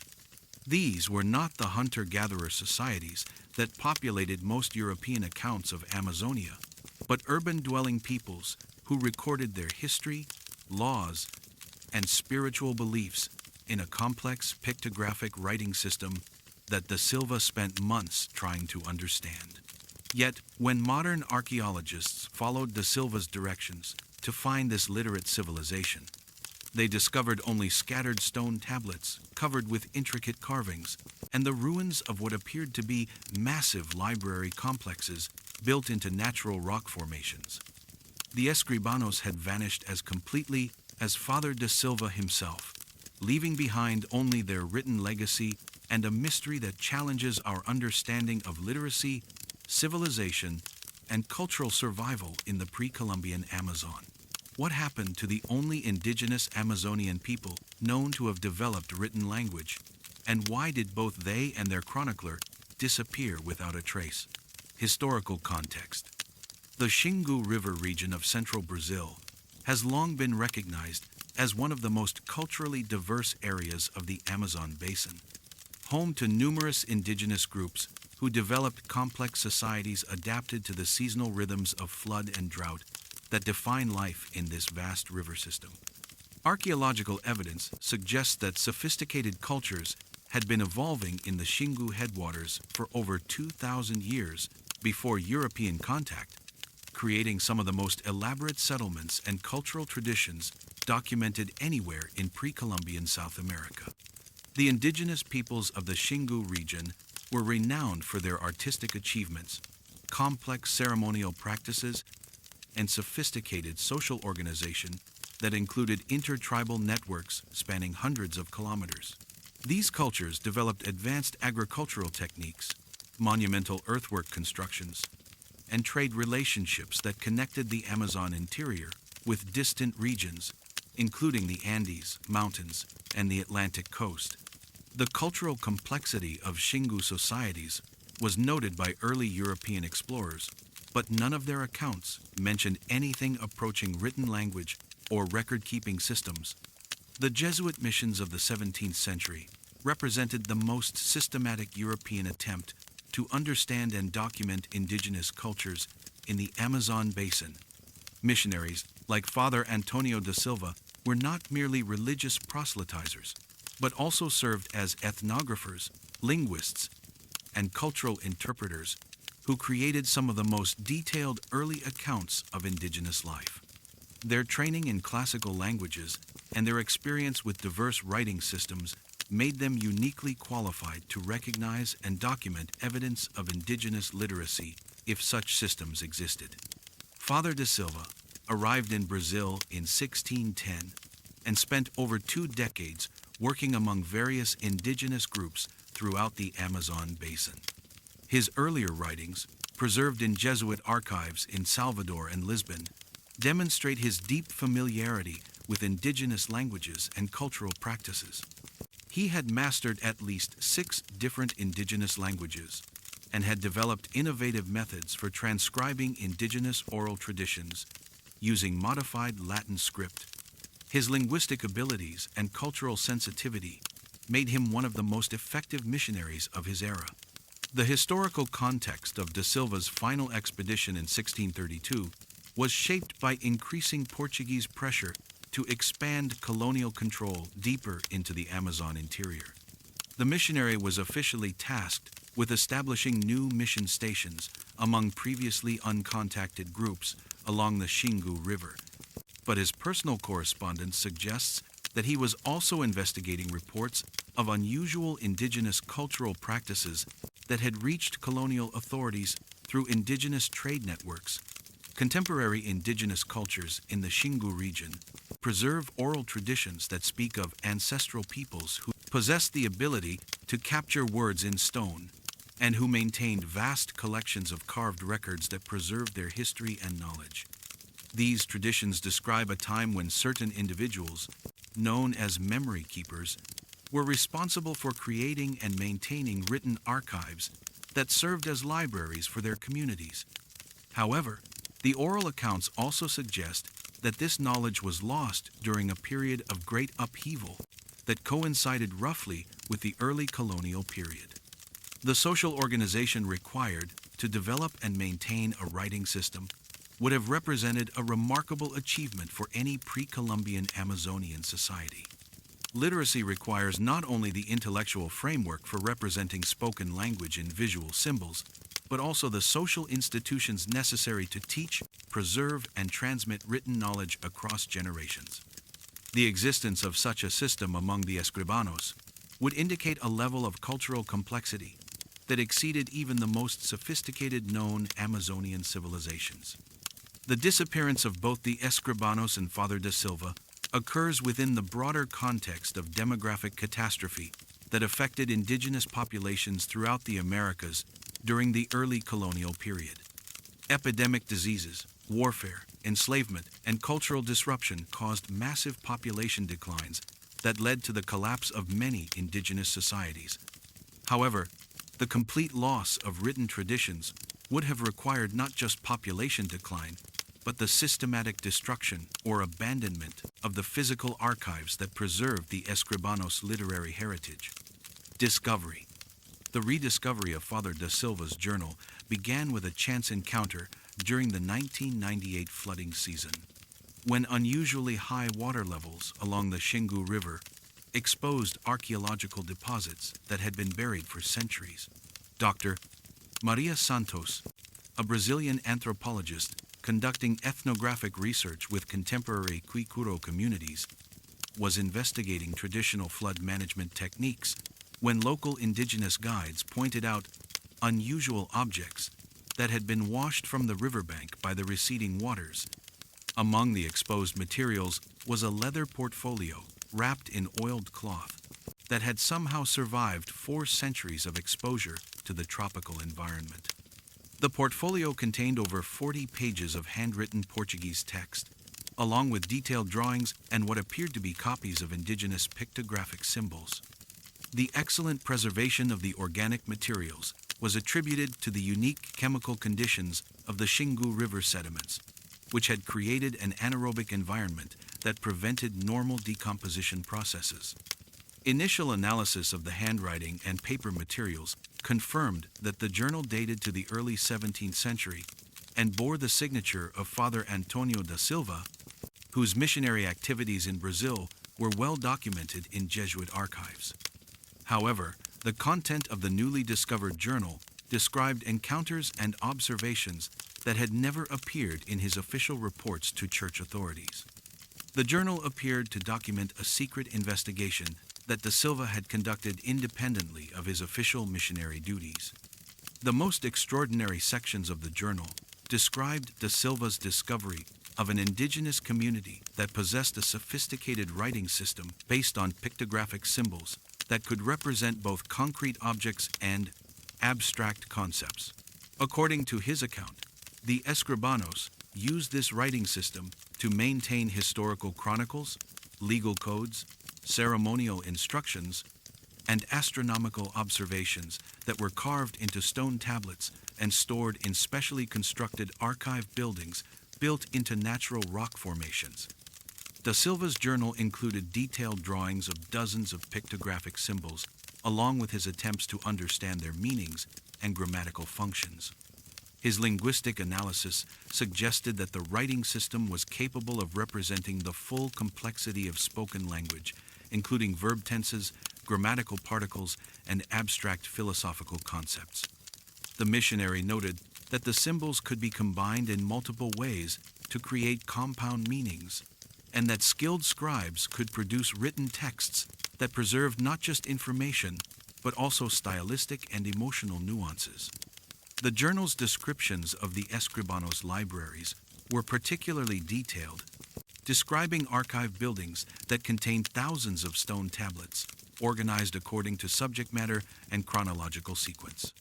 According to De Silva, the libraries included historical sections that trace the origins and migrations of different indigenous groups, legal sections that preserved traditional laws and judicial decisions, and ceremonial sections that contained the texts of religious rituals and mythological narratives.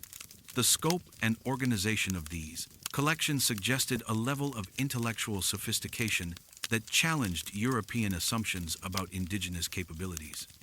Modern archaeological expeditions, launched in response to the journal's discovery, have confirmed many of De Silva's geographical descriptions and have located several sites that match his accounts of library complexes built into natural rock formations. Excavations at these sites have uncovered stone tablets covered with carved pictographic symbols that correspond closely to the drawings preserved in De Silva's journal. However, the archaeological evidence also reveals that these sites were systematically abandoned, with many tablets showing evidence of deliberate destruction or removal. The discovery has prompted intensive research efforts to decode the pictographic writing system described in De Silva's journal and preserved on the recovered stone tablets. Linguists and archaeologists working with contemporary indigenous communities have identified possible connections between the ancient symbols and pictographic elements that survive in contemporary indigenous art and ceremonial practices. However, the limited number of surviving tablets and the apparent complexity of the writing system have made decipherment extremely challenging. Theories. The disappearance of both the Escribanos and Father de Silva has generated numerous theories attempting to explain how an entire literate civilization could vanish so completely that it left only fragmentary archaeological evidence and a single missionary's account. The mystery deepens when considering that de Silva himself never returned from his final expedition and that no official records of his discoveries exist in Jesuit archives. The epidemic disease theory proposes that the Escribanos were devastated by introduced diseases that spread through indigenous populations ahead of direct European contact. The concentration of people required to maintain libraries and writing traditions would have made literate communities particularly vulnerable to epidemic outbreaks. The sudden onset of catastrophic mortality could have led to the rapid collapse of the social institutions necessary to maintain written traditions, with survivors lacking the specialized knowledge needed to continue the writing system. Cultural destruction and religious persecution explanations focus on the possibility that Portuguese colonial authorities or other missionary groups deliberately suppressed the Escribanos' writing system as a threat to colonial control and Christian conversion efforts. Indigenous literacy could have been perceived as enabling resistance to colonial authority and maintaining traditional religious practices that competed with Christianity. The systematic destruction of libraries and the elimination of literate individuals might have been part of a deliberate campaign to eradicate indigenous intellectual traditions. Environmental catastrophe theories suggest that the Escribanos' disappearance was triggered by natural disasters, such as massive flooding, drought, or ecological changes that made their territory uninhabitable. The Xingu region is subject to periodic environmental disturbances that could have forced population migrations or made it impossible to maintain settled communities large enough to support specialized scribal classes. Climate change during the Little Ice Age might have altered regional precipitation patterns in ways that disrupted the agricultural systems supporting urban centers. Internal social collapse scenarios propose that the Escribanos civilization fell victim to internal conflicts, succession disputes, or the breakdown of the social hierarchies necessary to maintain writing traditions. The specialized knowledge required for literacy might have been controlled by elite groups whose power was challenged by social or political upheavals. If the scribal classes were eliminated or dispersed by internal conflicts, the writing system could have been lost even if the general population survived. Migration and cultural transformation theories suggest that the Escribanos did not disappear, but rather abandoned their writing traditions and merged with other indigenous groups as adaptive strategies for surviving colonial pressures. The maintenance of libraries and written records might have been deemed too dangerous or impractical under changing political conditions, leading communities to deliberately abandon literacy in favor of oral traditions that were less visible to colonial authorities. Father da Silva's disappearance presents additional puzzles that have generated their own set of theories. Some researchers propose that da Silva was killed by Portuguese authorities who considered his discoveries politically dangerous, while others suggest that he chose to remain with the Escribanos and never attempted to return to colonial society. The absence of his discoveries from official Jesuit records might indicate either deliberate suppression or the loss of his reports due to bureaucratic failures or political interference. Conspiracy theories propose that da Silva's discoveries were suppressed by church or colonial authorities who wanted to maintain European cultural superiority by denying evidence of indigenous intellectual achievements. According to this perspective, the journal's contents were considered too threatening to European worldviews to be officially acknowledged, leading to the systematic destruction of evidence and the elimination of witnesses. Could there be more mundane explanations? Some researchers suggest that da Silva might have misinterpreted indigenous artistic or ceremonial practices as writing systems, or that his accounts were influenced by European expectations about what constituted civilization. However, the archaeological discovery of carved stone tablets with systematic pictographic symbols suggests that some form of complex symbolic communication system did exist among the Escribanos, even if its exact nature remains unclear. Scientific investigations.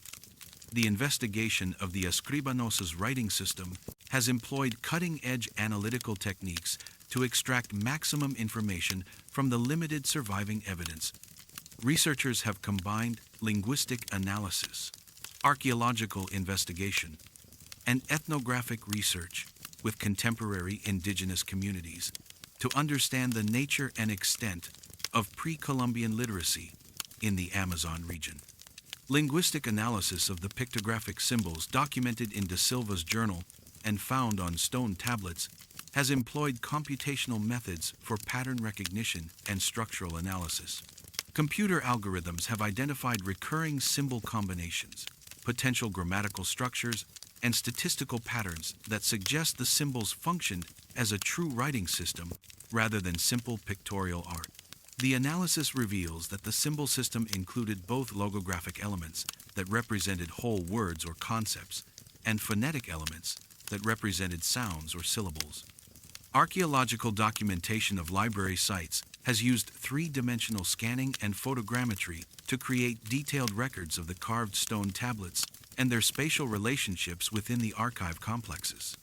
The documentation reveals that the tablets were organized according to consistent principles, with different symbol types and subject matters clustered in specific areas of the libraries. This systematic organization supports the interpretation of the sites as functional archives rather than random collections of carved stones. Materials analysis of the stone tablets has employed techniques including X-ray fluorescence, spectroscopy, and petrographic analysis to understand the sources of the stone materials and the tools used for carving. The analysis reveals that the tablets were made from carefully selected stone types that were obtained from specific quarries and worked using specialized carving techniques that produced remarkably consistent symbol forms across different tablets and sites. Radiocarbon dating of organic materials found in association with the stone tablets has established chronologies for the creation and abandonment of the library sites. The dating reveals that the writing system was in use for several centuries before its apparent abandonment in the early 17th century, coinciding with the period of Father da Silva's expedition and the intensification of European colonial activities in the region. Ethnographic research with contemporary Xingu indigenous communities has investigated whether elements of the ancient writing system survive in modern cultural practices. Researchers have identified pictographic symbols used in contemporary ceremonial contexts that show similarities to symbols documented in Da Silva's journal, suggesting possible cultural continuities that span the centuries since the Escribano's disappearance. However, contemporary communities do not maintain knowledge of how to read the ancient symbols as writing. Digital reconstruction techniques have attempted to recreate the original appearance and organization of the Escribanos' libraries based on archaeological evidence and Da Silva's descriptions. Computer modeling has created virtual reconstructions of the archive complexes that reveal the impressive scale and sophistication of the original installations. The reconstructions suggest that the largest library sites contained thousands of tablets, organized in multiple chambers, connected by corridors and storage areas. Comparative analysis with other early writing systems from around the world has provided insights into the possible development and function of the Escribanos' pictographic script. The analysis reveals similarities to early Mesopotamian cuneiform, Chinese pictographic writing, and Mesoamerican scripts that suggest common principles in the evolution of writing systems. However, the Escribanos' script also shows unique features that indicate independent development rather than influence from other literate traditions. Experimental archaeology has investigated the practical aspects of creating and maintaining the stone tablet archives. Researchers have attempted to replicate the carving techniques, storage methods, and organizational systems described in Da Silva's journal using traditional tools and methods. The experiments reveal that maintaining the libraries would have required substantial labor investments and specialized knowledge, confirming that the writing system represented a major cultural achievement that required significant social support. Preservation science has focused on developing methods for conserving the surviving stone tablets and preventing further deterioration of these irreplaceable artifacts. The research has revealed that many tablets are suffering from environmental damage, including chemical weathering, biological colonization, and mechanical erosion that threatens to destroy the carved symbols. Conservation efforts require balancing scientific study with protection of the tablets for future research. Modern challenges. The investigation and preservation of the Escribanos' legacy faces numerous contemporary challenges that reflect broader issues surrounding indigenous rights, cultural patrimony, and the ethics of archaeological research in indigenous territories. These challenges require careful navigation of competing interests, while ensuring that research contributes to, rather than exploits, indigenous communities and cultural heritage. Indigenous rights and territorial sovereignty issues complicate archaeological research in the Xingu region, where contemporary indigenous communities maintain traditional claims to ancestral lands that include the library sites. Research activities must be conducted with the informed consent and active participation of indigenous communities, requiring extensive consultation processes and benefit-sharing agreements that ensure communities receive appropriate recognition and compensation for their cooperation with scientific projects. Cultural sensitivity concerns arise from the sacred nature of many archaeological sites and the possibility that the stone tablets contain religious or ceremonial information that indigenous communities consider inappropriate for public dissemination. Researchers must balance scientific transparency with respect for indigenous cultural protocols that may restrict access to certain types of traditional knowledge. This requires ongoing dialogue between researchers and community leaders to establish appropriate guidelines for study and publication. Conservation challenges result from the vulnerability of stone tablets to environmental damage and the limited resources available for professional conservation treatment. Many tablets are located in remote areas where establishing conservation facilities is impractical, while the number of artifacts exceeds the capacity of existing conservation laboratories. Climate change is accelerating environmental threats, including increased precipitation, temperature fluctuations, and biological activity that damage carved surfaces. Funding limitations constrain both research and conservation activities, despite the obvious importance of the Escribanos' writing system for understanding pre-Columbian cultural achievements. The specialized techniques required for linguistic analysis, archaeological investigation, and conservation treatment are expensive and time-consuming. While the remote location of many sites increases logistical costs, limited financial resources mean that many important research questions remain unanswered, and many tablets remain undocumented. Access and security issues arise from the remote location of library sites in areas that are difficult to monitor and protect from looting or vandalism. The potential value of carved stone tablets on illegal antiquities markets creates incentives for unauthorized removal of artifacts, while the difficult terrain makes regular security patrols impractical. Establishing effective site protection requires cooperation between multiple agencies and communities across vast areas of rainforest. Academic skepticism and credibility challenges have complicated efforts to secure institutional support for research on the Escribanos' writing system. Some scholars remain skeptical about claims of pre-Columbian Amazonian literacy, particularly given the limited surviving evidence and the extraordinary nature of the phenomena described in De Silva's journal. Overcoming these perceptions requires maintaining rigorous scientific standards while building broader acceptance of indigenous intellectual achievements. International collaboration complexities arise from Brazilian regulations governing archaeological research and the export of cultural materials for scientific analysis. Studying the pictographic symbols requires access to specialized analytical equipment and expertise that may only be available in foreign institutions, but removing artifacts from Brazil for analysis requires extensive permitting processes that can take years to complete.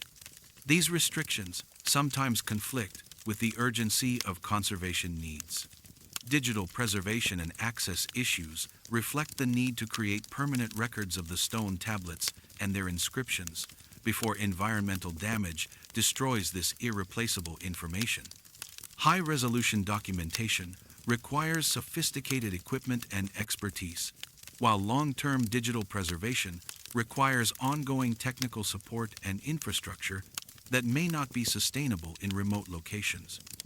Balancing preservation needs with appropriate access controls requires careful planning and resource allocation.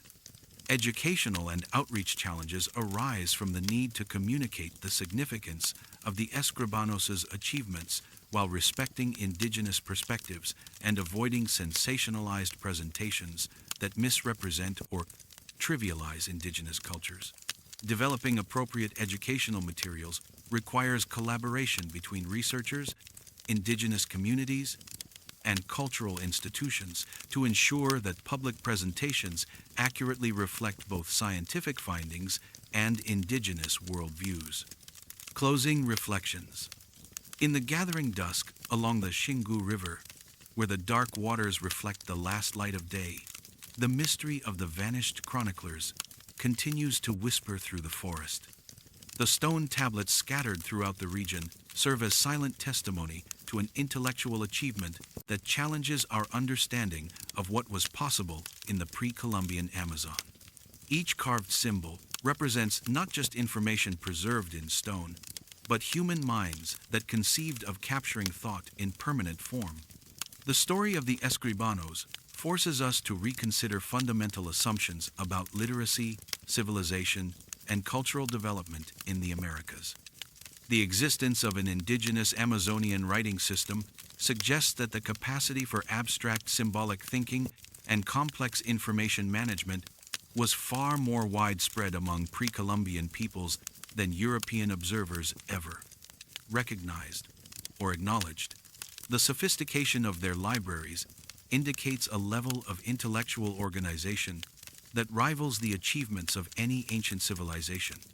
Father da Silva's journal serves as a bridge across 4 centuries, connecting us to a moment when 2 entirely different ways of understanding the world encountered each other in the depths of the Amazon rainforest. His careful documentation of the Escribanos' achievements reflects both his own intellectual curiosity and the remarkable openness of the indigenous communities that shared their most precious knowledge with a stranger from another world. The disappearance of both the chronicler and his subjects reminds us of how easily human knowledge can be lost when the social institutions that preserve and transmit culture are disrupted. The Escribanos writing system represented generations of intellectual development, yet it vanished so completely that only scattered tablets and a missionary's journal preserve evidence of its existence. Their fate serves as a sobering reminder of the fragility of cultural continuity and the importance of protecting indigenous knowledge systems that survive today. The carved symbols on the surviving tablets continue to challenge linguists and archaeologists with their complexity and sophistication. Each successful translation reveals new aspects of Escribanos' thought and culture, while simultaneously raising new questions about their worldview, social organization, and the circumstances of their disappearance. The pictographic script represents a unique window into pre-Columbian indigenous intellectual life that exists nowhere else in the archaeological record. Perhaps most remarkably, the legacy of the Escribanos demonstrates the profound human need to record and preserve knowledge for future generations. Their stone libraries represent the same impulse that drives modern digital archives and scientific databases, the desire to capture human understanding in permanent form that can survive individual mortality and cultural change. Across the centuries, their carved symbols continue to speak to anyone willing to invest the effort required to hear their voices. The mystery of the vanished chroniclers also highlights the ongoing importance of indigenous oral traditions that preserve cultural memory across generations, even when written records are lost. Contemporary Xingu communities maintain traditions that may connect them to the Escribanos' legacy, suggesting that knowledge can survive in modified forms even when its original context disappears. These oral traditions provide crucial context for understanding the surviving written materials. Standing beside the Xingu River where Father da Silva once walked, we become part of an ongoing conversation between past and present that spans centuries of cultural change and continuity. The search for the vanished chroniclers connects us to both the European missionary who sought to understand indigenous achievements and the indigenous peoples who created one of the America's most remarkable intellectual legacies. The stone tablets scattered throughout the forest continue to wait patiently for full translation, holding secrets about pre-Columbian life that could revolutionize our understanding of indigenous American civilizations. They remind us that the Amazon rainforest preserves not just biological diversity, but also cultural achievements that challenge our assumptions about human intellectual development and the relationship between literacy and civilization. In the silence of the forest night, where the Escribanos once gathered around fires to read from their stone tablets, their intellectual legacy endures in the symbols they carved with such care and precision. Their story reminds us that the human capacity for wisdom, creativity, and knowledge transcends any particular cultural context and continues to inspire those who encounter their remarkable achievements. What do you think happened to the literate civilization that Father da Silva discovered along the Xingu River? Share your thoughts about the mystery of the vanished chroniclers in the comments below, and subscribe to explore more stories of lost knowledge and forgotten achievements that continue to reshape our understanding of human cultural development.